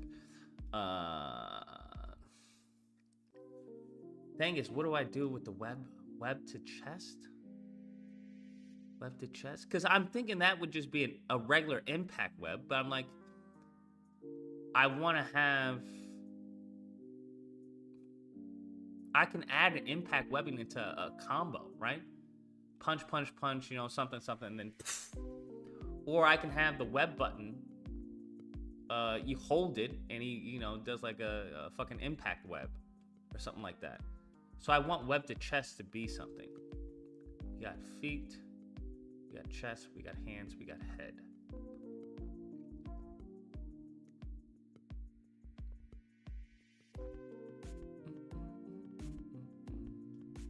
But we also need something for. So that's with brutes. When he webs the hands, what happens with regular enemies? Brutes. Regular enemy types. What happens with regular enemy types when he webs their hands? Because I don't want it to be the same as it is with feet. You get it immobilized.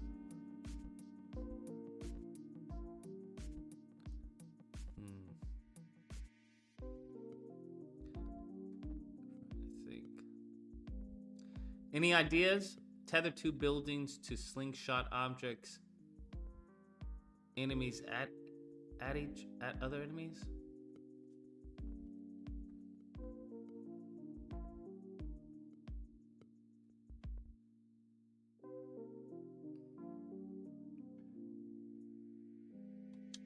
Maybe like a web ball?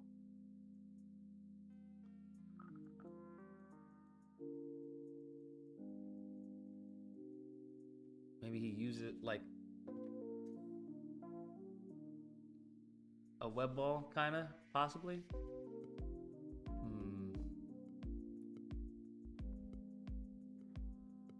That could work. Where it goes out.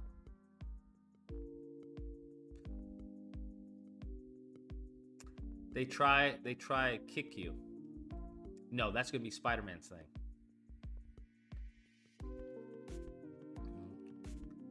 Webbing hands, we can have them to a wall and you beat them into the wall.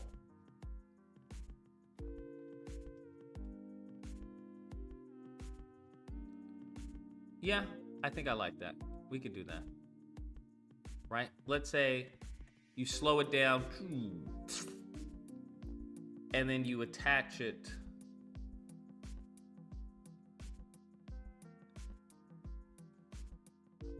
But it's a tether.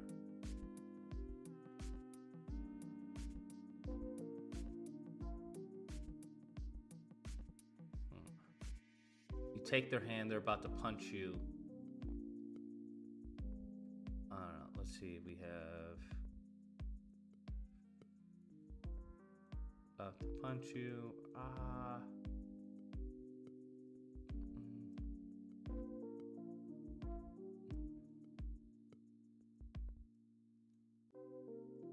Next one.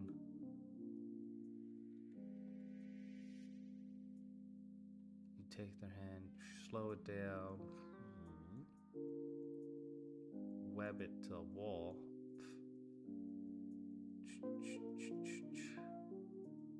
Same person.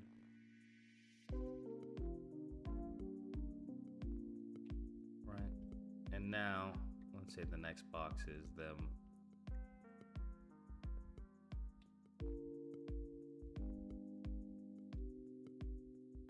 Their hands webbed to the wall and they're trying to get it off.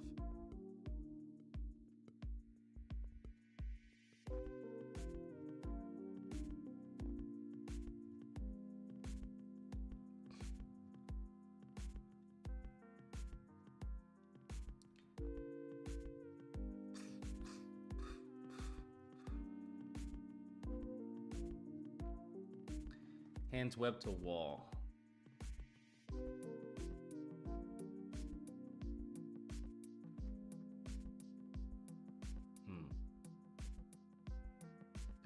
web to wall, maybe. Regular enemies, hands web to wall. Hands get webbed to wall.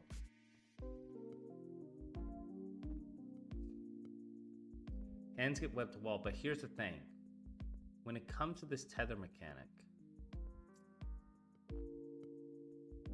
actually no, I kind of like that. I kind of like that. Web to wall. Because what I want shit that yanks them, bro. Where, like, you could be in the middle of a fight. Say this is you. You're in the middle of a fight. You got one guy here. One guy here. Right? You do the freaking web mechanic. Or the tether mechanic. This guy goes fucking, depending on where the wall is. Say the wall's right here. Right? This guy goes curse splat. Where he gets yanked. Where his hand gets yanked.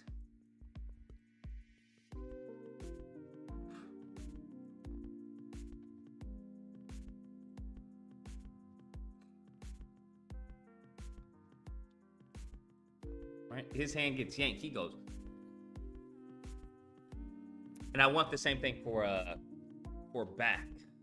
Right? If you web someone's back. Because I don't think we're going to do back of the head or shit like that. We still don't have... Okay, webs to wall. Let's see. Back. They get... yanked to wall. Where I want it to be like really aggressive, where it snaps him fucking back. Bro, just got here. What are you doing up so early? What I missed? Spent 2 hours looking for mocap. No trying to find ways to implement webbing into a combo. Bro, I'm not worried about implementing webbing into a combo. Not sure if you played MK Shaolin Monks, but light and heavy attacks have their own fighting stance. Maybe you could have the same for this. One stance could be low to the ground and spider-like.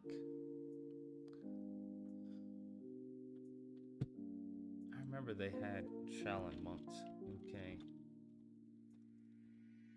Shaolin. I've heard about stances and stuff like that.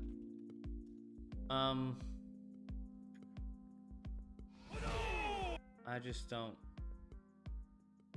I don't know if that works. That's the only thing.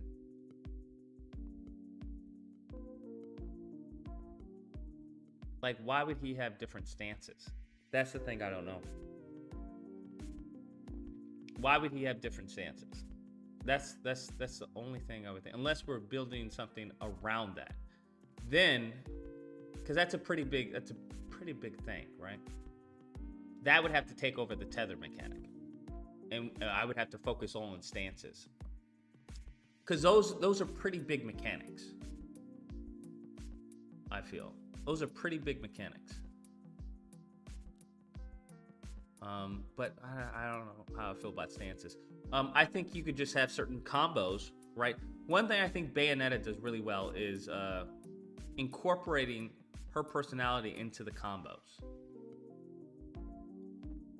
Where like she does a lot of stuff from the combos. So I can just build that into the combos. Where he has a spider stance. I obviously want him to have, you know, one where he webs up the person and crawls around them and shit like that. How about for chest tether, you are fighting and you web his chest and you choose where you want to ground the other part of the web. So you kick or throw an enemy in X direction and the tether then pulls him in the direction of a grounded part, but yanks him like a slingshot. AoE type of effect.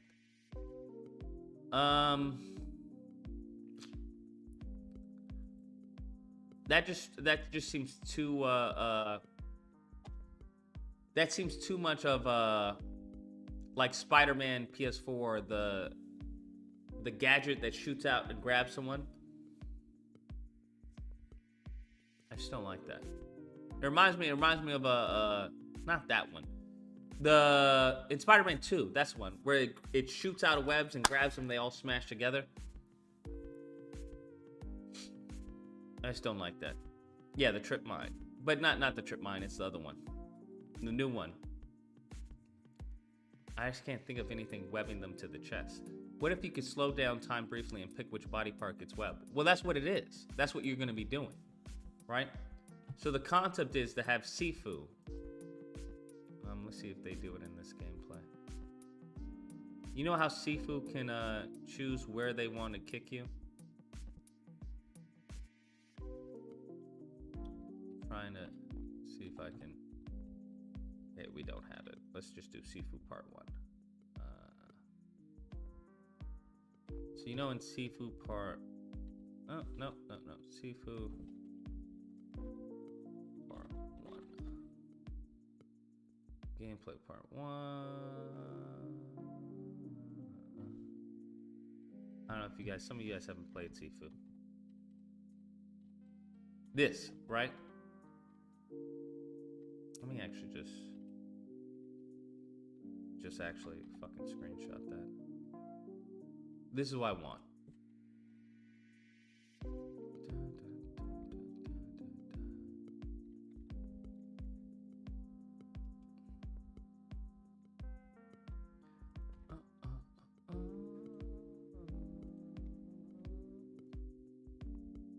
This is it. The tether mechanic. I'll just keep that there so people understand what I mean. That's what I mean. But instead of double palm, it'll be like double palm, I don't know, fucking web strike.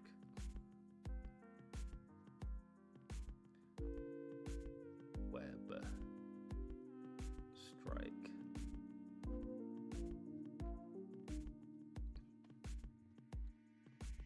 Actually, yeah. I'm trying to think, yeah, because all the rest don't actually take down an enemy. That's what it could be. Okay, the back. Okay, you have to have. Well, no, we could do. The back could take them down. So you dodge over them to get a full takedown. So you flip over them or underneath them. Get it, and it goes. Wabs, grabs. Or here's the thing. It's the same thing. It does the same thing. The back and front, they get yanked to a wall. It takes them down. It's an automatic takedown. Back. Kind of like in, I don't know. You guys remember a TASM? Was it TASM 2, I think, car chase? One thing I really liked about the TASM 2 car chases were how it handled pulling someone out of the car. I thought it was so fucking cool. Look at this, bro. We're still doing this in 2023. Crazy, right? This shit. I want. Okay, no, not that. This is it. That's what I want, bro. Okay, I don't know. That was a glitch, clearly. I want that. Where he gets pulled away. It's very much reminiscent of Toby. Fight scene, Spider-Man 1. Where is it? Toby. Oh, God dog it. Spider-Man 1 save. This is it. This is what I want.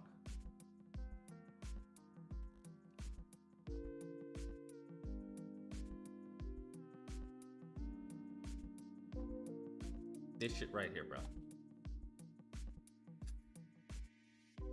That feeling, bro, that shit is so dope. That's what I want, right? So you jump up behind them, tether mechanic, hit it, and they get immediately taken to the wall.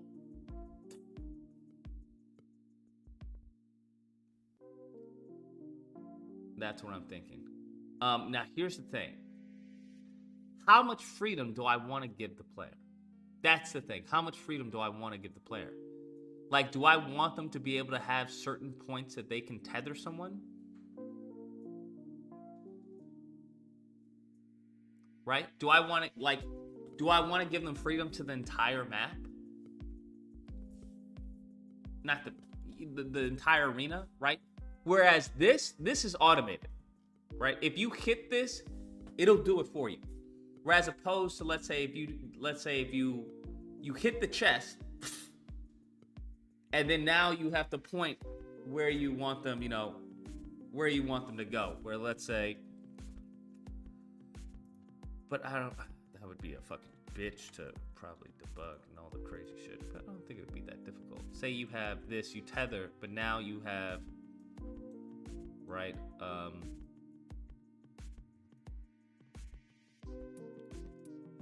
Game goes in like first person mode, and now you have a reticle of where you want to use the other. 'Cause this is on, let's say, I don't know, the fucking back or something. All right.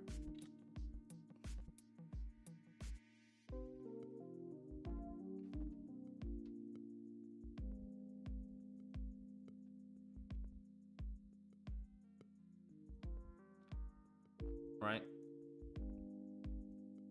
This is on the back, and now you have to point to choose what area on of the game can you do, and it'll select certain points maybe, right? So it'll lock on, this whole wall will be locked on, maybe it'll be red, thinking possibly like light red, that'll lock on to for you, right? So it'll be like I think that may be too much for the player, but we'd want something to notify that, hey, you can boom, there we go, maybe a little dot, and then you have other enemies, right? You have other enemies as well.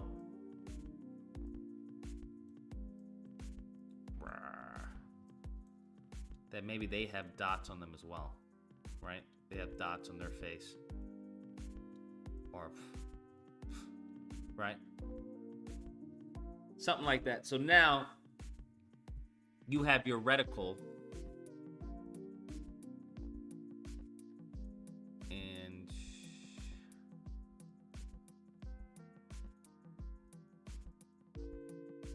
now you get to choose which points you want to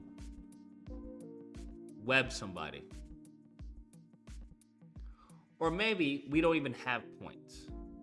The points are invisible, right? That would be behind scenes. Say you choose someone's face, there would be like a magnetism that's like, okay, you want to do their head, you want to do, because people are going to do fucking crotches and shit like that, needs. So you have something like that. And then all the behind the scenes, all the wall is filled with points. The ground is filled with points. So he would be just web to the ground, or web to the wall, shit like that, possibly. That's too much in arena. You just want to go. You don't want to stop mashing face to find angle in first perspective to tether a fool. Well, that's the thing. It would be according to the player if they wanted to do that, right? Because this... It's about variety. That's what you have to say. Something, if you're just mashing, that's not fun. Well, at least I don't find it to be fun. Maybe, you brain dead, individuals find it to be fun. I don't find it to be fun. I like variety. Variety is the spice of life. So in some cases, you're going to have to slow things down. I'm trying to find where, right? Because this is exactly what happens, right? It slows down for you to figure out where you want to hit them. Slows it down, and then they go.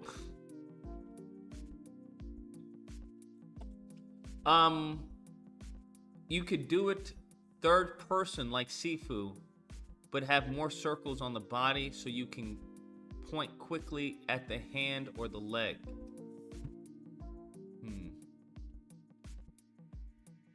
So instead of first person, what, maybe you say third person? Because it is going to be a third person game. So, Spidey. Excuse me. And you just have a cursor, maybe. Right? Maybe you just have a cursor, possibly. You just have a cursor.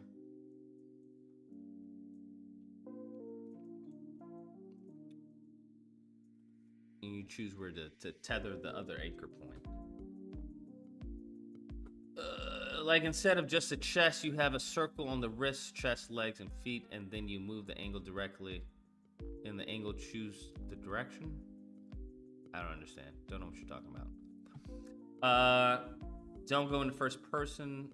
Just zoom the camera.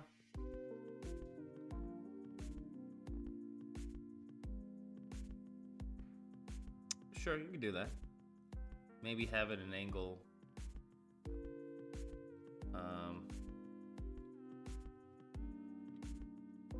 Where it's just like maybe you see the back of Spidey's head.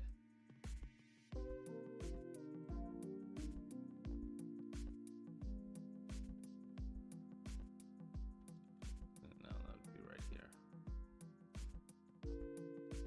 And then maybe reticle. You can just choose. Zooms in slightly and then zooms out.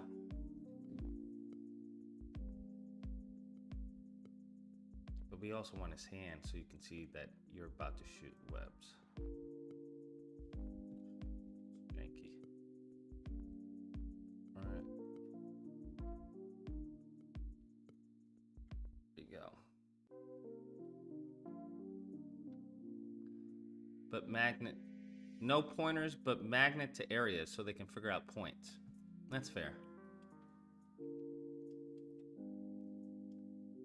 No magnets, but no points, but it magnetizes. Like it's a little soft lock. Soft lock. Soft lock. To areas. Obviously, this would be explained in the tutorial. Spider-Man can soft lock to areas and tether opponents in another place, blah, blah, blah.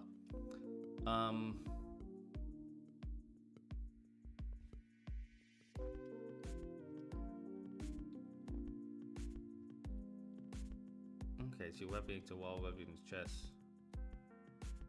Back and front, same thing. Okay, I'm trying to think.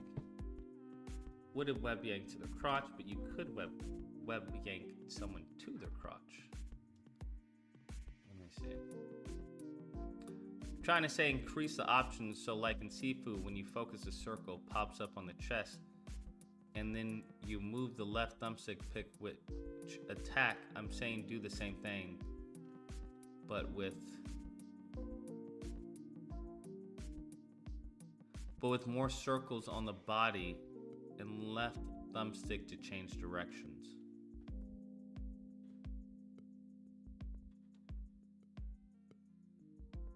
Gotcha.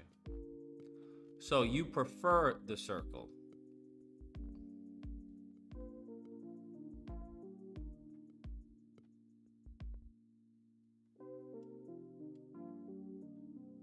I don't know if I prefer the circle as opposed to maybe... Because I think the circle just doesn't flow. I want a very minimalist interface. I'm thinking maybe just a red dot possibly. But I think the red dot is like dated as fuck. So maybe like an aura possibly. I don't know, maybe like an aura or something. Or like maybe a spider sense, right? Where it's like glowing.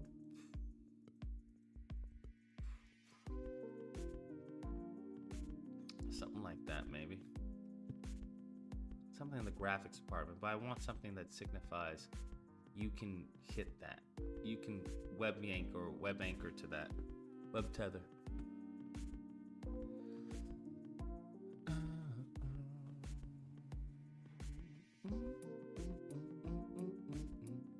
Combat in MSM2 feels so baseboard compared to the last one.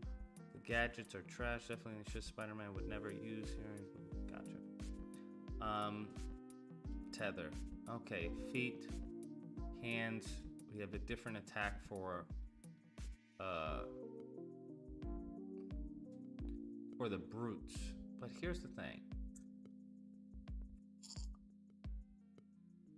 Huh. No, I want that all to be.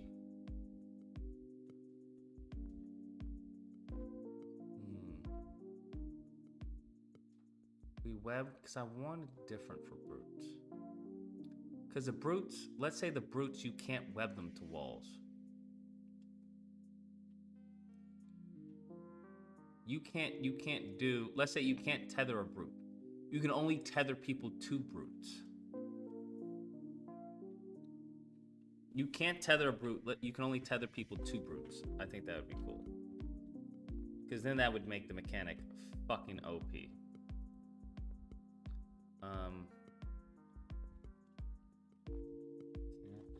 Tether brutes.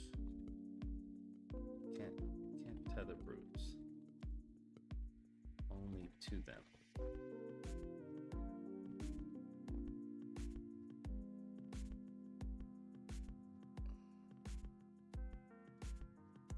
I don't know how I feel about this. I don't know if I like this.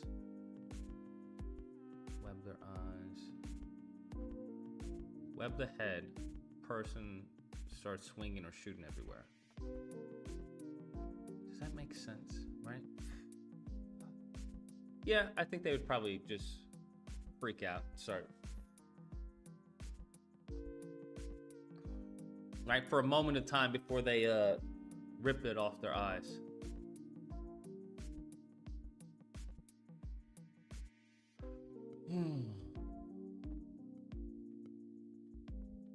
Let's see. Okay. So tether. Now defensive.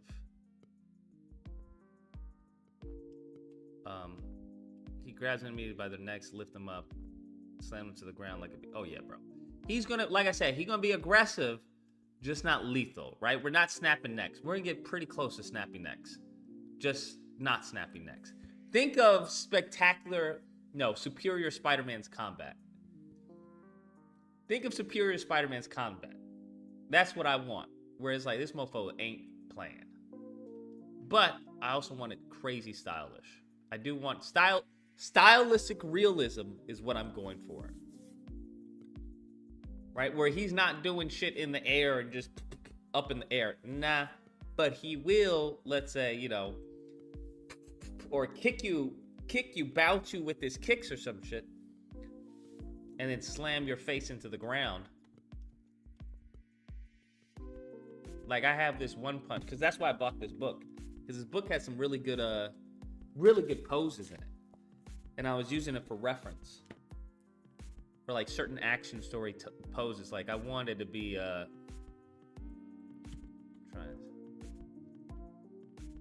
like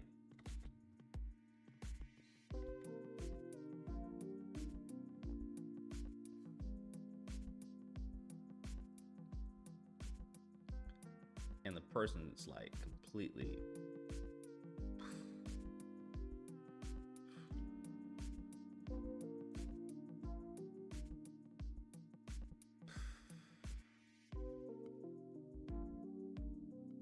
right? Just completely just on the ground. Just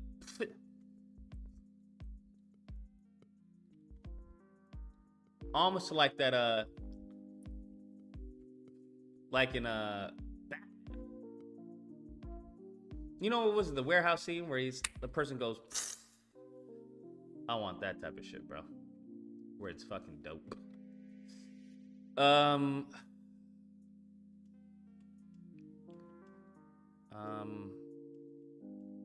Alright, I think I like that. Soft lock to areas. I think I like that. Can't do it to brutes, but you can web them. Now, how do I get this going on? Maybe that's a finisher? Okay.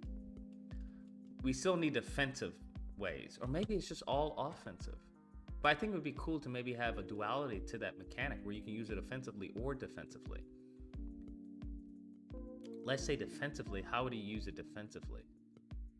The tether. Or instead of the tether being used defensively, because I did want to do, okay, so we have a hyper sense. What does the hyper sense do? Health bar is health bar. Health,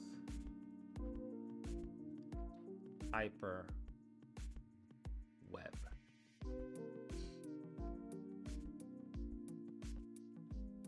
The tether mechanic. So the tether mechanic, what does it use? Does he use hyper?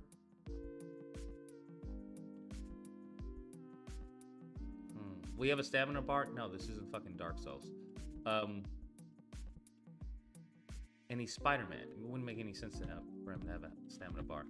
The hypersense.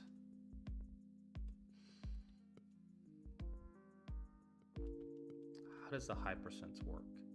Okay, hypersense. How does the hypersense work? So, how the hypersense, it gets replenished by doing attacks or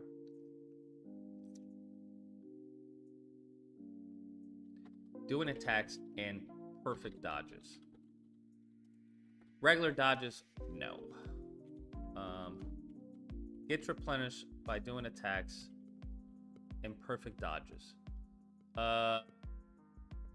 What do you use it for? Would you use it for the tether mechanic, I'm thinking?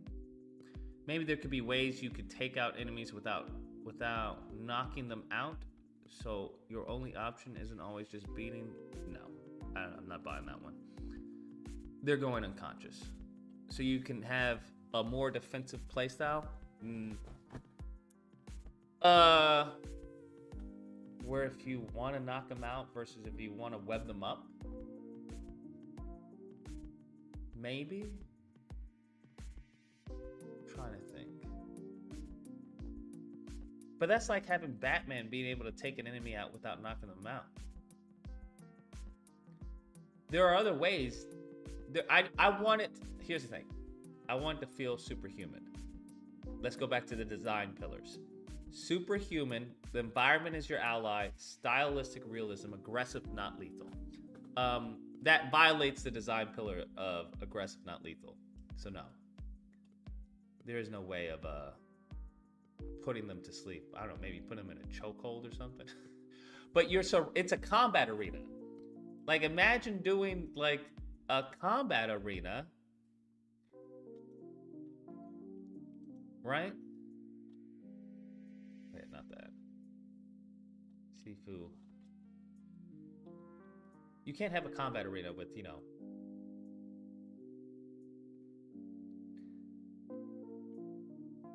without shit, bro. I just don't see. I don't see how that works. Unless we go like total Jax from MK11 and he's like fucking choking somebody out, right? Where he grabs him and.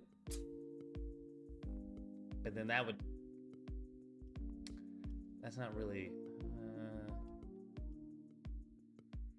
I was thinking of a grab where you can grab enemies. I was thinking of that. I don't think I'm gonna add that. I may eradicate webs, but I do like webs. Hypermeter. Okay, so the health also, let me also add that. Health gets regenerated, so there's nothing to do. Health slowly gets regenerated because he's Spider-Man. He's naturally gonna recover his health. As long as you don't take, as long as you don't take hits, you're gonna recover your health. Now, here's the thing. That may be fucking boring. Because there's nowhere for you to hide. So, the only mechanic you have, defensively, would be to fucking just flip over everyone until your health regenerates. I don't like that. That's too passive for me.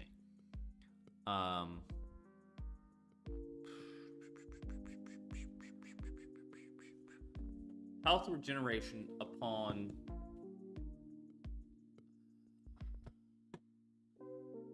your health naturally we have health regeneration, but I want to reward the player for being offensive.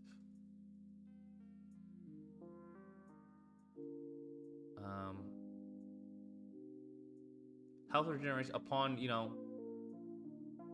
Upon every enemy you take down, you get a little bit of health.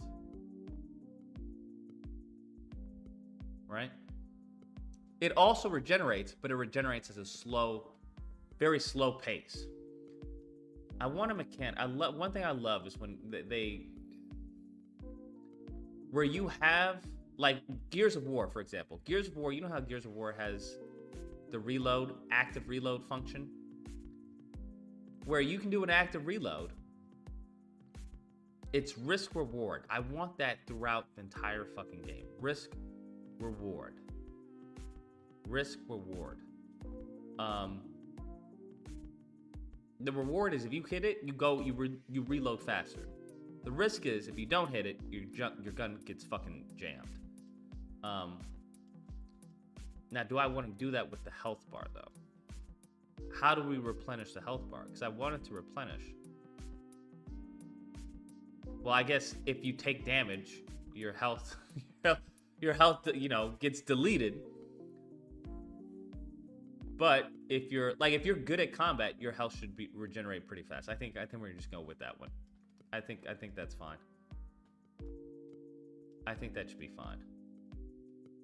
Health.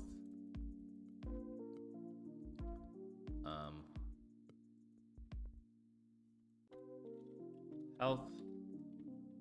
Slowly, because I don't want people just fucking waiting for the health regenerate. If you wait for your health to regenerate, you're gonna die. Slowly regenerates. To not, but not fast enough to encourage players to wait.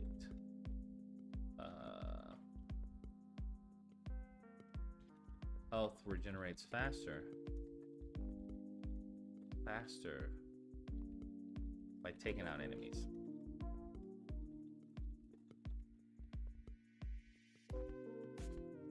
Now, you engaging in the perfect dodge allows you to take out enemies faster, which then allows you to get your health faster.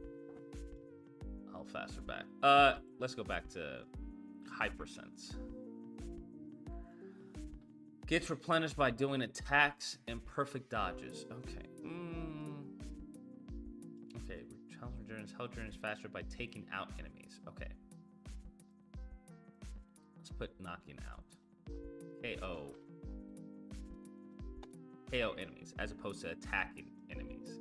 Attacking enemies recharges your Hypersense. Get replenished by doing attacks and perfect dodges. This is for knocking out enemies. Hypersense. How do you recover Hypersense?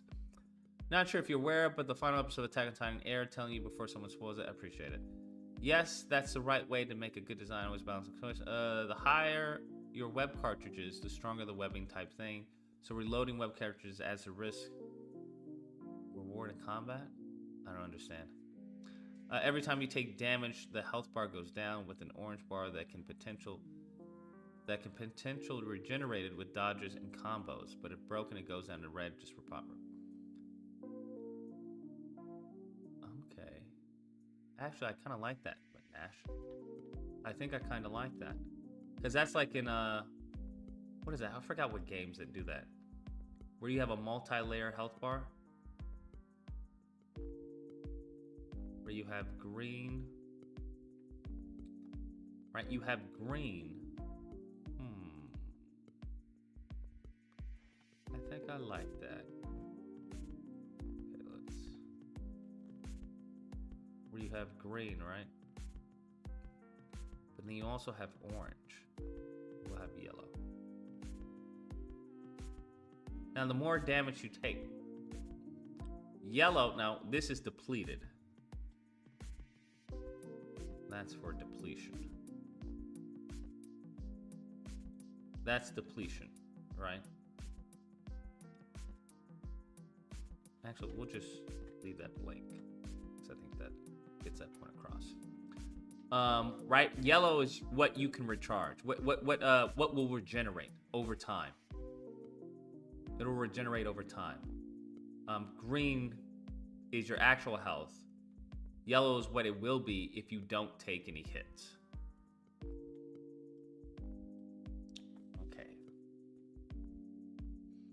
Health regenerates faster.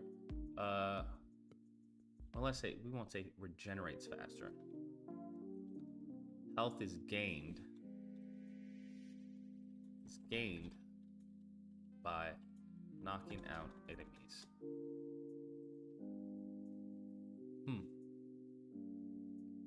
Kind of like stamina in UFC. Yeah, kind of like stamina in like boxing games. Right? Stamina in boxing games. Here's the thing. How do I want someone to regain their health? Maybe it just naturally regains their health. I think we're gonna just do that, where you don't actually even get health.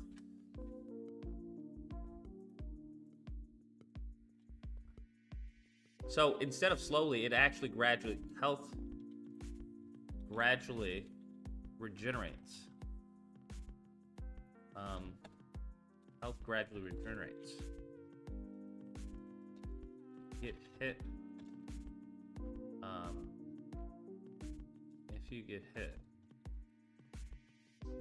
constantly get hit. How do you explain this? Your main health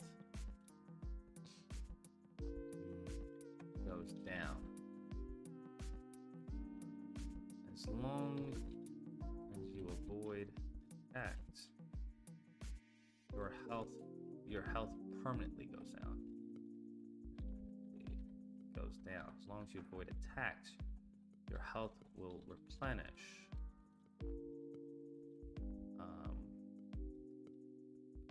To the yellow bar, to the yellow, I don't know, the yellow position. Similar to stamina in fighting games.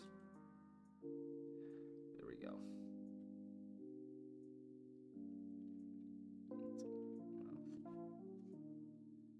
There we go.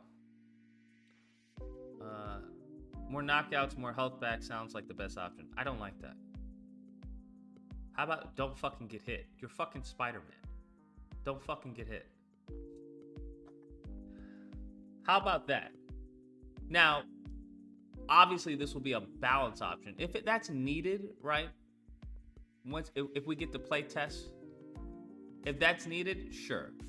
But as of right now, I want to aim for you not getting hit. And I want to give the player the tools so they feel comfortable in not getting hit. Where if they get hit, they feel fucking stupid. Where it's like, bruh, what the fuck am I doing? Get in the game. That's what I want. Now, if it comes to a point where it's like, it's not working, or this isn't, this isn't really fun, then yeah, you'll replenish your health upon knocking out enemies. Let me add that as a backup. Backup idea. Knock out enemies to gain more health. To gain their health back. We'll have that. We'll have that there. Just as a backup idea. But I'm like your Spider-Man. You shouldn't be getting hit that crazy where your fucking health is gone. Perfect dodges increase healing.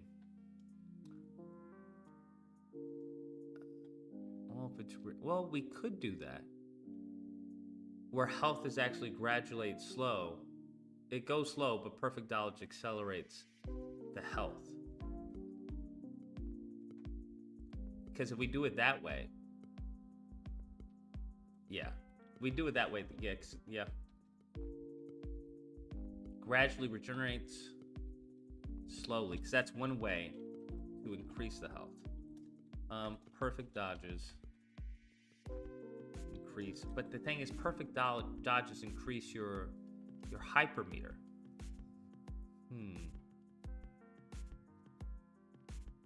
What can increase your health besides knockouts?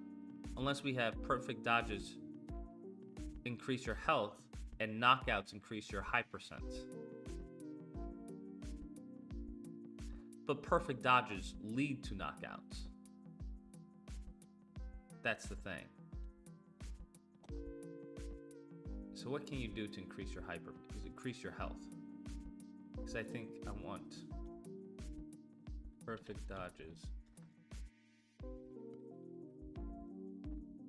Increase your hyper meter.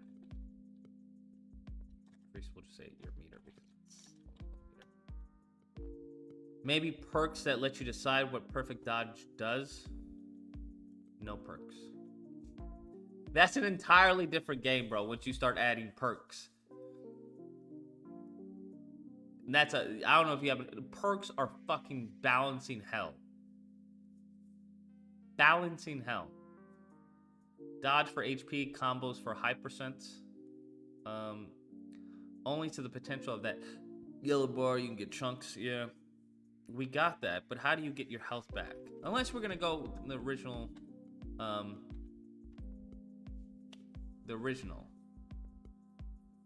which is you don't get health back. Your health is permanently gone.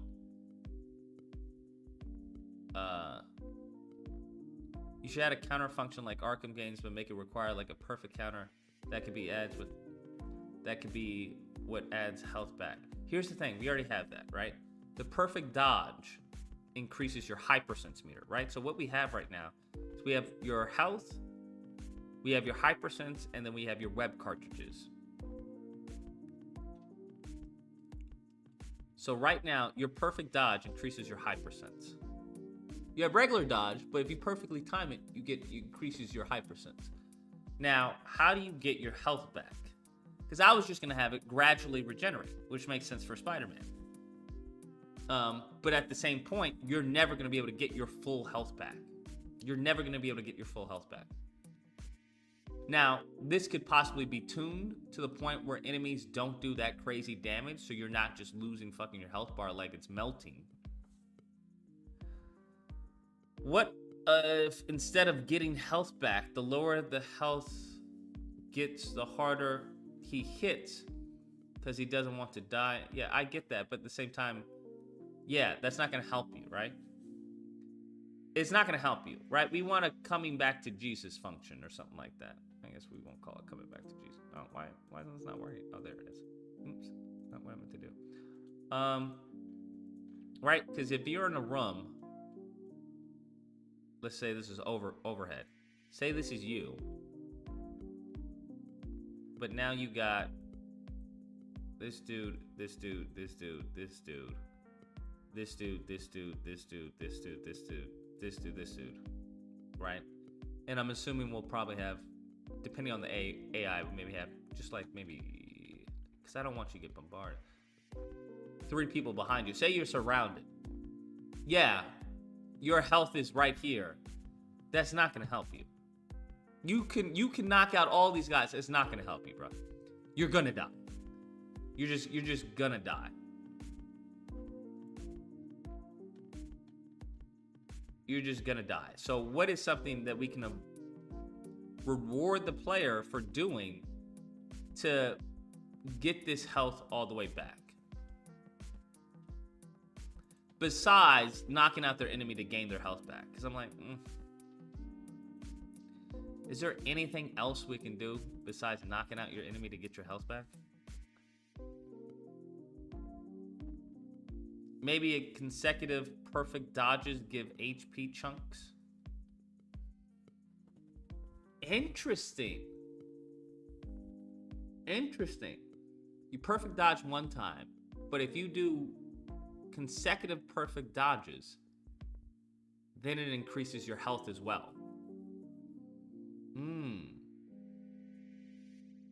That would reward good gameplay.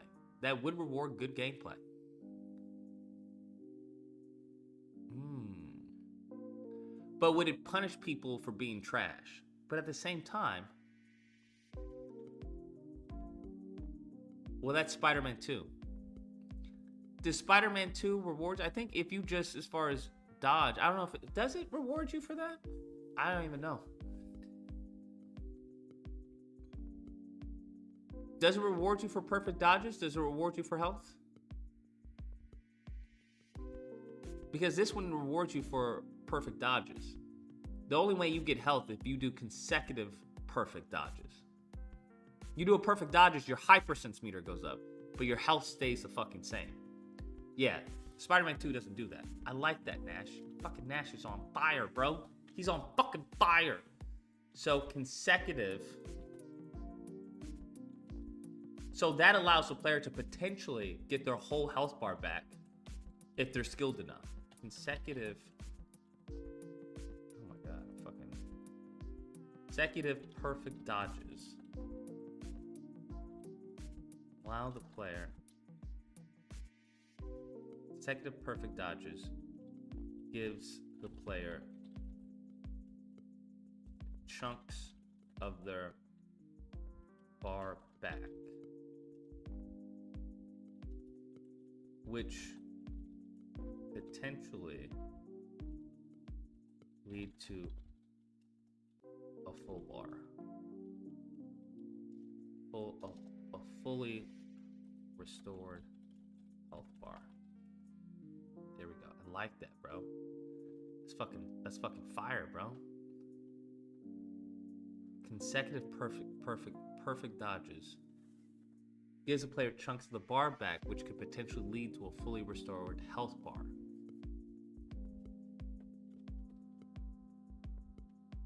As long as you avoid attacks, your health will replenish based on the yellow position. Based on yellow position. Okay, so much to stamina in fighting games. Okay. Alright. You can also make Spider-Man take more damage the more he gets hit. Take more damage. Like it's taking a toll on him, so his health regenerates, but less and less the more you fight. I think that's interesting, but I think as far as if you're getting hit, then your health isn't getting regenerated, right? Ultimately, if you keep on getting hit, you're gonna die regardless, right? Because your health will only regenerate to the yellow bar. But like a stamina game, right? That yellow bar you can potentially go to. Let's see if we can.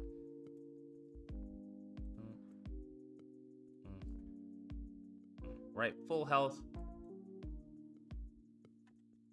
You know, quarter health, 0 health, no health. So then we have. Is that the color, I think? So we have full health, right? Full health.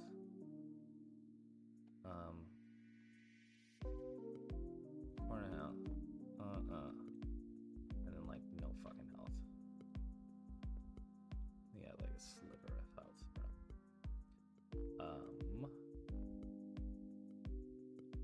You have right. Then it's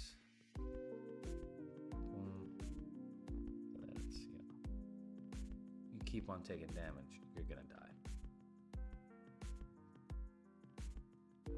Right? Once that green goes out, it's game over.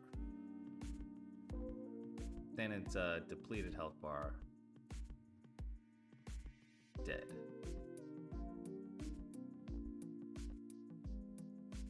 Dead. Hypermeter can have multiple points for rewards, like maybe a 33%, 63%. I'm thinking something like more web fluid regeneration, faster webs, more damage that way. You get rewards based off the hypermeter.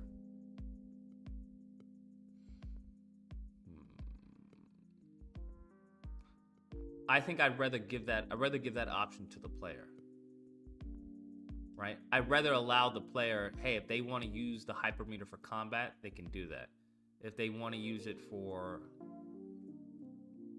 I don't know, something else, they can do that too. But that's interesting. That's interesting. But then that goes kind of down into,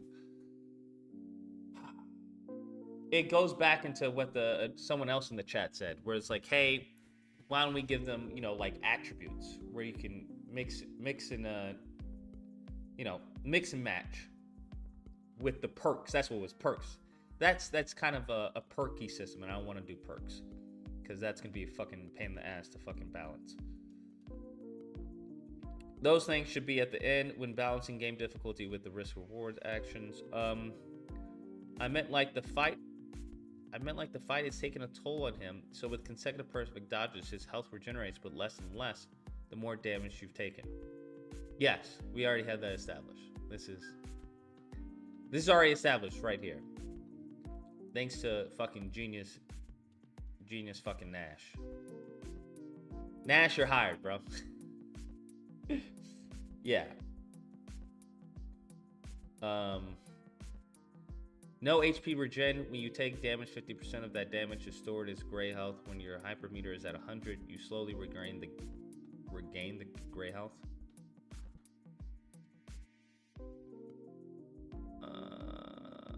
I think we're saying the same thing in a sense, except you're just not.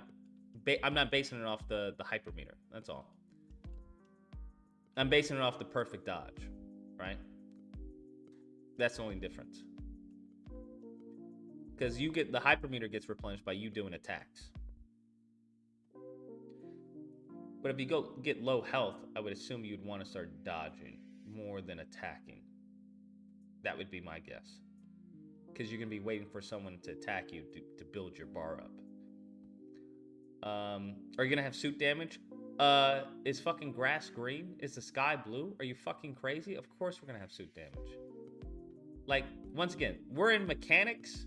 This is where we are. Aesthetics. That's all aesthetics, bro. That's way down. Once we get all of this, then we can start having fun. Once we get, because you have to do, what can the player do? Why does the player do it? How does the player do it? Suit damage, all that, that's way down the pipeline, bro. But yes, the suit damage is going to be, of course. That would be just a sin not to have suit damage in a fucking combat arena. I don't know if I'm sold on the tether mechanic. Hypersense is tied in with Spider Sense. But I don't think I can use Spider Sense. So, can you use Spider? Is Spider Sense like trademarked or copyrighted? I wonder. I'll have to look into that. But I'll come up with something else. We could actually just call it the Hypersense. Actually call it the Hypersense.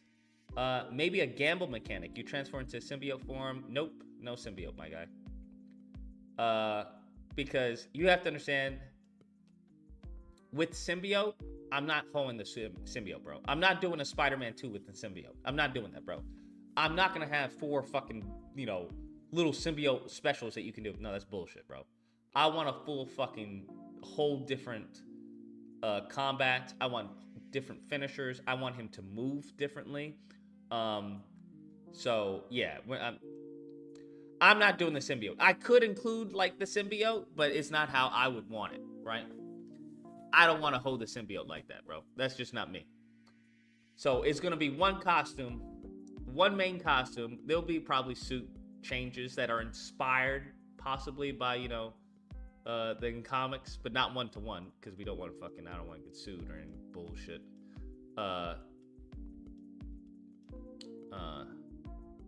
Okay, so gets replenished by doing it. What does the Hypersense do, though? That's the thing. What does the Hypersense do? Like, say I build this Hypersense up. Now what do I do with it? What am I building it up for? Is the Hypersense tied to the tether mechanic?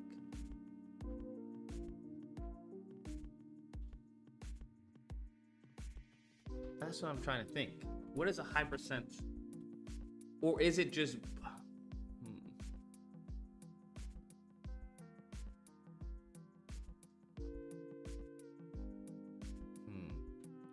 Here's the thing. Is the Hypersense, does that trigger bullet? No, I don't want it to trigger bullet time.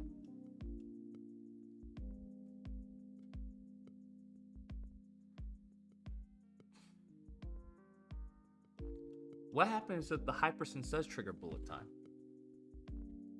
right? Where a perfect dodge, I want the perfect dodge leads to a stun or a knockout. But the hypersense triggers bullet time.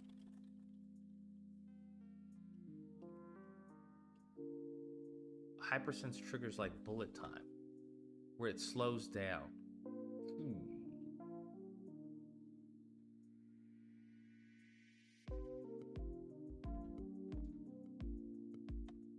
Full hypersense, higher hit points. I'm not really down with higher hit points. The higher points, right? We're gonna have a points system, but that's gonna be on your style, right? Think of Bayonetta meets Devil May Cry. Think of that. With the style of Web of Shadows. That's what I'm aiming for. So these are the combat, let me, the design pillars so people know. Design pillars, everything has to fall under this. Anything you recommend has to fall under the design pillars. Let me see, can I, there we go. Feel like a superhuman being. The environment is your ally. I don't know if I want to keep that. I don't want to keep. I don't think cocky's gonna. Actually, no, cocky. I do like cocky. He's cocky. Design pillars. Feel like. Why is it too long? Oh, 151. Okay. Aggressive. Not lethal.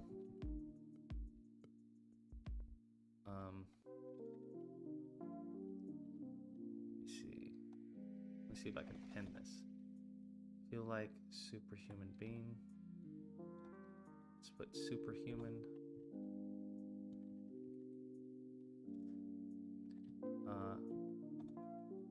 Environment. I don't know if I'm gonna keep environment as your ally. Possibly. Environment's your ally. Stylistic realism. Absolutely.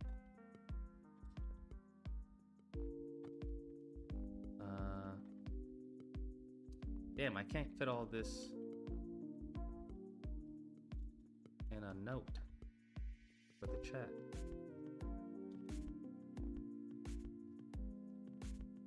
Simple. Maybe in longer bullet time, Hypersense allows you to go Sifu mode, but also highlights new areas on enemies and dangerous objects around you that have great danger potential that you can use or hit to take down a target.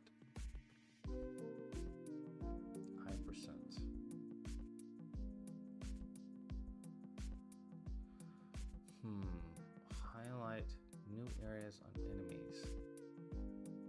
Can't do hypersense and have the tether.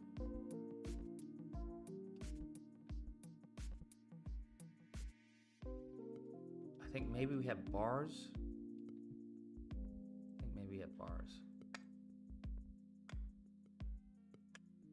Kind of like a fighting game where you have your super meter. We have your hyper meter. Hyper meter, that way you can use one bar for a tether. But I feel like, is that really a big reward to use a bar for a tether? Consecutive. Wham, start swinging, shooting everywhere. Wham, immobilized. Got yanked to wall. I don't know. That just doesn't feel like a big enough reward to me to use that for a hypermeter. They get yanked to wall, taken, complete knockout. Hands get webbed to wall. What we could do, okay. You have multiple tethers where you can upgrade it to have multiple tethers. So now instead of doing one person, wall, tripped, you're blinded, so you start shooting, you can have up to maybe 3 tethers.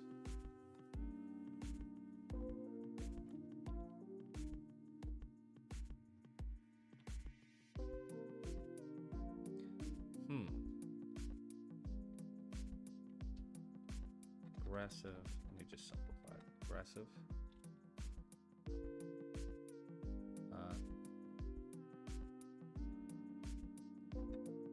superhuman. Feel superhuman.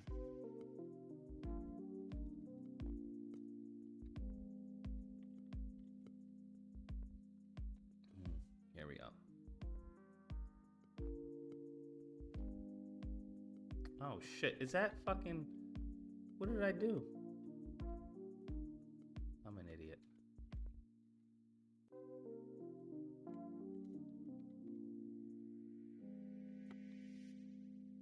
I'm a fucking idiot.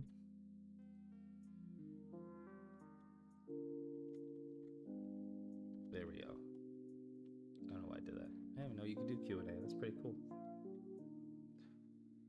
Maybe with Hyper, that Sifu mode can allow you to select multiple points on multiple targets. I think that's what we're gonna do. With Hyper mode, Hyper Sense enables perfect dodge and increase your meter. 1 bar, okay. Enables tether for 1 bar. Enables the tether mechanic for 1 bar. What else? If you want to do that.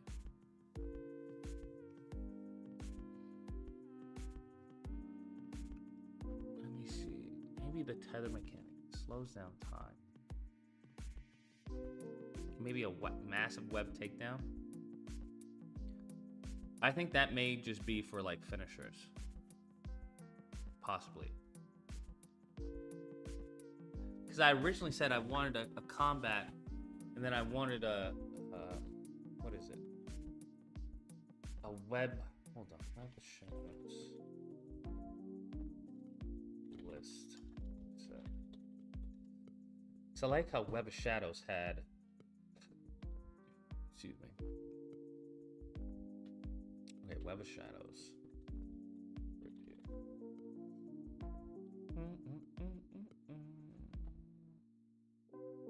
Shadows review. Where they had like a whole system.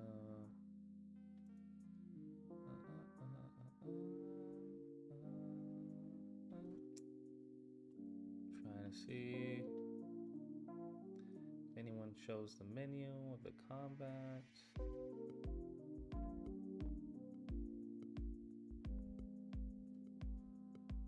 Damn, how does no one... What was the menu in Web of Shadows? I know they had wall attacks. Wall attacks. They have web attacks, right? Okay, let me see. I know IGN will cover it.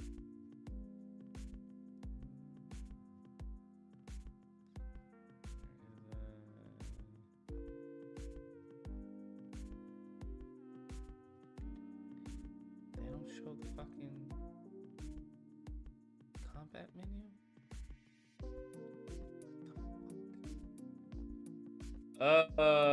Someone tell me. The Shadows combat menu. Should have just fucking taken a screenshot. Upgrade. Let me see. Web kernel. Skill tree. Reminds me of the hype meter for Johnny MK. Yeah. Absolutely.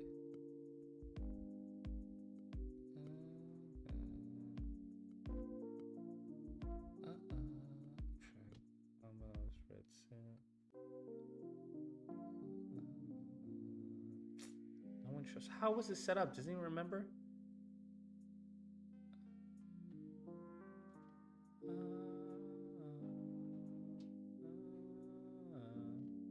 I really don't want to have to turn on Web of Shadows to see. Okay, now I see videos.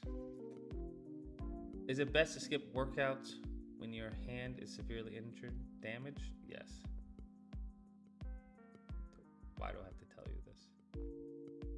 Well, I wouldn't fucking work out with an injured hand. What was showing us? Bro, I'm gonna have to start it up. I don't remember how. Does anyone remember the menu for the skill tree? There we go. All right, so this is black. Okay, so they had ground attacks. Yeah, it was 1, 2, 3, 4, 5, 6. Yeah, just 6-hit combo. Ground attacks, air attacks, wall attacks. Web strike. Special attacks. Web shot. Ground attacks. Wait, it was only one button? Wait, why are people complaining then? There was no heavy and light? It was all one button? Pitbull attacked me 10 times, guys. I'm currently in 10th day of recovery. Holy shit. What do you mean attacked you 10 times? You mean bit you 10 times?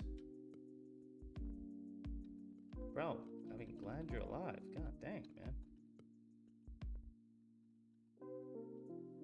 Goodness gracious. I didn't know Web Shadows only had one button for attacks. That's crazy. All right.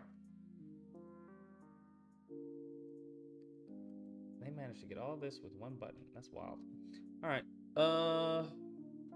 Maybe we could do that.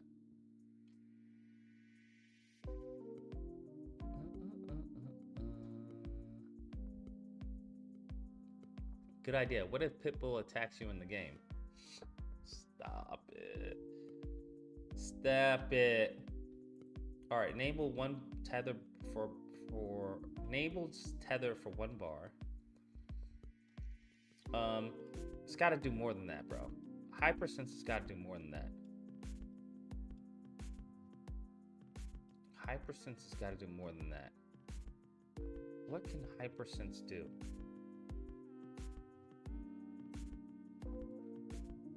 Yeah, it chewed my arm every time it would let go. It would latch onto another part of my arm. Holy fuck, dude. Man, yeah, rest up, bro. You should be asleep, not watching the stream. Go rest up. Cause I could do a Bayonetta where it's just witch time. I feel like that's so fucking dated. Unless you have access to new moves in witch time.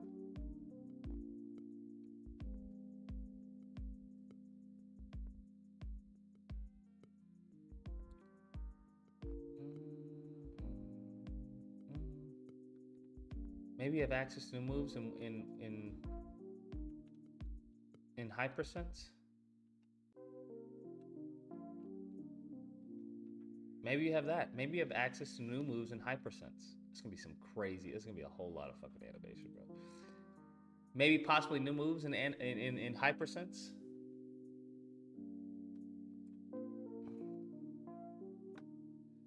Maybe you can only do finishers at certain percentage of Hypersense. Well, I'm thinking of having Hypersense to be divvied up, right? Divvied up. Say you have 4 bars or some shit like that. You have 4 bars. Hold on. And wait, I have to go back to my fucking design pillars. Environment is your ally. I don't have anything that has the environment, that includes the environment. Do I really want to use the environment?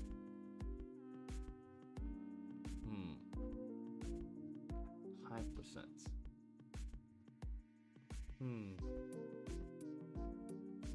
Hypersense allows you to move way faster in slow motion than just regular bullet time. Well, here's the thing. Hypersense, I would think, would slow down everyone else around you, but you would move the same.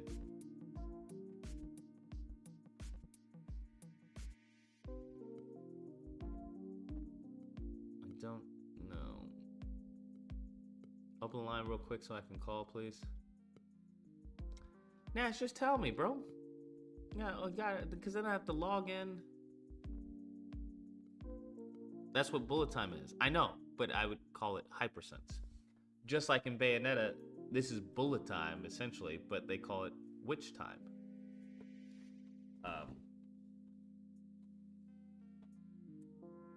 That's the thing.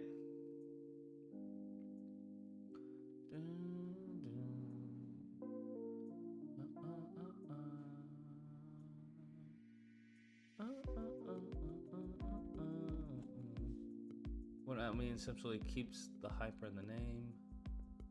What are some other? Does Web of Shadow still have a hypersense? Does Web of Shadow use all the buttons on the controller? I don't remember if it does. Oh shit. God of War.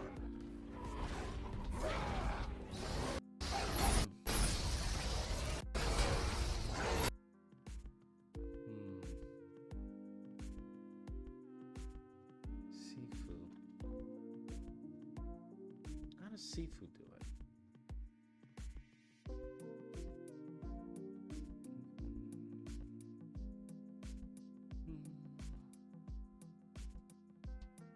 Seafood has a block and a dodge.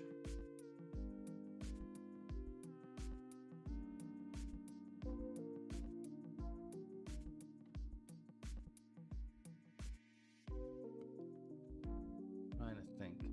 So hypersense is gonna be similar to Witch Time, but like make you faster to the point where it's moving slower and improve and change your movement, kind of like a Devil Trigger mode from DMC. I don't remember Devil Trigger. What DMC5? DMC5 have a Devil Trigger? Devil Trigger. Doesn't that turn you into an actual demon? Catch up to.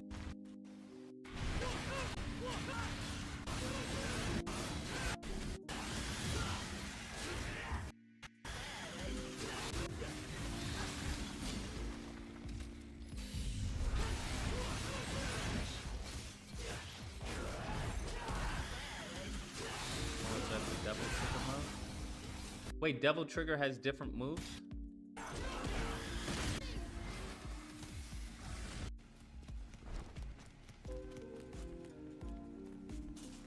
That's pretty insane. How is it depleting? I don't see. Oh, it just depletes. It just goes boop, gone. What is it based off of? What is the Devil Trigger? How's the Devil Trigger? Can you turn into it at any time?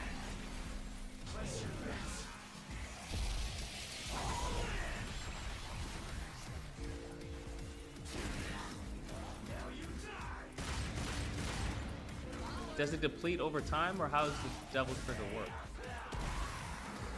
Okay, Devil Trigger. Does anyone know?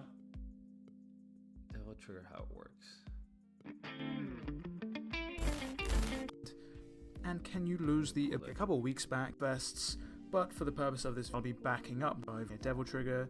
You must access to some sort of demonic essence.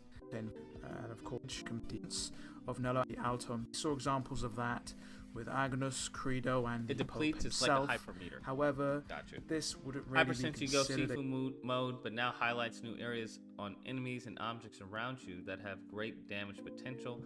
They can use or hit to take down a target, all in Neo time. Here's the thing. I don't know how we create newer points on an enemy. I don't understand. Like, because an enemy only has so many points. So how would you create newer points? I don't understand. Unless you have the same areas of attack, but they just do more damage, or they do, I don't know, different things. But I still want this, bro. I want... Where's my movie? Fuck. Where is it?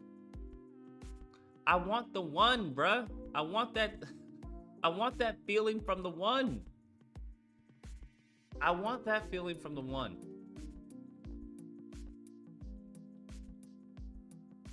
I want that feeling from the one. What is that? First kill? I want this, bro. I want this feeling from the one. This is what I want. This is what I want. I want hypersense. I want that. I just don't know.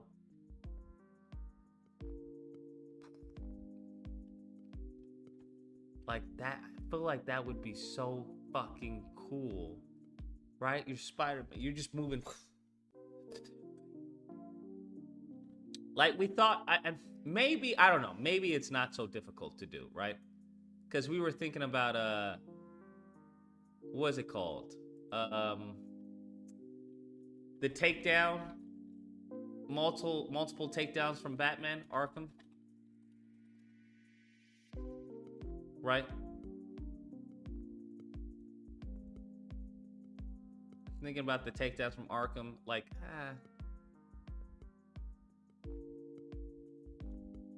multi-fear. Like, these fear takedowns are dope. I don't like how they're done, but they're dope how the mechanic is dope. I want that, bro.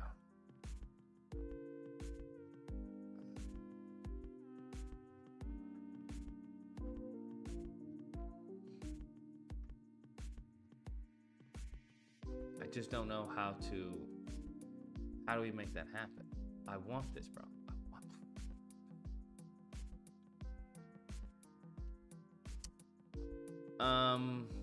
That's 100% done in the animations department. What is? I don't know how to get this. So we have the hypersense. So hypersense enables you to do the tether mechanic. Hypersense also, let's say,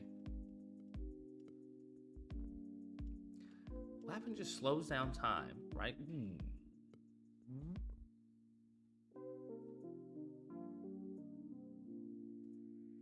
Slows down time. That slow-mo doesn't really fit the Spider-Man game, does it?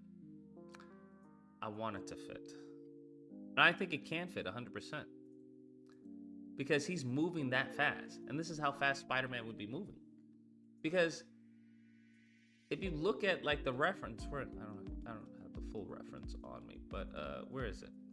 I know I put it on, oh, it's right here, right? You have to be moving incredibly fast to be fucking dodging bullets, bro. You're moving incredibly fucking fast to be dodging bullets. Like, insanely fast. Okay? So, I feel like it definitely fits as far as the speed. Now, of course, the brutality of... that would be more of Kung Fu. But as far as the aesthetic, definitely fits, bro. I feel it definitely fits. I just need to figure out how do you make that happen? How do you make that happen? There's a slow-mo effect in the first Raimi film. I remember. Well, I'm having that with the dodges and everything. The perfect dodges and stuff like that.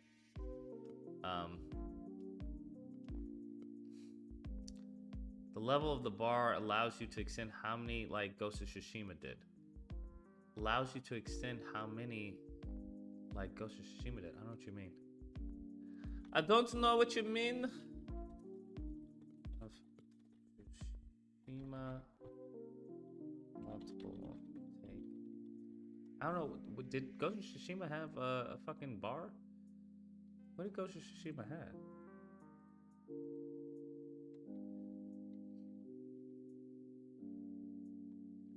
Oh, is that like the fear takedown with Ghost of Tsushima? Yeah. I want something like this, bro. I'm sorry. I know it's a mechanic that's been used before, but I want this mechanic. I'm sorry. I want this mechanic. And Ghost of Tsushima doesn't even do it well. I want it. Yep, we're doing it. I want it like Ghost of Tsushima, bro.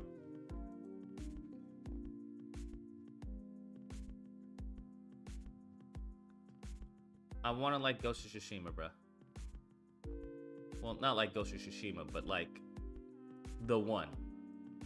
I want it like this, where he's going, bam, bam. But it doesn't stop the slow-mo, right? It doesn't stop the slow-mo.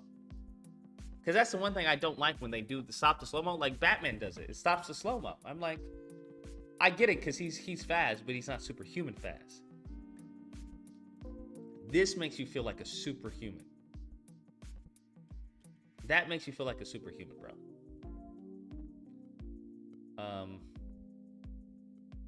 Okay, so enables 1 bar for tether, enables multi takedown. Think fear takedown from Arkham Knight or Ghost of Tsushima. I think I had it right the first time. Tsushima. That's what I want. But I want it with Spider-Man. So with Spider-Man, obviously he's gonna be, because I think Batman's thing is cool. I think Ghost of Tsushima thing is meh. I think how they execute it is kind of meh.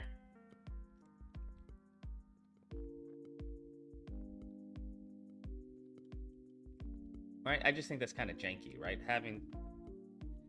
Just having right? Just having this like the triangle button right there. That's kind of fucking janky, bro. The aesthetics is janky. Not only is the aesthetics janky, but I think the animations are janky too. Like that's not, like he's not even doing anything cool. I don't think that's not really a big payoff to me. I want my shit like the fucking one, bro. I want it like that. Or maybe it gives you access to special takedowns.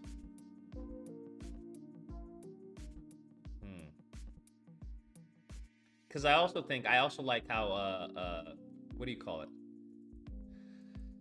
How Path of Neo does it, right? You have access to, and it gives you special takedowns. I do like that. Multi takedowns were janky, but if they did that, where you go ghost stance, when you go ghost stance, oh, yeah, I think that's just so. I think this right here, bro, someone doing this in a game, money shot. But the thing is, how do you make it less automated? That's also the thing. How do you make it less automated?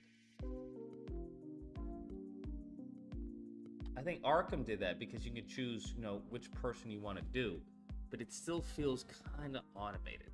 How do you give that sense, that streamlined feel without fucking putting it on rails?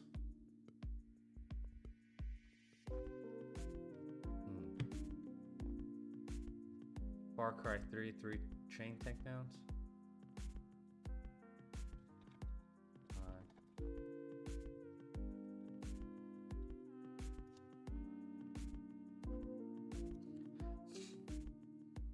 Chain takedowns.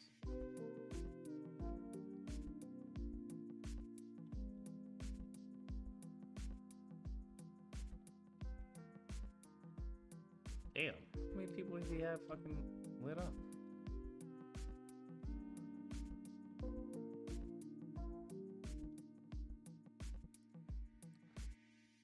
Okay.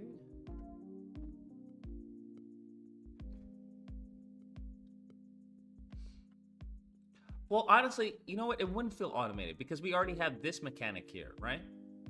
We already have this mechanic here where someone's like, you're moving it around. So I think it would fit right.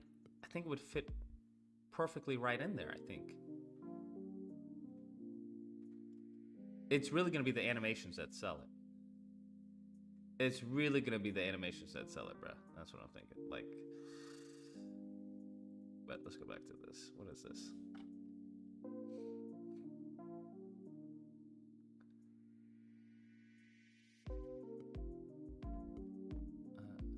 What am I looking at?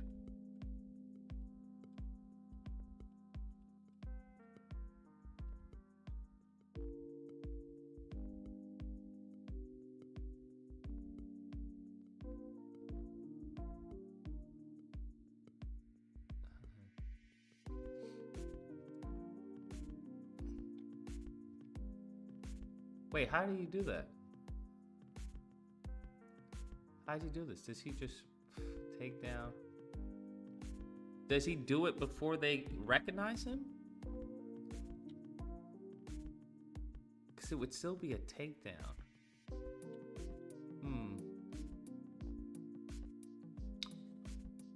I just don't know. Here's the thing with that, that's extremely limited, right? Because you have takedowns, and then you go to another person, another takedown. That's going to be like, you know, I assume you go to another person, another takedown, as long as they don't recognize you. But that's like, I mean, that's like a, I don't know. I don't really feel like a superhero with that. Because it would have to be one takedown. Because you go to one person, take them down. I mean, you would have let the controller, you know. Far Cry 3, you can chain takedown multiple enemies just using the right analog stick. Yeah, right analog stick and killing and hitting, you know, the attack button.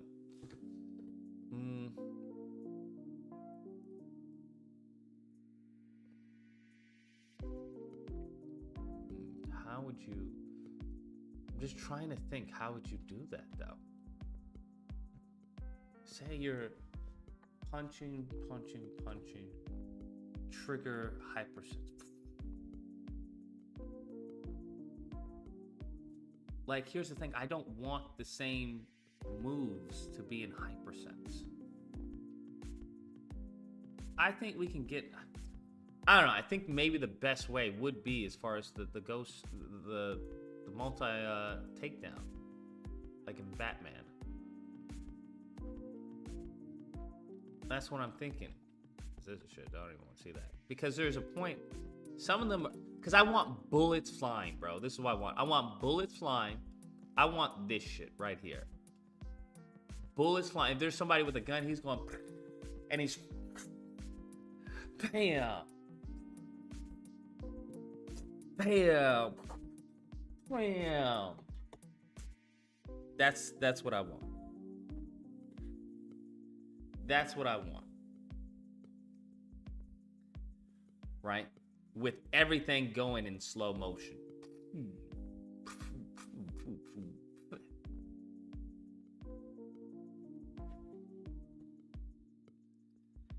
Like where he does like feats of agility. I think that would be cool. I think you would also feel superhuman.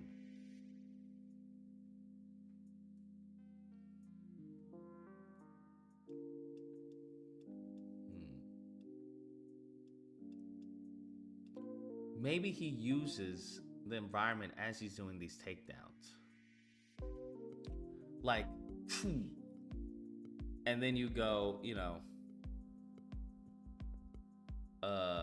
he uses like a trash can and smacks it in somebody's throat, or because that's more of the animation, not necessarily the mechanic. Enables multi takedown. How does that look?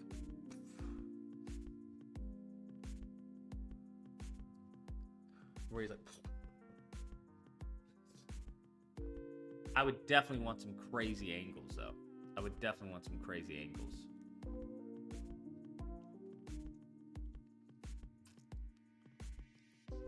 You have multiple button prompt combinations the player has to do on each enemy. Multiple button prompt combinations the player has to do on each enemy. You mean like a QTE? I think that spoils the fun of the quickness, of the swiftness of the takedown.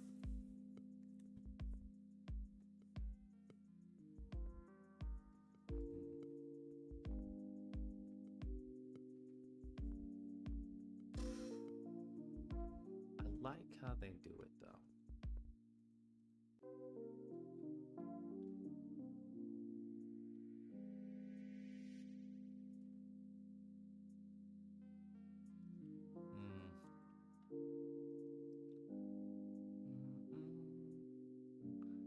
Because it is a hypermeter, so. Wait, with how do they do it in Ghost of Tsushima? Because you definitely have to have a meter, don't you? Where's Ghost of Tsushima?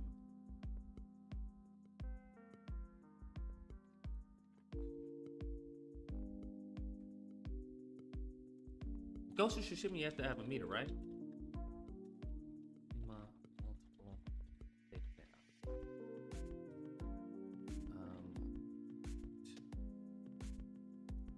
Multiple roll takedown. Like that means, right? That means at the bottom. That's the takedown, right?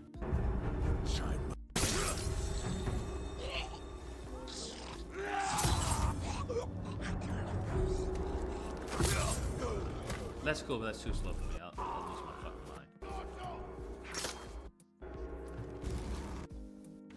Now, how do you... What's a multi-takedown?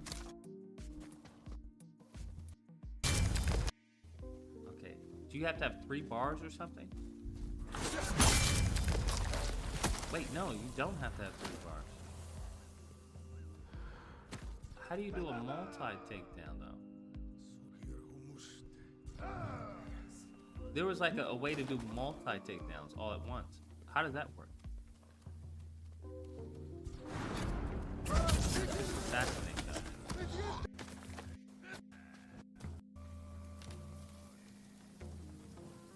How do you do the multi?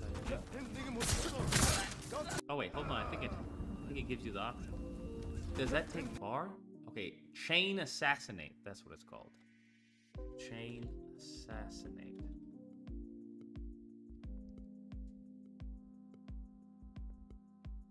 Goes to chain assassination.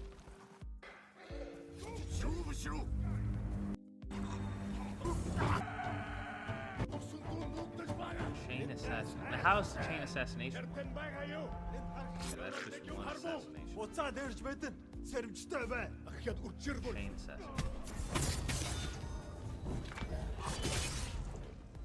How does that work? Because I didn't see it take any bar. Can he just automatically do that?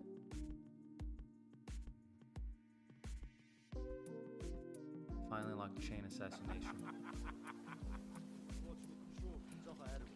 Each takedown could be a combo you have to learn to fully utilize the mode to its highest potential. AoE combo, instant knockouts, destroy. Each takedown could be a combo you have to learn to fully utilize the mode to the highest potential.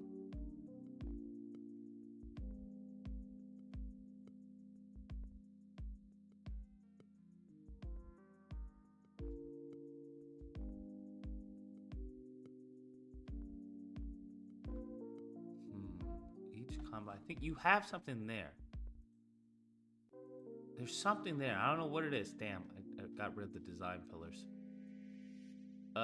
There's something there. I don't know what it is. I don't know where it is. There's something there. Saw your recent video. Do you want my opinion? Get out while you still can. Every superhero is a superhuman to a certain extent. Should be able to choose between level 3 multi-takedowns and using the hypersense bar for hyper movement. Insta charge attacks, improved moveset that could lead for better combos.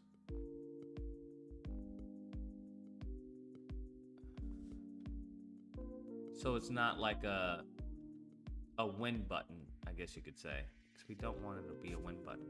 But we also already have a tether, right? We have the tether mechanic that you can use it for. But that would be nice if you could use it for certain, different things. You got tether, you have the multiple takedown. Now, the tether mechanic, I'm thinking, what are we thinking?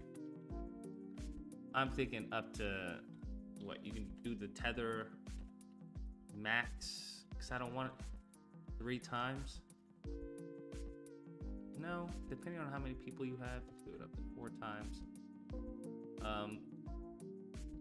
The tether, depending on how many you have, where your tether is, that could take 2 bars maybe. But you don't want them to be like fucking crazy. Max takedown would be 4 people. 4 people. That's 8 people already taken down. People. Oof. I say each one of these takes a whole bar, maybe. whole bar, maybe. Full bar. Whole bar. Neighbors multiply takedown. Whole bar. Whole bar. Maybe. I'd have to work on that balancing.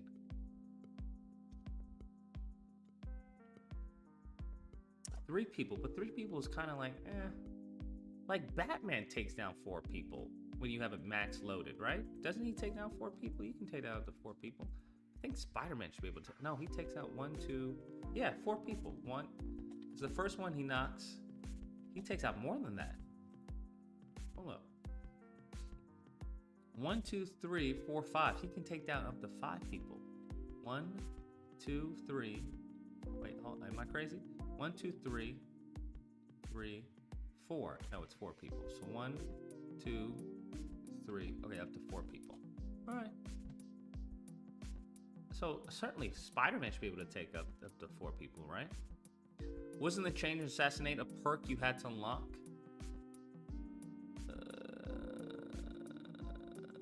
Possibly. Possibly. Taking some time. But that's fucking dope. But he can only do 3. Awesome. You can only do 3. We'd have to balance that and see what you can do. Maybe 3. Maybe 3 or 4. Don't know. You're gonna have to see how that works. Here's a good mechanic. You can take down as much as you can handle. By each time you get 1, it gets harder to time the next enemy. You can take down as much as you can. By each time you get 1, it gets harder to time the next enemy. I get where we're going. So what we're going with is that we want it so the player is not spamming these moves, right? Enable. So we can do that by having like crazy resources to enable this, or increase the level of skill that is needed to get a max of 4 people. He said how it could be a combo you have to learn. I get where you guys are coming from. Okay, but how you can handle by each time you get 1, it gets harder. But how do you make it harder? Like, that's the thing. How do you make it hard? And the thing is, I don't want to punish the player by getting this hypermeter, because he got that hypermeter by fucking doing perfect dodges. No, by doing attacks and perfect dodges. So I don't really want to punish him. It's like, okay, well, now you have to also be fucking excellent at this. Let's say QTE, but it gets faster to time and more difficult each time you kill one. So if you are good, they all go down in one chain. Faster QTE. I don't know how you do that.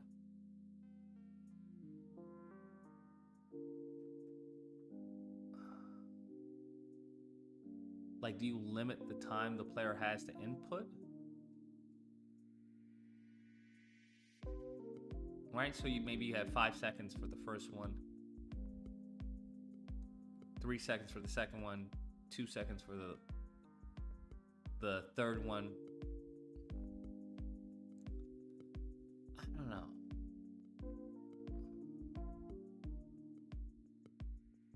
Not QTE, but that thing on Sifu with shorter time. What is Sifu? Sifu.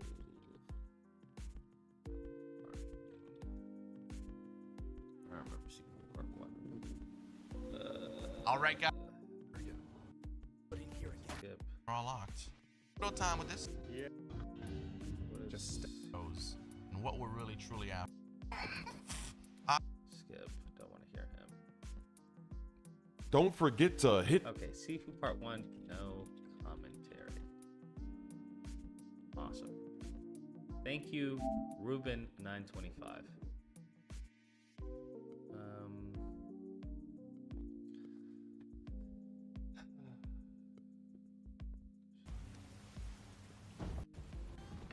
Yeah, I don't think pressing buttons shows, like, that doesn't make you get good. Because it's random, so there's no way you can get good at it. That's the issue I have with the whole QTE thing. Because it's going to be random, so it's not like you can predict what the computer is going to give you. So I think that's a little bit unfair to the player. I do like to have it a little more challenging. Stop. Yeah. Wait, I know it teaches you that mechanic in the first. What is it called? Get out of my way. Deflect, parry. Attack.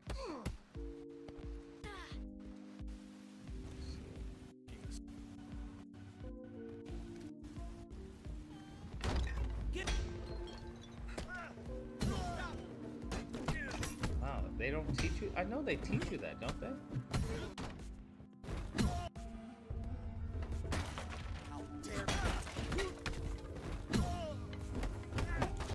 Oh, this is all dodge. Hey, see, step. Okay,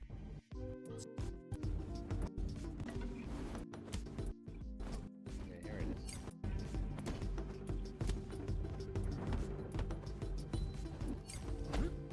Okay, so there's a little timer. There's a little timer. There's a little timer you have. And that runs out.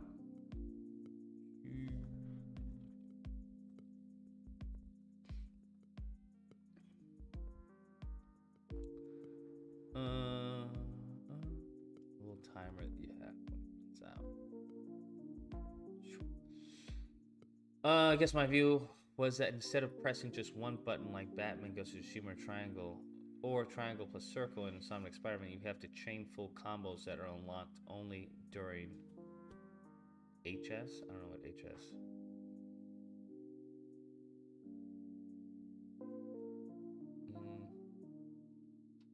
Here's the thing, but then it becomes like NBA Street Volume 2. I guess like a version of NBA Street Volume 2, right? Because let's say you have but then you would have to have different scenarios, right? And then it just becomes a scripted thing. It doesn't come off as organic because you would have to have different scenarios, right? Because you have combo 1, combo 2, combo 3. Each combo would give you a different result. But then that gets old really fast, I feel. Then it becomes like a chore, in a sense, I feel. That blue circle, it shows you a mark on it in different spot. You need to match with the analog and press X.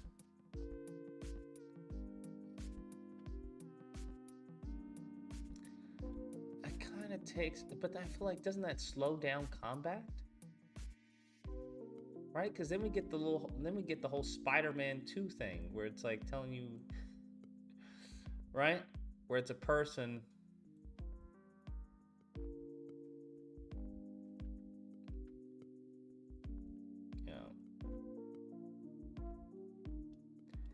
And it's like, hey, go right here. I don't like that. I hate that because those things are slow as fuck. I despise that actually.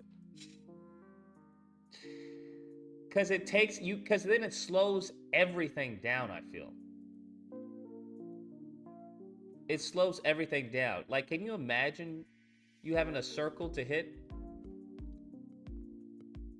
while doing this?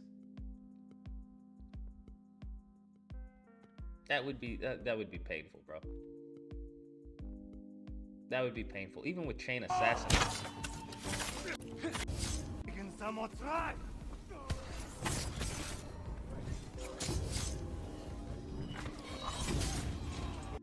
Even chain assassinate, like that would be painful. There has to be a way, because I think chain assassinate, right? They did the triangle thing, but I think that's predetermined, isn't it? You don't get to choose. They choose for you.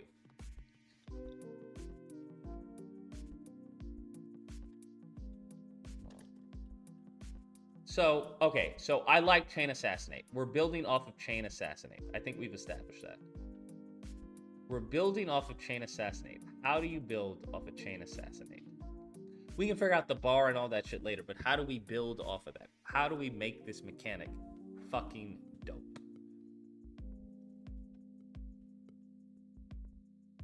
When I unlocked Chain Assassinate, it's GOS. It was so broken, I overused it. Yeah, 100%. 100%.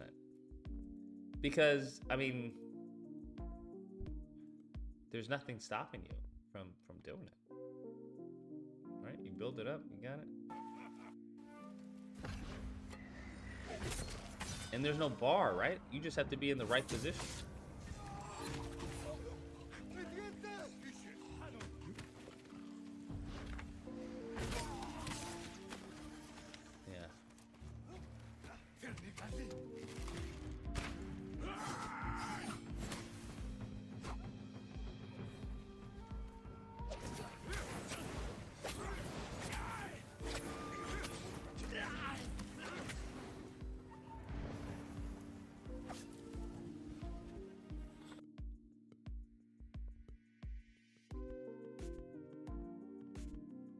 Infinite chain assassination.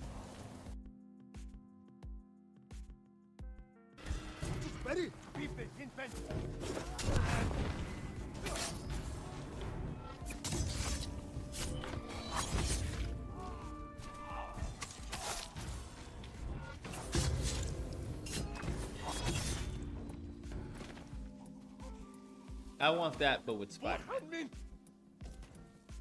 Although that is crazy. He just took out like what, fucking 10 people or something like that in a matter of seconds.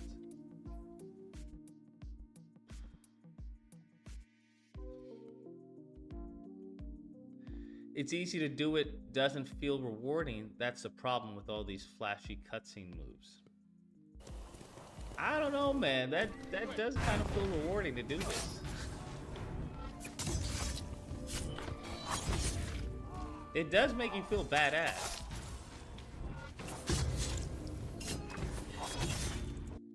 I wish there was something else. Maybe there's something else to make it just a little more like a parry mechanic, right? Where you have to parry it, it's perfect time it. I know. Wolverine. X-Men Wolverine. X-Men Wolverine Origins, bro. So you know Wolverine Origins? You have to do it. Hold on. When the light flashes. When the light flashes, then you get the takedown. Then you get the whatever, the fucking KO. Right? If you don't do it when the light flashes, you know, you don't get it. So you can have something like that possible. Do we have this? I'm sure it shows it in the beginning. I want my intro to be something like that, even though I know it's a fighting game. And God, this game was so fucking god tier. Alright, okay, hold on. Show you.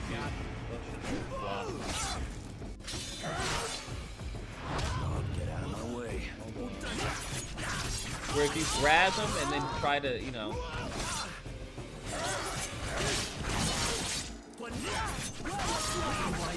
Grab, see, grab.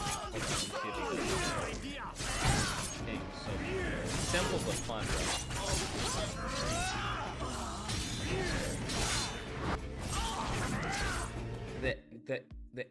the environment is your ally. I need to take from this, right? So we have certain elements in the game, kind of like well, I guess you could say Wolverine X-Men Origins, but they're passive like that, but they're, let's say a trash can. You can throw someone into a trash can. I want that. I want to make sure I keep that in there. The environment, okay, environment is your ally. But where is it? Hold on. I think it has it. When the enemy light's red, I think it's white. When it's just like a white light, the white light is the strongest. If you press the button, it does the finisher. But if you miss it, you fail. So it's not like an automatic kill move. I'm trying to see if we can find it. And the others. If this person doesn't understand, they're not really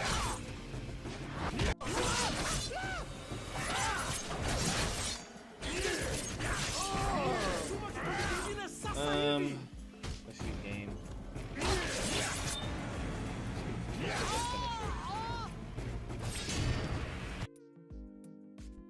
Alright, let's see the takedowns, whatever. That, see? Grab and execute. So you have to press it right when the screen flashes. You press it right when the screen flashes, you get the execution. So we have something like that, but with chain takedowns. So you're just not pressing a button. So you have to time it. And if you miss it, you get you get out of chain execution or chain takedowns. Yeah? Do we all agree on that? Yes? Win-win? You making this in Unreal? I mean, that's the goal, yeah. I would want to find a team that does it in Unreal. If you don't time it right, you get out. Exactly. Fuck yeah. So, now what's going to be the fucking sign? Okay. What's it going to be? That's office. That would have to go into, like, graphics department. What does it look like?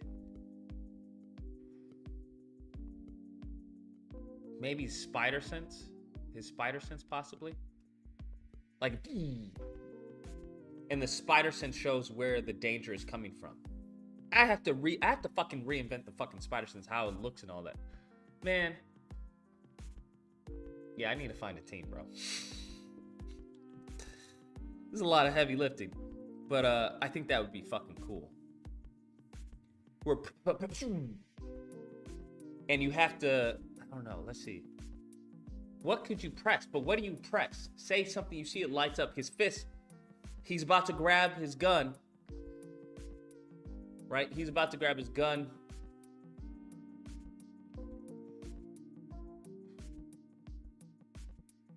Maybe it like, maybe everything blurs or something. And I go, everything, not just one button, please. Why not? Why would I have multiple buttons? Bro, me and Jizza are saying, yes, you saved up your bar to go hypersense, but also I think button combos to chain a hypersense is the risk. I think the risk is you have to time it right. I think that's the risk. Hey, what's going on at the bridge? Kind of like what they did in you can get an execution here, but you have to time it right according to the light. If you miss the light, right? If you miss that flash, you miss it. You don't get an execution.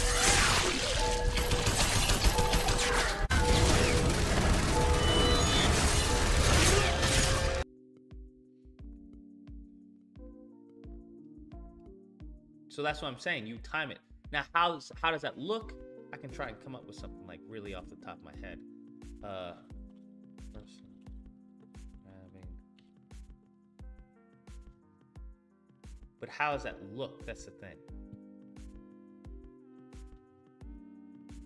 Person.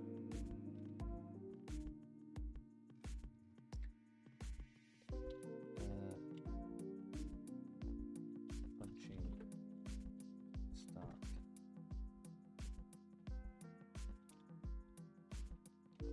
Let's see, what does that look like?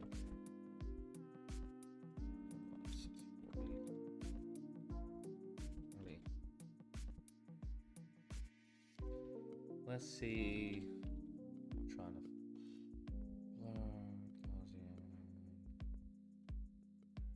we want radal motion. Motion, right? No, motion. What is it? I think it's radial. Yeah, it is radial.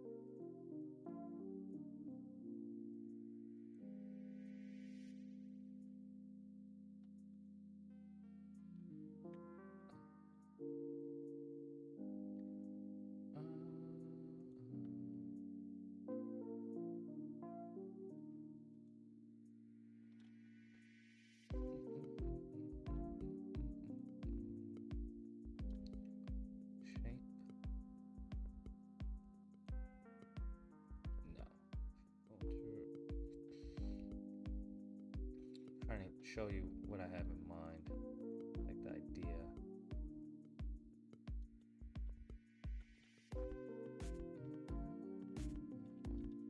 Filter. I need to go to sleep, bro. Let me see.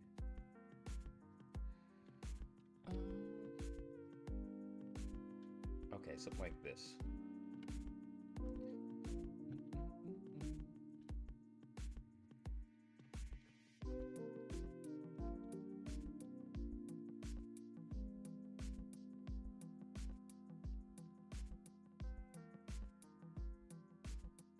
Something like this, bro.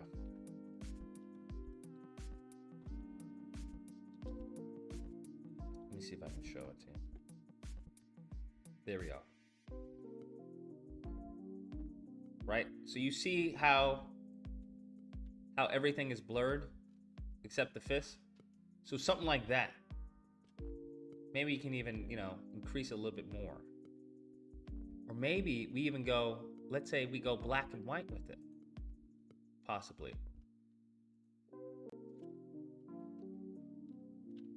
Black and white, and then maybe, because that's how I imagine the spider sense like works.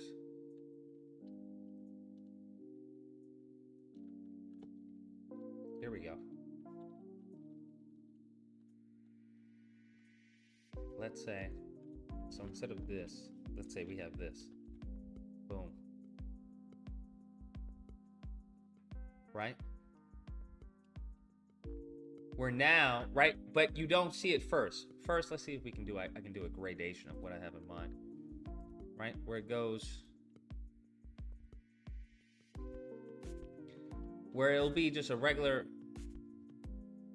person, or I won't say regular person, but he's not attacking. He's not attacking, and then as it, you know, goes black and white. So, right, goes, boom, goes black and white. Next. Oh shit. No. Okay. Right. So let's see if we can get this just. Goes black and white. Then the color pops up. And then you have to time it as soon as it goes.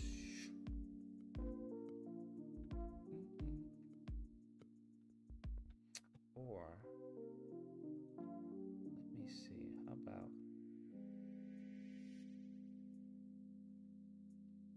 about color? No, we go from color. I think that's what we go from.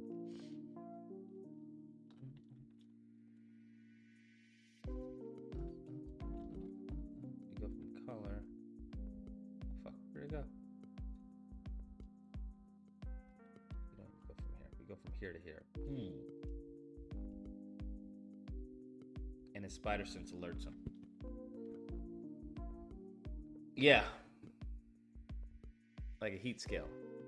Where it blurs out, where the spider senses a certain alerting danger or whatever. But obviously it'd be a cinematic fucking, you know, angle of how it appears.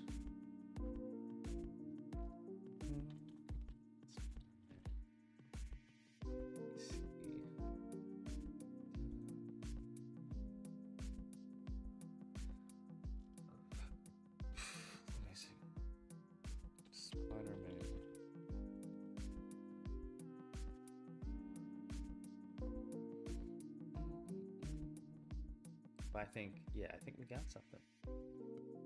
I think we got something.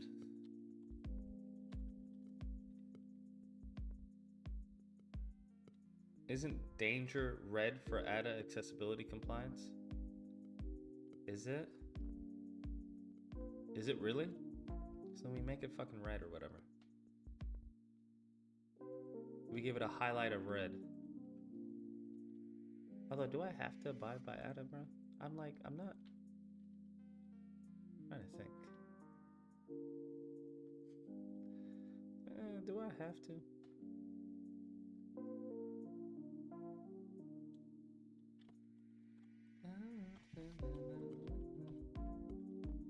Yeah, you'd obviously have a slight 10, obviously.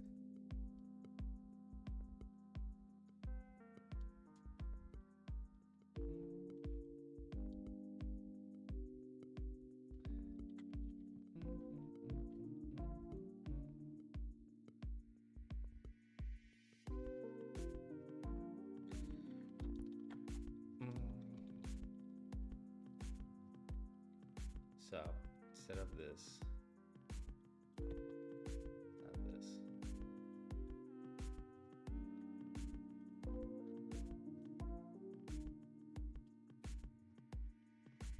Right there. Boom.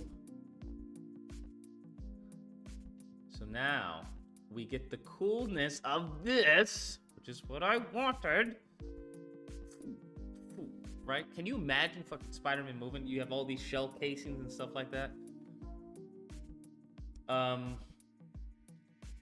You get this movement, you get this flow, but also it's not so brain dead as just hit this button. You get this time.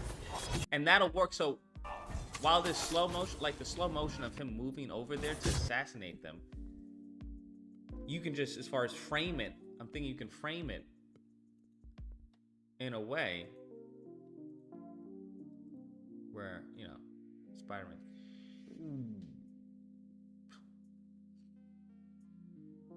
Are we going down a superhuman versus other superhuman route, or is it superhuman versus regular opponents? I'm surprised no one brought up sleeping dogs yet. Well, I mean, I already talked about sleeping dogs, but no, it'd be superhuman versus regular individuals with like maybe mech suits or power suits or something like that, to somehow even the odds. But no, none of them are superhuman.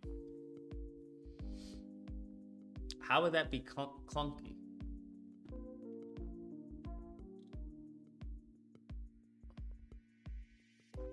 Why would that be clunky? I don't understand why would that be clunky?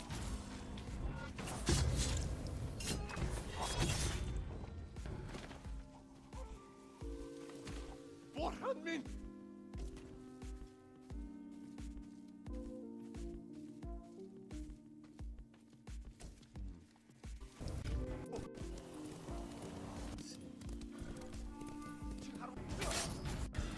How would you set that up? Sam.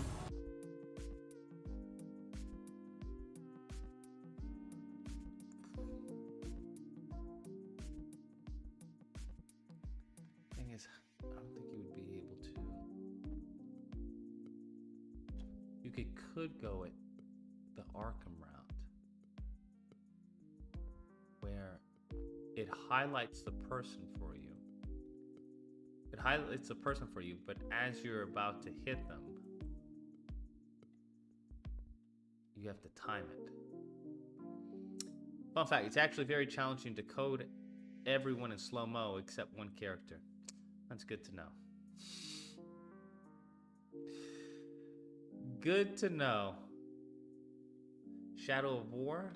That's good to know. Thank you for that. Shadow War takedowns.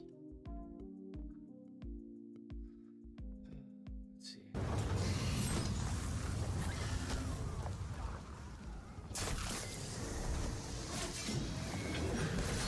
Well, maybe everyone is not in a...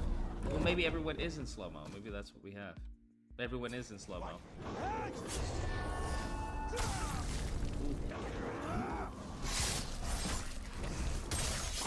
What are we talking about? What is reminds you of Shadow of War?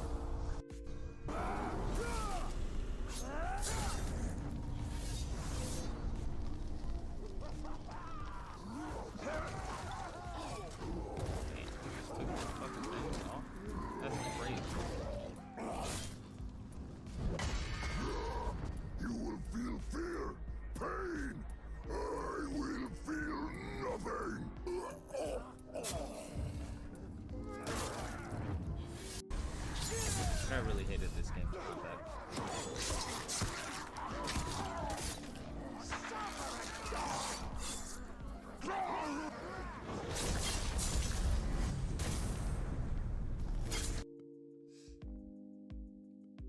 onto something. Look at John Wick fight scenes for especially when he's reloading guns for hypersense. Who's onto something? LOL. Where's LOL? Lucas, make a John Wick game? Look at John Wick's fight scenes, especially when he's reloading guns?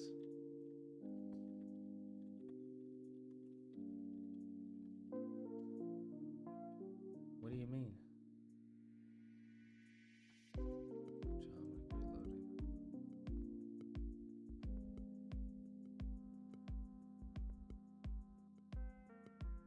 I don't understand. I don't know what you're talking about.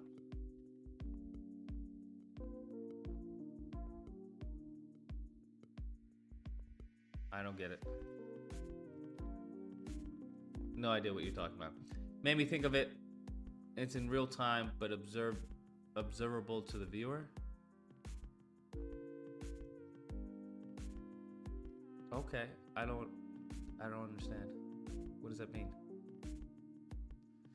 I don't understand. But the longest rate execution is similar to Batman Ghost of Tsushima's flash step takedown, but you can take out like 10 plus people in a minute. Okay, longest. I need to eat. I'm starving.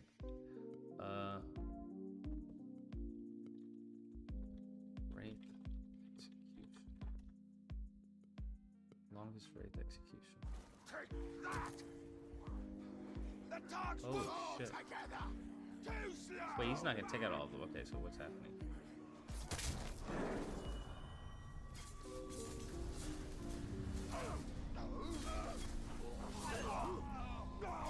What? This is all automated though. Bruh, what?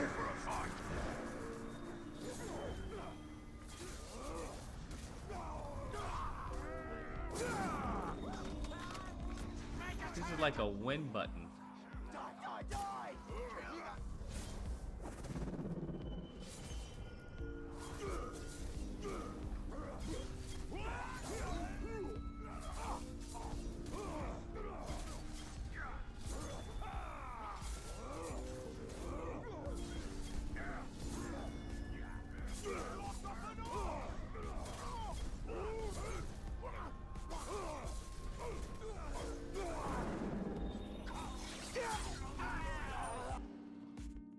Interesting.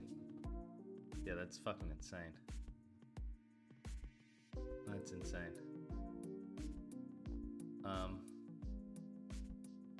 Can't work at Calibrimore or whatever his name is half ghost or the ping does this to him. Interesting. I'm also thinking, because this is from first person, how do we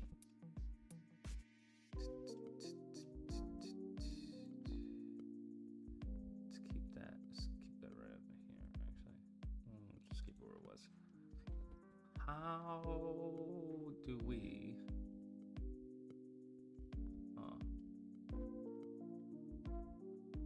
not sure.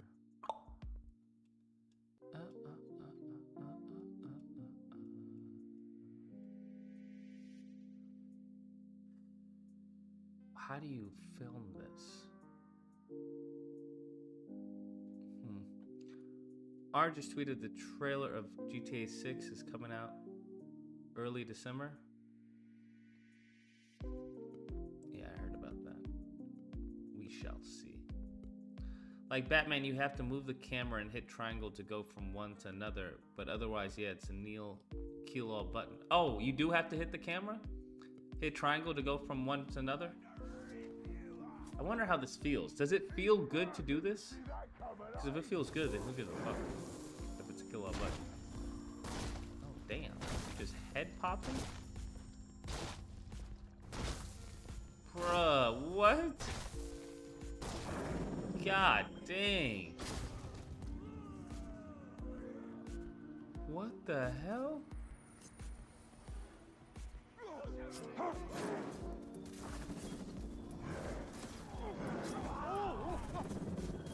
What? Does it feel good to do that? Because it looks fucking insane.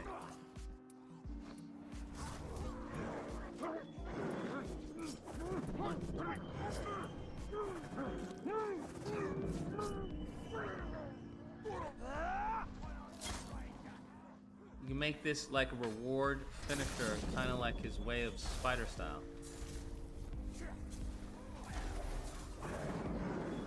Well, I would make it as a reward for replenishing your hypersense bar. But you're not doing 6 fucking kills. That's insane. 4 is cool. I think 4 is fine. The tether... Tether, I'm not sure.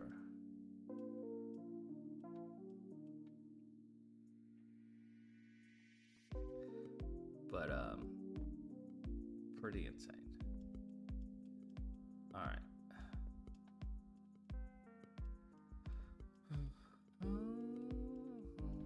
So I think we flushed the hypersense out, right? Perfect dodge, increase your memory. Get replenished by doing attacks. Perfect dodge. Oh, okay.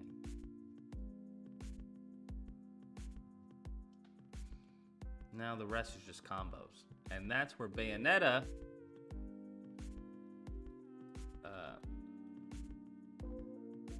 because her moveset is just fucking insane. She's just like has billions of combos, bro. Like crazy combos. Just like what?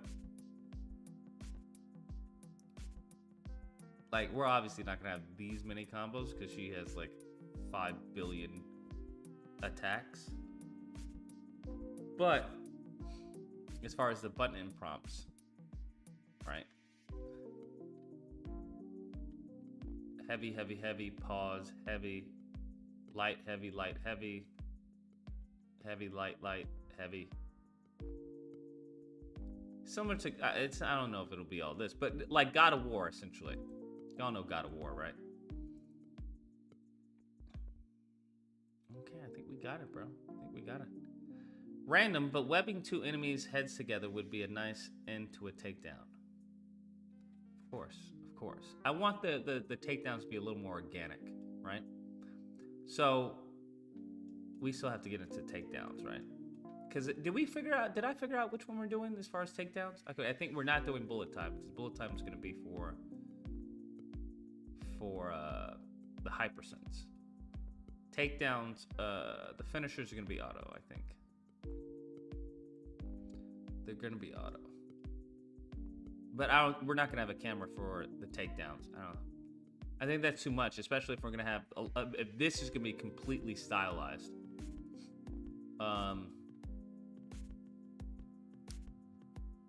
Finishers. Because I definitely like the finishers. Because finishers, what do we have? I was looking at Assassin's Creed Syndicate. I think this probably has the worst takedowns of them all.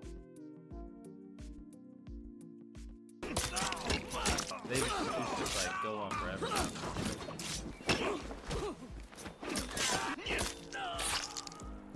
I don't know if y'all have ever played Assassin's Creed Syndicate. I'm trying to think of... They don't have any... Like, their takedowns are just... They do a whole camera and everything. Feels so bad. Now, what I don't understand... How does the game choose who you're doing the takedowns with? Look at that. Fucking long as hell. God dang. How does the game choose who you're doing a takedown? Right? How does the game choose that? Does it just automatically choose who you, like the closest opponents next to you? Does the game automatically choose who you're doing the takedown for?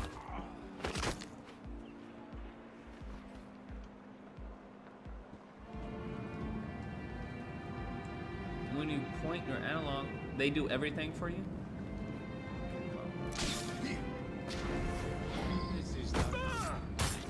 Because I didn't see any cursor, I didn't see any marker, I didn't see anything. It just went into full fucking montage.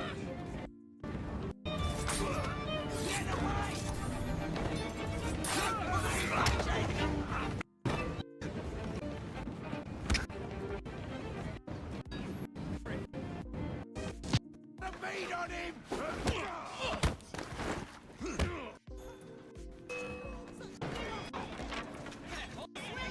Give him a good cleaving!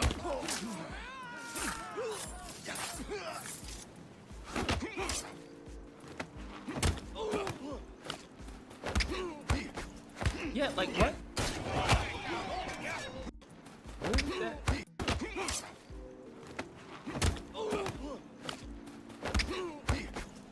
Like, how do you choose who to take someone down? I don't know how you choose. AC1 they showed who was engaged and who wasn't. C1. Could you do multiple takedowns? Multiple in Assassin's Creed 1? I thought it was only one person you could kill. You could kill 2 people?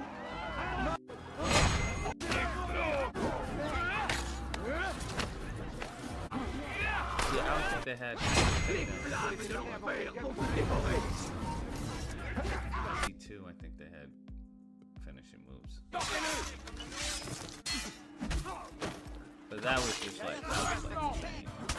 insane. Can you take down 2 people?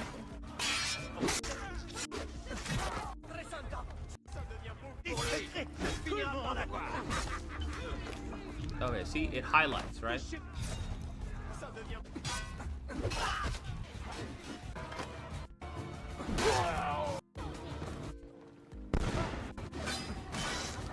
I don't think you could take down 2 people.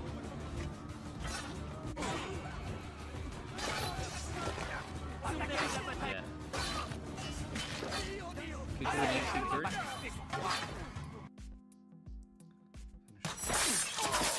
Oh, yeah, I remember it. Yeah, this is good.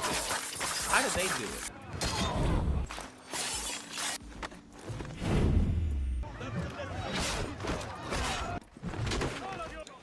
Connor, right? Connor.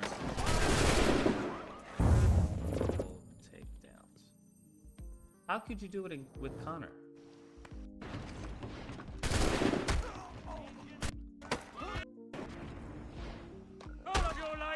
Okay, they highlight as well.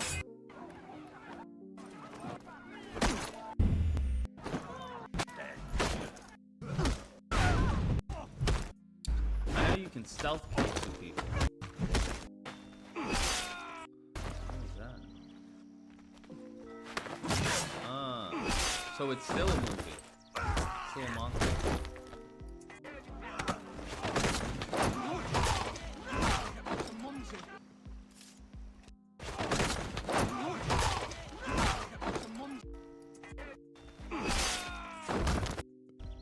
But it's in-game.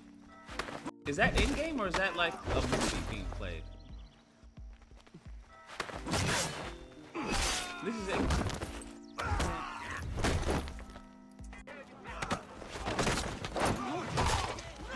Like how it just cut to camera was a bit jarring. Multiple takes, counter, multiple takedowns. Dual counter, okay.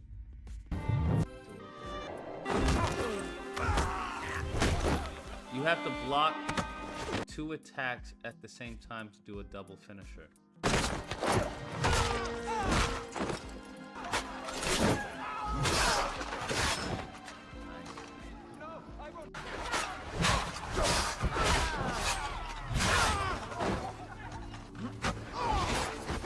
gotta play this again. I don't know if this is actually... This doesn't look... I wonder if this is fun to play. Because I can't remember. So parkour on the street was fun.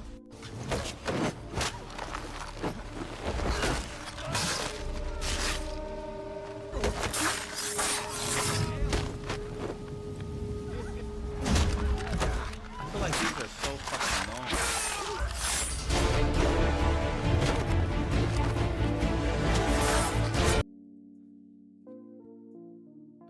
I just feel like they're so long.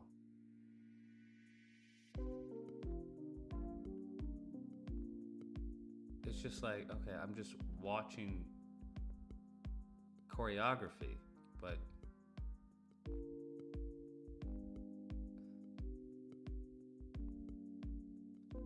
to me, I feel like this maybe get irritating. Maybe I'm wrong. I could be wrong. I'd have to play it because I don't remember. But I can only imagine, like, I'm trying to do a takedown, and then all of a sudden,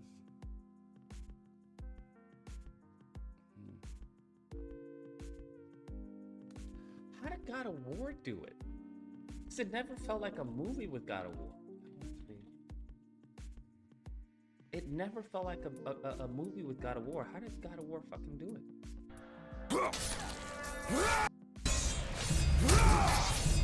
Because you were interacting. Right? You still have to engage. You're just not watching the movie.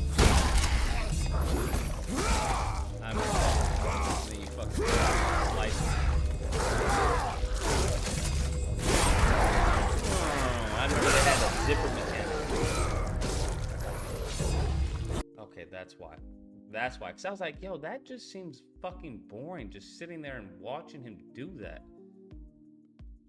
It's just like, I mean, this looks cool, but I'm not doing anything. I'm watching him do it. Interesting. And it was button variations. Gotcha. Okay. I was wondering, I was like, why does that look so boring? Now here's the thing. From what I know, from what my understanding, is that you can get away with a takedown without button prompts, but it has to be fast. It has to be quick, right? These are fairly quick.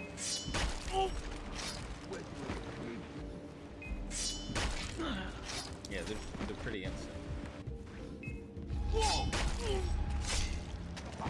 Right, and it gives the player back into the game.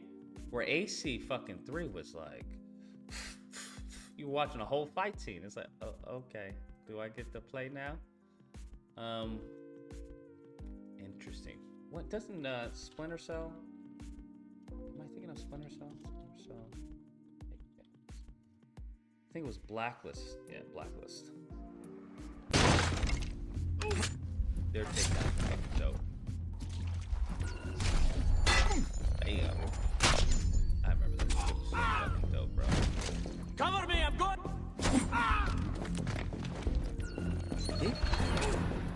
Right? Sure. Fast. I remember watching like the behind the scenes for this game because they actually got like a real, I think, Navy SEAL or something to do these moves. Hey.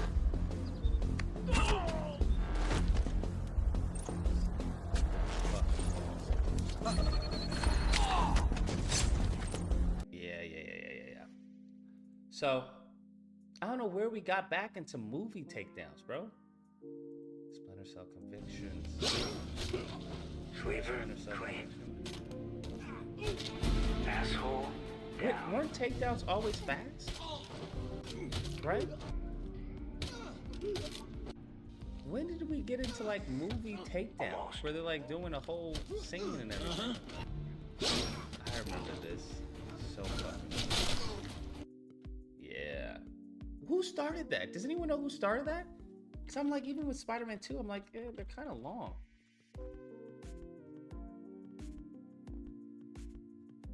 Now, memorizing abstract equations for hypothetical situations.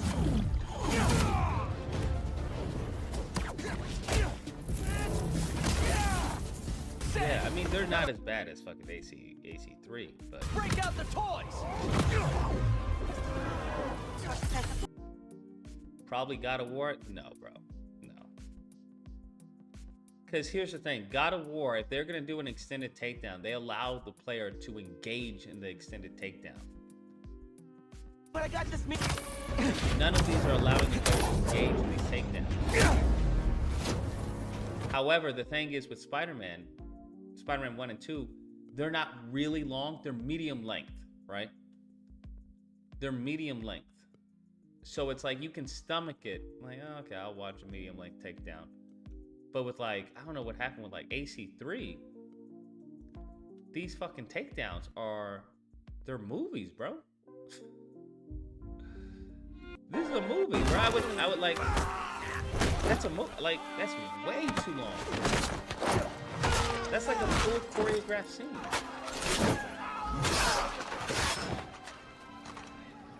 Yeah. So it's like you're taking away. That's why it feels like boring. It's like, okay, I'm just watching you do this cool shit. How long are these? They're at least what? That's 6 seconds, bro. That's a 6-second takedown. 1001, 1002, 1003, 1004, 1005, 1006. Let's see. We're at 52.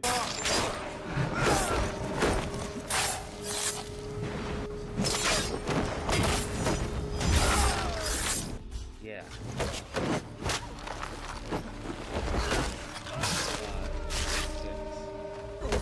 6 seconds before the player gets to fucking play again. That's insane. God of War takedowns are fucking awesome.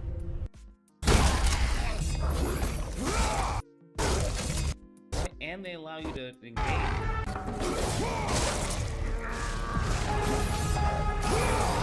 Because I remember you could always fail the takedown. And I'd be fucking sweating like bullets, bro. Sweating like bullets. Like, oh shit, I don't want to fuck this up. Please don't let me fuck this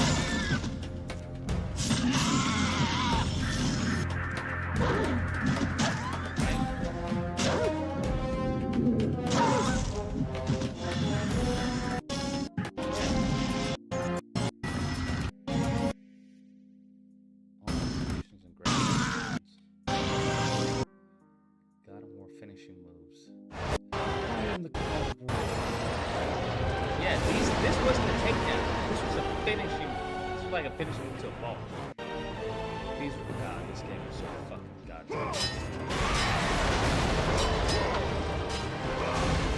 Wait, did they really? So fucking God tier. Hold on.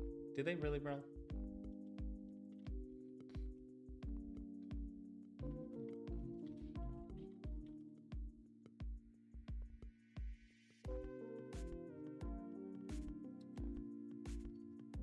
Next month, it marks the 25th anniversary of Rockstar Games. Thanks to the incredible support of players worldwide, we have the opportunity to create games we are truly passionate about. Blah, blah, blah. We are very excited to let you know that in early December, we will release the first trailer for the next Grand Theft Auto. We look forward to many more years of sharing these experiences with all of you. Yum, swag. There we go.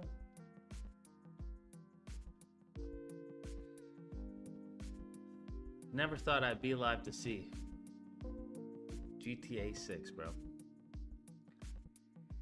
Do you think they're gonna hoe us, bro?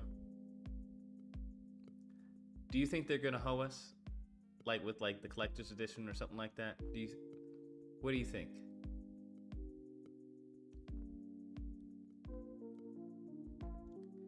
What do you think, bro? You think this would be legit?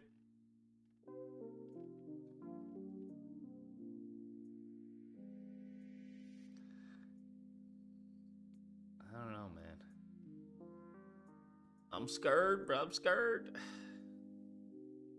They're gonna remove the objectification of women? I don't think so. I don't know. They said the base game costs $150? The base game costs $150?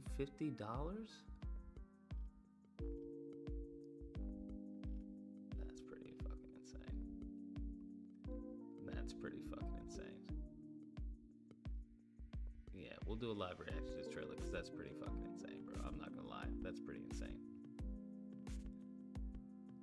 That's pretty insane. All right. I think we had a good brainstorming session. A lot of great stuff that came out today. All right. We got our star performers, Jizza, Nash.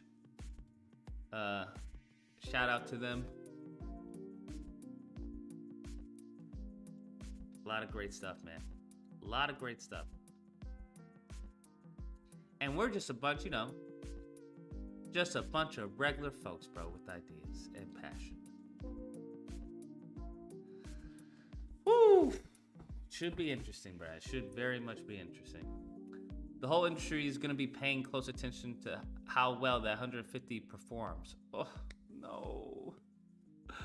No. Can you imagine a base game being $150? Holy shit. Because you know they want to get over the $70 hump, bro. You know they want to get over the $70 hump. You know they want to charge 80 and 90 as a base. While they put out Redfall and broken ass Spider-Man 2. Anyways, everyone take care. Stay safe. Be amazing. I will catch y'all mañana.